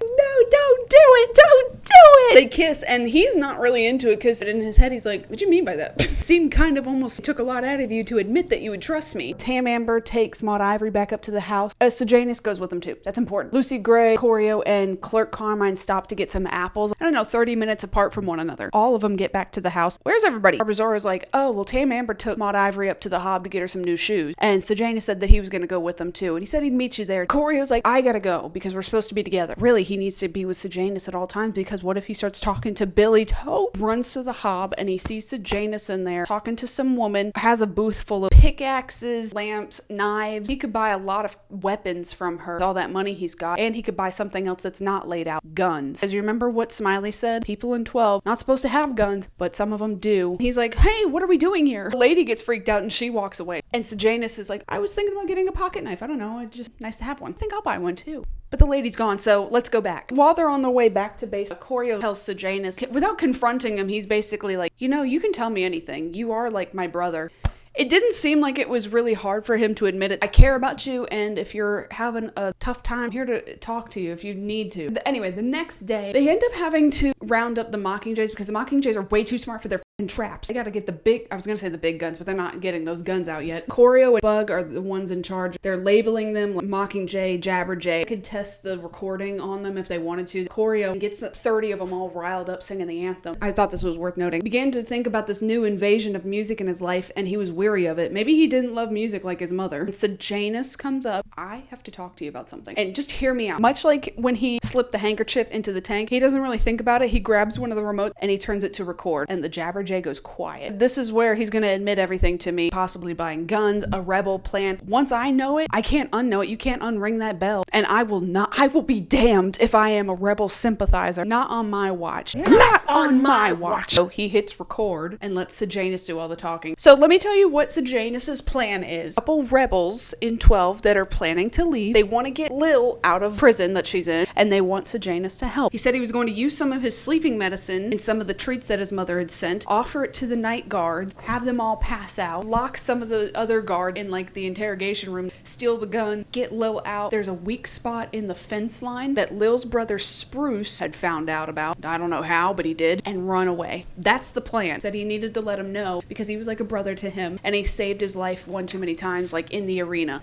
Hook, line, and sinker. Boom. You just said it. Saved my life in the arena. And if that wasn't enough, he'll find some way to get in touch with his mother and write her a letter, his father too, and let him know that the plinth name lives on, even if it's in obscurity. Corio turns it back off. Then he starts questioning, let's think about this. What if the plan goes to shit? How do you know that all these guards are going to eat your treat that you put your sleeping medicine in? How do you know that the other guards aren't going to shoot you? Sejanus said that he was either going to get arrested now or later. This is him kind of confirming, I'm on the rebel side. Billy Tope and them have been gathering up supplies. Major, commander, I don't know. The guy who runs the place, I don't know my military ranks. He's having a birthday party, and they were going to do it the night of that. Corio just says, I wish you the best of luck, and they leave it there. And then Corio starts weighing his options. Do I even send that Jabberjay in? Maybe I should just erase the whole thing. Then his only other option is to try and think of other ways to talk him off the ledge, and clearly that's not working. If it gets sent to Gaul, can figure it out who it's about. Stravos will get him another get out of jail free card, get him a desk job at his munitions, whatever. He could serve a prison sentence, but he'd still be alive. That might be the best option. So that's how he justifies it. He writes a note saying, like, this is going to the Citadel. Please send this to Dr. Gall. What is Lucy Gray going to think about this? 2 conversations we've had with one another. She may agree with Sejanus, and she may not like the fact that I just gave him up. She may want to leave with Billy Tope now. What have I done? They go to another Covey show at the Hob. During the show, Sejanus gets up, and he makes his way over to the dressing area. Corio follows him back there. You can see the woman from the Hob that was selling the weapons. She's walking away, folding up some cash. She just came by and dropped off the gun. Sejanus talking to Billy Tope. They're looking down over a burlap sack full of guns. Someone puts a barrel of a gun up to Corio's head and is like, move, get in there. Spruce, Lil's brother. Sejanus is like, no, he's with me. He would cover for the group and buy them more time. And Lucy Gray also comes in there. Billy Tope says, no, she's with me. She's gonna be coming with us. Guns we got 2 shotguns, a peacekeeper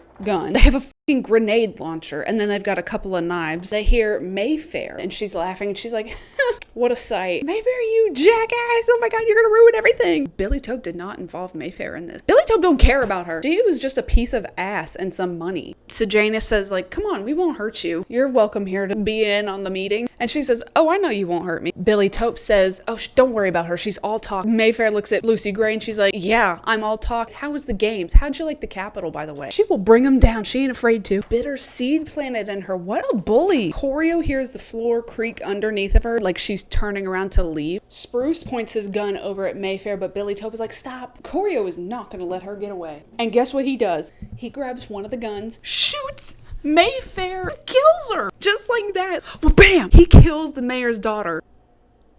Womp, womp, womp. Billy Tope starts freaking out. What the did you do, you idiot? Corio says that he couldn't have having her say his name, being involved with any rebel support, her go back to talk to her dad about like what she had seen. I'd rather kill you. So Billy Tope runs back over to Corio. He pushes Lucy Gray out of the way. Go back on stage. That's your alibi. You were never here. Billy Tope says, if I'm swinging, she's swinging next to me, as in on the hanging tree. Spruce, he's had enough. He's like, oh, this. Ba-bam! He shoots Billy Tope in the chest. We've had 2 deaths. I only have 4 X's left. Let's calm down, people. People don't hear the shots going off because Mont Ivory's got the whole Hob singing a song where they're like clapping into. Spruce takes the bag of guns and he tells Corio that he might want to think about joining them because somebody's going to have to pay for this. Not really Billy Tope. Not many people would care because Covey, or he was Covey. The mayor's daughter is dead, so you might want to think about coming with us. Sejanus and Corio go back inside and pretend like they didn't just see anything, and they're sitting up against the back wall like they're all leaving to go home, and they can hear Maude Ivory screaming, and they know that she has just found the body. He starts thinking that his DNA is on one of the guns. Spruce is taking them out of 12. It shouldn't have any trace of him, right?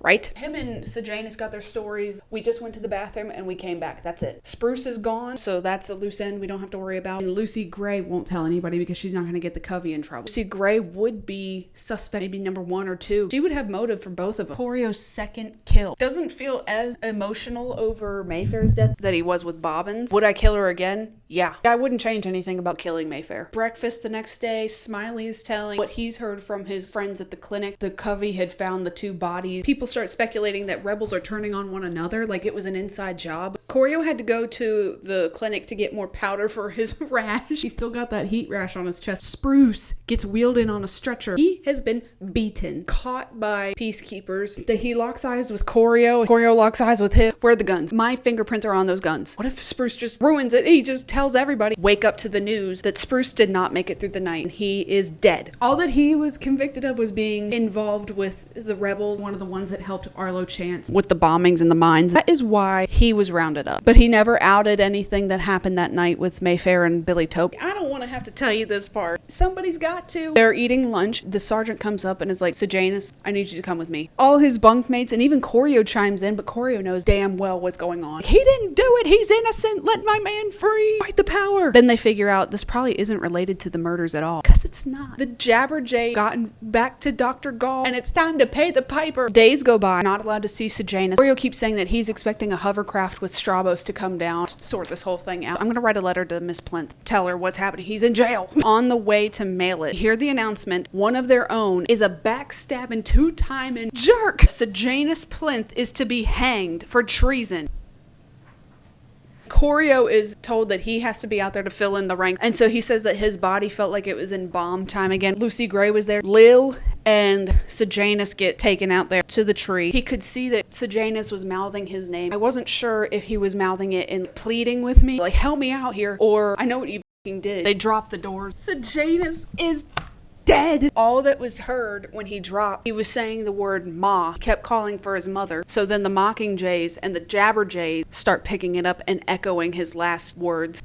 I need a second. Fucking sad as hell. I guess I can move this to cover both of them. Y'all, we got 2 more chapters left. Stay with me. Let me tell you what Corio does right after. Going back to their barracks, he's alone. How long it was going to be until he was arrested too, because clearly Spruce didn't make it out with the guns. Only a matter of time before they were found. He opens up Sejanus's locker. He ends up eating some of his cookies. He takes the money. He's going to write a letter back to Tigress, explain what happened, send her the money to take care of the rest of the rents. He's decided, I'm dead.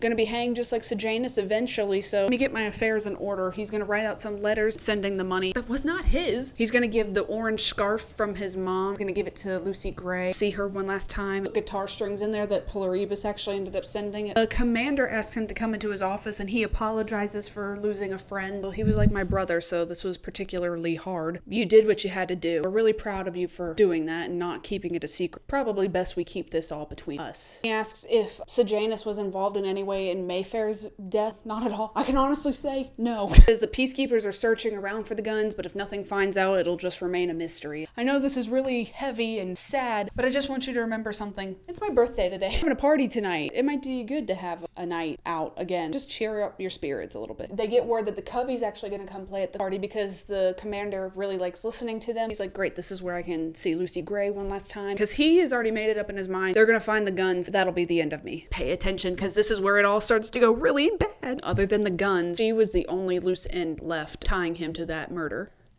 In the last chapter coming up, he goes a bit mint, oh love. But hold up, hold your horses. On the stage, she's wearing her rainbow dress, kind of a nod to Corio. We're still in this together. She starts singing a song. It's all about Corio. It's called Pure as the Driven Snow. Everyone's born as clean as a whistle, as fresh as a daisy and not a bit crazy. Staying that way is a hard road for hoeing, as rough as a briar, like walking through fire. This world, it's dark. This world, it's scary. I've taken some hits, so no wonder I'm wary. It's why I need you. You're as pure as the driven snow. Everyone wants to be like a hero, the cake with the cream or the do or not dreamer. Doing's hard work. It takes some to change things, like goat's milk to butter, like ice blocks to water. This world goes blind when children are dying. I turned into dust, but you never stop trying. It's why I love you. You're as pure as the driven snow. Cold and clean, swirling over my skin. You cloak me, you soak right in, down to my heart. Everyone thinks they know all about me. They slap me with labels and spit out their fables. You came along and you knew it was lying. You saw the ideal me, and yes, that's the real me. me. This world, it's cruel, with troubles aplenty. You asked for a reason, I've got 3 and 20. For why I trust you, you're as pure as the driven snow. It's all about Choreo and her trusting. It ends the last little bit of the song with like, that's why I trust you. Trust means more to her than love. If I trust you, we're in it for life. We see each other. We're good. We see each other.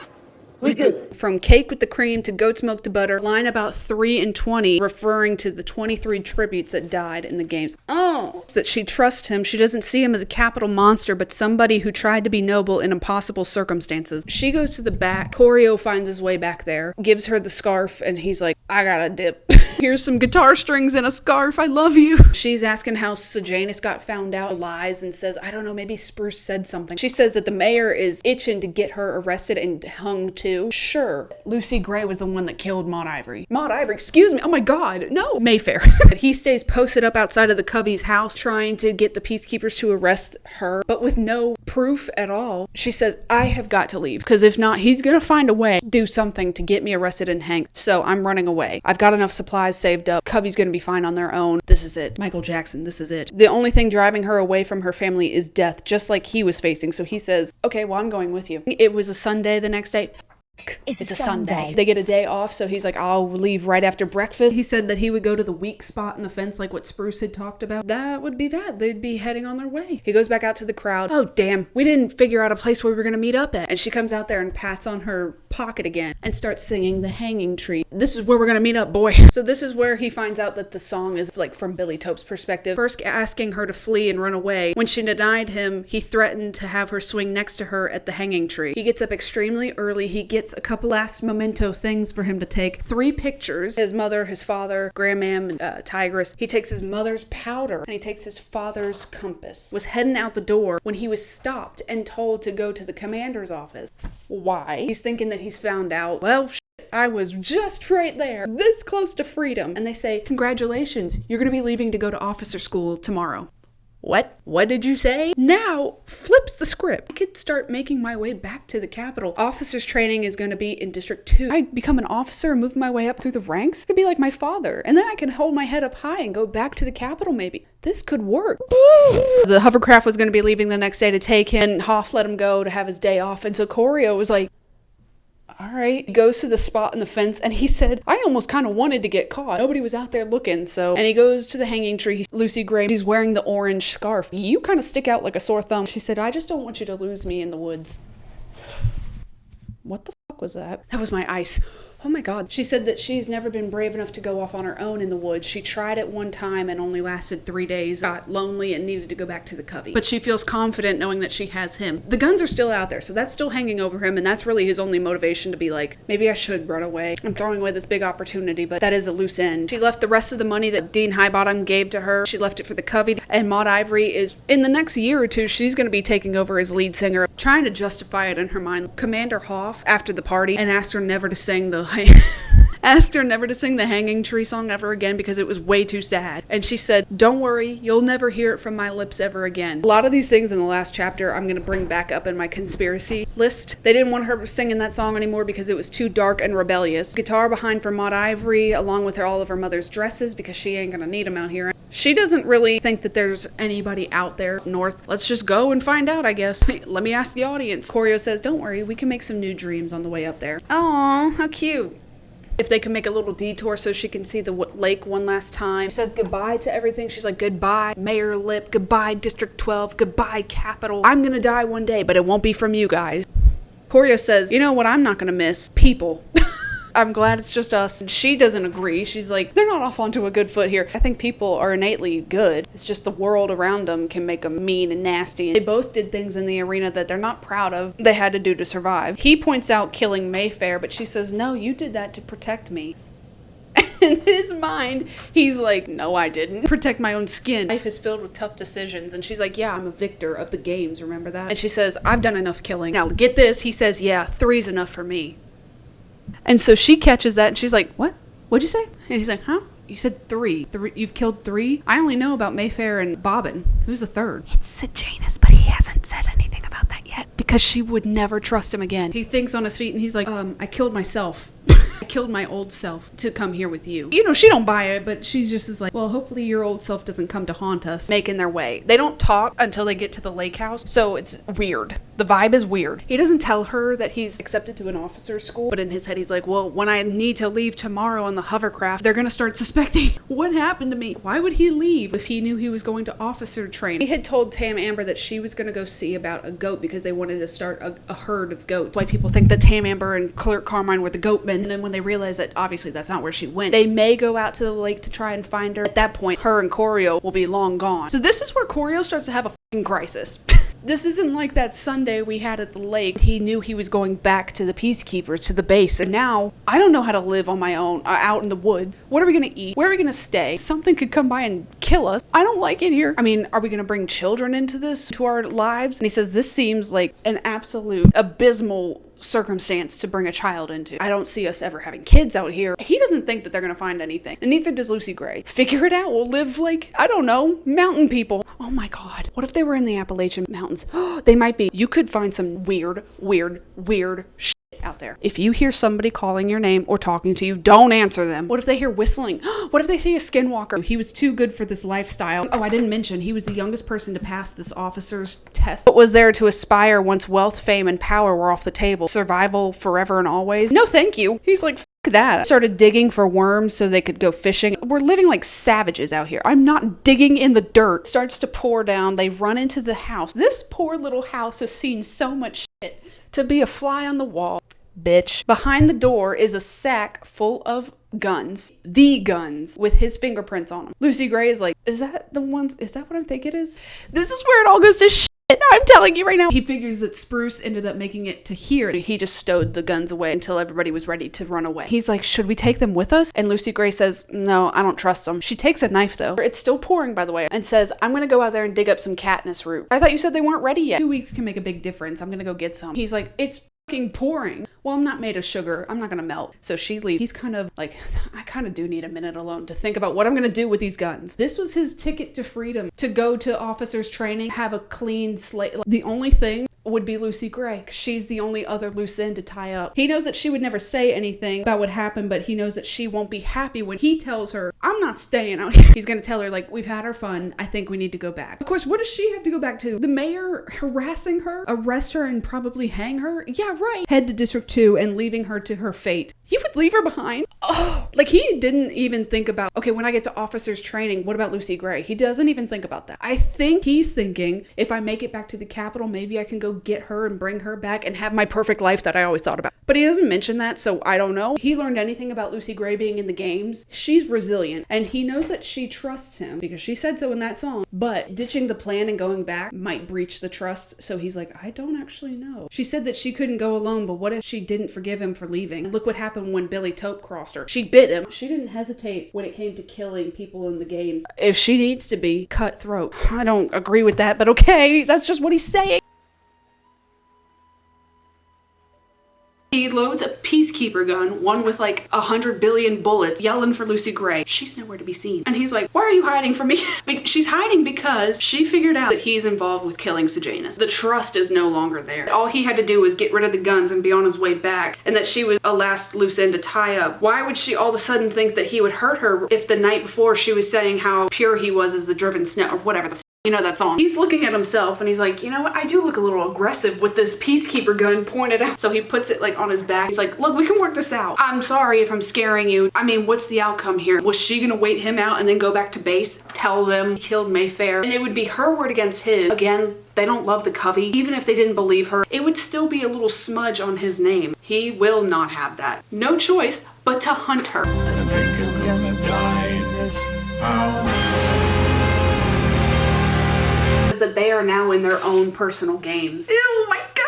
He's gone cuckoo for Cocoa Puffs because he can't control this thing. He finds her footprints in the mud, much like the story, and then he sees the orange scarf on the ground and he goes to pick it up. There's a snake underneath of it and it bites him. It was planted because Lucy Gray can charm the snakes, strategically put it underneath the scarf. It was a trap. I think it's safe to assume that Lucy Gray is watching from afar. She starts singing The Hanging Tree and it's mimicked by the Mockingjays and the Jabberjays and it starts swirling around Corio. He is not a fan of music anymore. What a disaster. He doesn't know if the snake is venomous or not. It's not. I wonder if she planted that thinking that I would pass out from the snake bite and she could come over and take the knife and finish me off and be on her way. No, I'm not letting that happen. He swears he could hear somebody running around and closer to the shore. So he takes the gun and he just opens fire. This is where you get that gif of him like pointing up into the trees like shooting at the mockingjays, peppering the trees, hoping to hit her. He looks around, nothing's there. He started to yell out that it wasn't too late to work something out between them. Are you? If somebody was just emptying out a magazine from a AK-47. We can work it out though. Screw you. He goes back to the house, takes the guns, goes out into the lake and sinks them to the bottom of the lake. Uses his father's compass and heads back to base. And leaving her at the clinic, and he's like, I'm dying, my arm. He made up a story that like, I stopped to tie my shoe and a snake jumped out and bit me. The nurse was like, yeah, they come out during the rain. It's not venomous, you're fine. So now he's like, oh, we're right at the very end. This is how the story gets wrapped up basically. He goes to his bunk, gets all of his belongings, goes to take a shower. He pulls out the things that he was gonna take with him. The photos are all crumbled. They got wet in the lake. His mother's powder, pasty slush, it's no good. He tosses those away. The only thing that he kept was his father's compass. He is just assuming the role of his mean father. But you know what, from the get, we knew. I told you from the very beginning he was not a good person. He gets on the hovercraft. They stop and they're like, okay, we're here. And he's like, this is not District 2, this is the Capitol. Yeah, well, we had instructions to drop you off at the Capitol. We're on a schedule here, so could you get out? And he's like, Lucy Gray got back somehow and she told, and they dragged the lake, they found the guns. He gets taken in a car to the Citadel, goes down to the labs. He's meeting face to face with Dr. Gall. She said she was pleased to hear he was continuing his studies in District 12. She asked if he thought about the Hunger Games while he was there, more about what Dean Highbottom had asked. What are the Hunger Games for? They're a part of an ongoing war. Each one is a battle they can hold in the palm of their hand instead of one large war that can spin out of control. It's a waste to have these games because people in the district, they're not paying attention. She said, oh, well, that'll be changing in the next game. Works in their favor for this year because everything has been wiped clean. She only keeps one copy in a vault for her own personal sick pleasure. He said that he was glad that it was gone to erase one more memory of Lucy Gray from ever existing. She wasn't expected in 12 and now she'll be forgotten there as well. She's forgotten all over, my God. They're gonna be implementing all the things pretty much except these mentors be students. They're not doing that anymore. She says the betting will still go on. Lucky Flickerman's coming back to host the game. The gag of the century says, you learned a lot on your summer vacation. He's like, what? Oh, you didn't think I was gonna let you just sit here at the Capitol and yuck it up all summer. I was the one that sent you to the Peacekeepers. This has all been a plan. It was never that serious. She thought a summer with the Peacekeepers would be far more educational. She gave him an honorable discharge. He would be studying under her at the university. Get your shit together, Mr. Snow, because classes start on Tuesday. Or Thursday. Why would you start Thursday? Y'all, we did it. Look at this. This isn't even all of the notes because my printer ran out of ink. We do have an epilogue. I didn't print that part out, so I'm gonna have to read straight from the book. I did print off one more picture. The summer is over. He is going into freshman year at the university. His hair has grown back. He is highbrow, looking down his nose. Financial situation is completely taken care of. He's treated pretty much like a full-fledged faculty member working with Dr. Gall. That's why I was saying when she told him about Gaius Breen, I think she already views him as a co-worker enrolled at the university, but he's basically working as a faculty member. Reported for his game maker internships. He is also the one that brought up that there needs to be more to fight for, like more incentive for them to want to fight. He makes the rule that if the tribute wins, the whole district wins. If the victor comes from District 7, and District 7 for the next year will get more food sent to them, parcel day. It would tempt some volunteers. They'll be taken care of for the rest of their lives. Also said that there needs to be a sectioned off part of each district called the Victor's Village. It's the nice part of town. More incentive for people to want to actually fight. This is what happened with the Plinths. Get this. They basically bought his whole life. They were going to be moving into the building anyway, so they really spent a lot of time with the Snows. The wardrobe, they bought his tuition, and he said that he still felt uneasy calling Miss Plinth Ma, call Strabos. Oh my God, is his name Strabo? I've been calling him Strabos the whole time. Oh my God, why did I think that? Whatever. Said it didn't feel right to call him father. The word sir a lot. It wasn't as if they had adopted him. Being designated as their heir worked better for him anyway. He'd never give up the Snow name, not even for a munitions empire. He took Sejanus' spot. He said it happened all very naturally. His homecoming, their grief, the merging of the families. I'm gonna say Strabos now because we're this far in. He said that his wife needs something to live for. Can you help her out? If she doesn't have anybody to look after, she will plummet. He ends up buying the Snow's penthouse so so they didn't have to move. Strabos and his wife buy the Doolittle's house right below him. And then the grandma, Miss Plinth, she calls her the new maid because Miss Plinth comes by and takes care of her. She's like, oh, thank you, maid. The Plinths paid for everything now. The taxes on the apartment, his tuition, the cook. Although he intercepted and pocketed the envelope of money he sent Tigress, so she never even saw him. University life was expensive when done right. They both got on pretty well, and he almost forgot at times that Strabos was district still.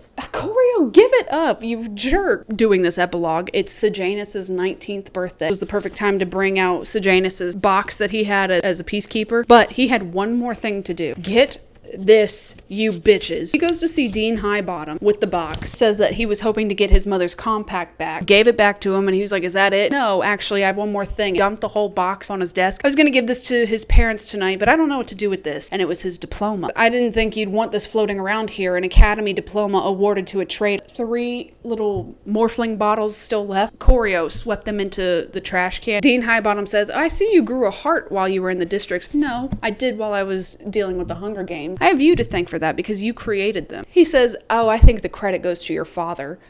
For Dr. Gall's class, which he was failing because he couldn't stand her. He is never liked this woman. Participation was made impossible because of my hatred towards her. The assignment was to create a punishment for one's enemies so extreme that they would never be allowed to forget how they wronged you. Hunger Games, the evilest impulse, cleverly packaged into a sporting event. Next morning I awoke horrified by what I had made, meaning to rip it to shreds, but it was too late. Without my permission, your father had given it to Dr. Gall. He wanted the grade, and I never forgave him. So that's it. I still stand by what I said. Grow up. I understand you're bitter about it. Understandable. But grow the hell up. It was never meant to be anything more than theoretical. And who but the vilest monster would stage it? After the war, she pulled my proposal out and me with it, introducing me to Pan Am as the architect of the Hunger Games. When that first child died was the first night that he ever tried morphling. I thought the thing would die out, but it didn't, and Dr. Gall took it and ran with it, and she dragged me along with it for the last 10 years. Corio said it certainly supports her view of humanity. Highbottom says that we're self-destructive. Corio quotes like moths to a flame. He doesn't say much after that except, what did you say to her when you left? Your little songbird. Was she sad to see you go? Corio says, I suspect it made us both sad. Doesn't care to talk about Lucy Gray with anybody, especially Dean Highbottom, so he leaves. And he says also that Smiley had actually written to him. I guess word got out that he made it back to the Capitol, I don't know, but he got a letter from Smiley saying what had happened. Everybody thought the mayor had killed Lucy Gray, but they couldn't prove it. As to the Covey, a new commander had replaced Hoff, and his first move had been to outlaw shows at the Hob because music caused trouble. Lucy Gray's fate was a mystery, just like the little girl, a ghost who haunts the wilderness. Perhaps no one will ever really know. She could fly around District 12 all she wants, but she and the Mockingjays never be near him ever again. That's what you f***ing think. 60-some years later, and he didn't like love, the way it made him feel stupid and vulnerable. If he ever married, he'd choose somebody incapable of swaying his heart. They could never manipulate him the way Lucy Gray had. Olivia Cardew would be perfect. It's not confirmed that they got married, but when he ruled Pan Am, people would call him a tyrant, iron-fisted and cruel, but at least he would ensue survival for survival's sake. He passed Pluribus's nightclub. You know, a person could get rat poison anywhere, but I happened to pick some up in the back alley behind this nightclub, and I happened to put it in the morphling bottles, knowing that Dean Highbottom would take the morphling in the trash cans and die. He died, which honestly was probably a reprieve for him. Although he couldn't help hoping that as he drew his final breath, he'd realize what so many others had realized when they had challenged him. What all of Pan Am would know one day. What was inevitable? Snow lands on top. The end. Fucking hell. Snow is a monster. I only have 2 X's left. I had cut out plenty of X's, I thought. Okay, so here are some of the conspiracy theories. Some people think, I don't subscribe to this idea. I don't think Lucy Gray is related to Katniss at all. They think that she could be like a great-great-grandmother. I don't think so. That's if you think that Lucy Gray made it. It's like, do we think Lucy Gray lived? A lot of people think that she ended up catching a stray bullet, was shot, and then I think if she did get hit with the bullet, maybe she made it somewhere further out in the woods and then died. And then people think that the Covey may have found her body because there's a line in the next book that we'll talk about. Well, I don't want to tell you because it's going to spoil the end of the book. They got to see Lucy Gray before she passed, if she passed. Some people think that Maud Ivory said she turned into a bird and flew away. Or she made it on her own and made it to District 13. Now that's another one. Somehow, some way, it doesn't make any sense to me. Alma Coin is Lucy Gray because the timeline wouldn't make any sense. But people do think Alma Coin could be Lucy Gray's daughter. I don't think so. Wouldn't it be ironic if she did have a daughter? Ended up being maybe not as bad as Snow, but she wanted power and control and she wanted to be in charge. This is one I can honestly say I don't know what I think about. I don't see Lucy Gray dying right away, but I also don't see her living. People think that if anybody was related to Katniss, it would be Maude Ivory, her mother's grandmother or mom or something like that, because they have the same kind of features with hair and skin color, eye color. That's how they think that the Hanging Tree song got passed down, because the commander told Lucy Gray, don't ever sing that again. Maude Ivory knows every song she's ever heard, so she could have passed it along through. I never pictured her mother being related to anybody in the Covey, her father to be related to somebody in the Covey, because her father was more musical. He knew about the lake, to call her Katniss. That's another thing. People were like, Lucy Gray was the one apparently that came up with the name Katniss, and nobody else knew about it other than Snow and the Covey. I feel like there's other conspiracy theories that we can talk about, but I can't think. My brain is mush. We didn't get any explanation as to what the happened to Tigress. All we got was that Tigress and Mrs. Plinth got on really well. I'm gonna have to reread Sunrise on the Reaping. Maybe I'll get more of a backstory that I don't remember right now. We're just assuming that Snow ended up marrying Livia Cardew. He marries and has kids and grandkids. I was looking up TikToks the other day. Somebody said that maybe Lucy Gray made it to 13, but then other people were saying, no, it wouldn't be possible. Nobody could make it there just by walking from District 12 to 13. The distance between it is too short. I commented, I was like, I disagree. If we think back to when Bonnie and Twill had said that they were on their way, I think it was Bonnie, had broken her ankle. Eventually, in Mockingjay, Katniss is in the hovercraft leaving from 12 to 13, and she says, Bonnie and Twill were so close, they didn't end up making it. I started thinking, maybe Lucy Gray did catch a stray bullet, and if you were injured, maybe it was too treacherous of a trek to take if you were injured, like Bonnie was. Maybe you can't get far. I don't know, that's just what I thought. Maybe I do think she died in the woods. It's up to you. It's up for interpretation. Miss Suzanne Collins, I think, is gonna gatekeep what she thinks forever and always. I kind of don't ever want an answer, but I am interested to hearing conspiracy theories. Oh my god, my back hurts so bad. I'm done. I'm finished. If you made it to the end, holy moly, you MVP. You are the MVS, most valuable sweaty. Okay, we got one more after this. One more. We got Sunrise on the Reaping. We can do it. That hurt.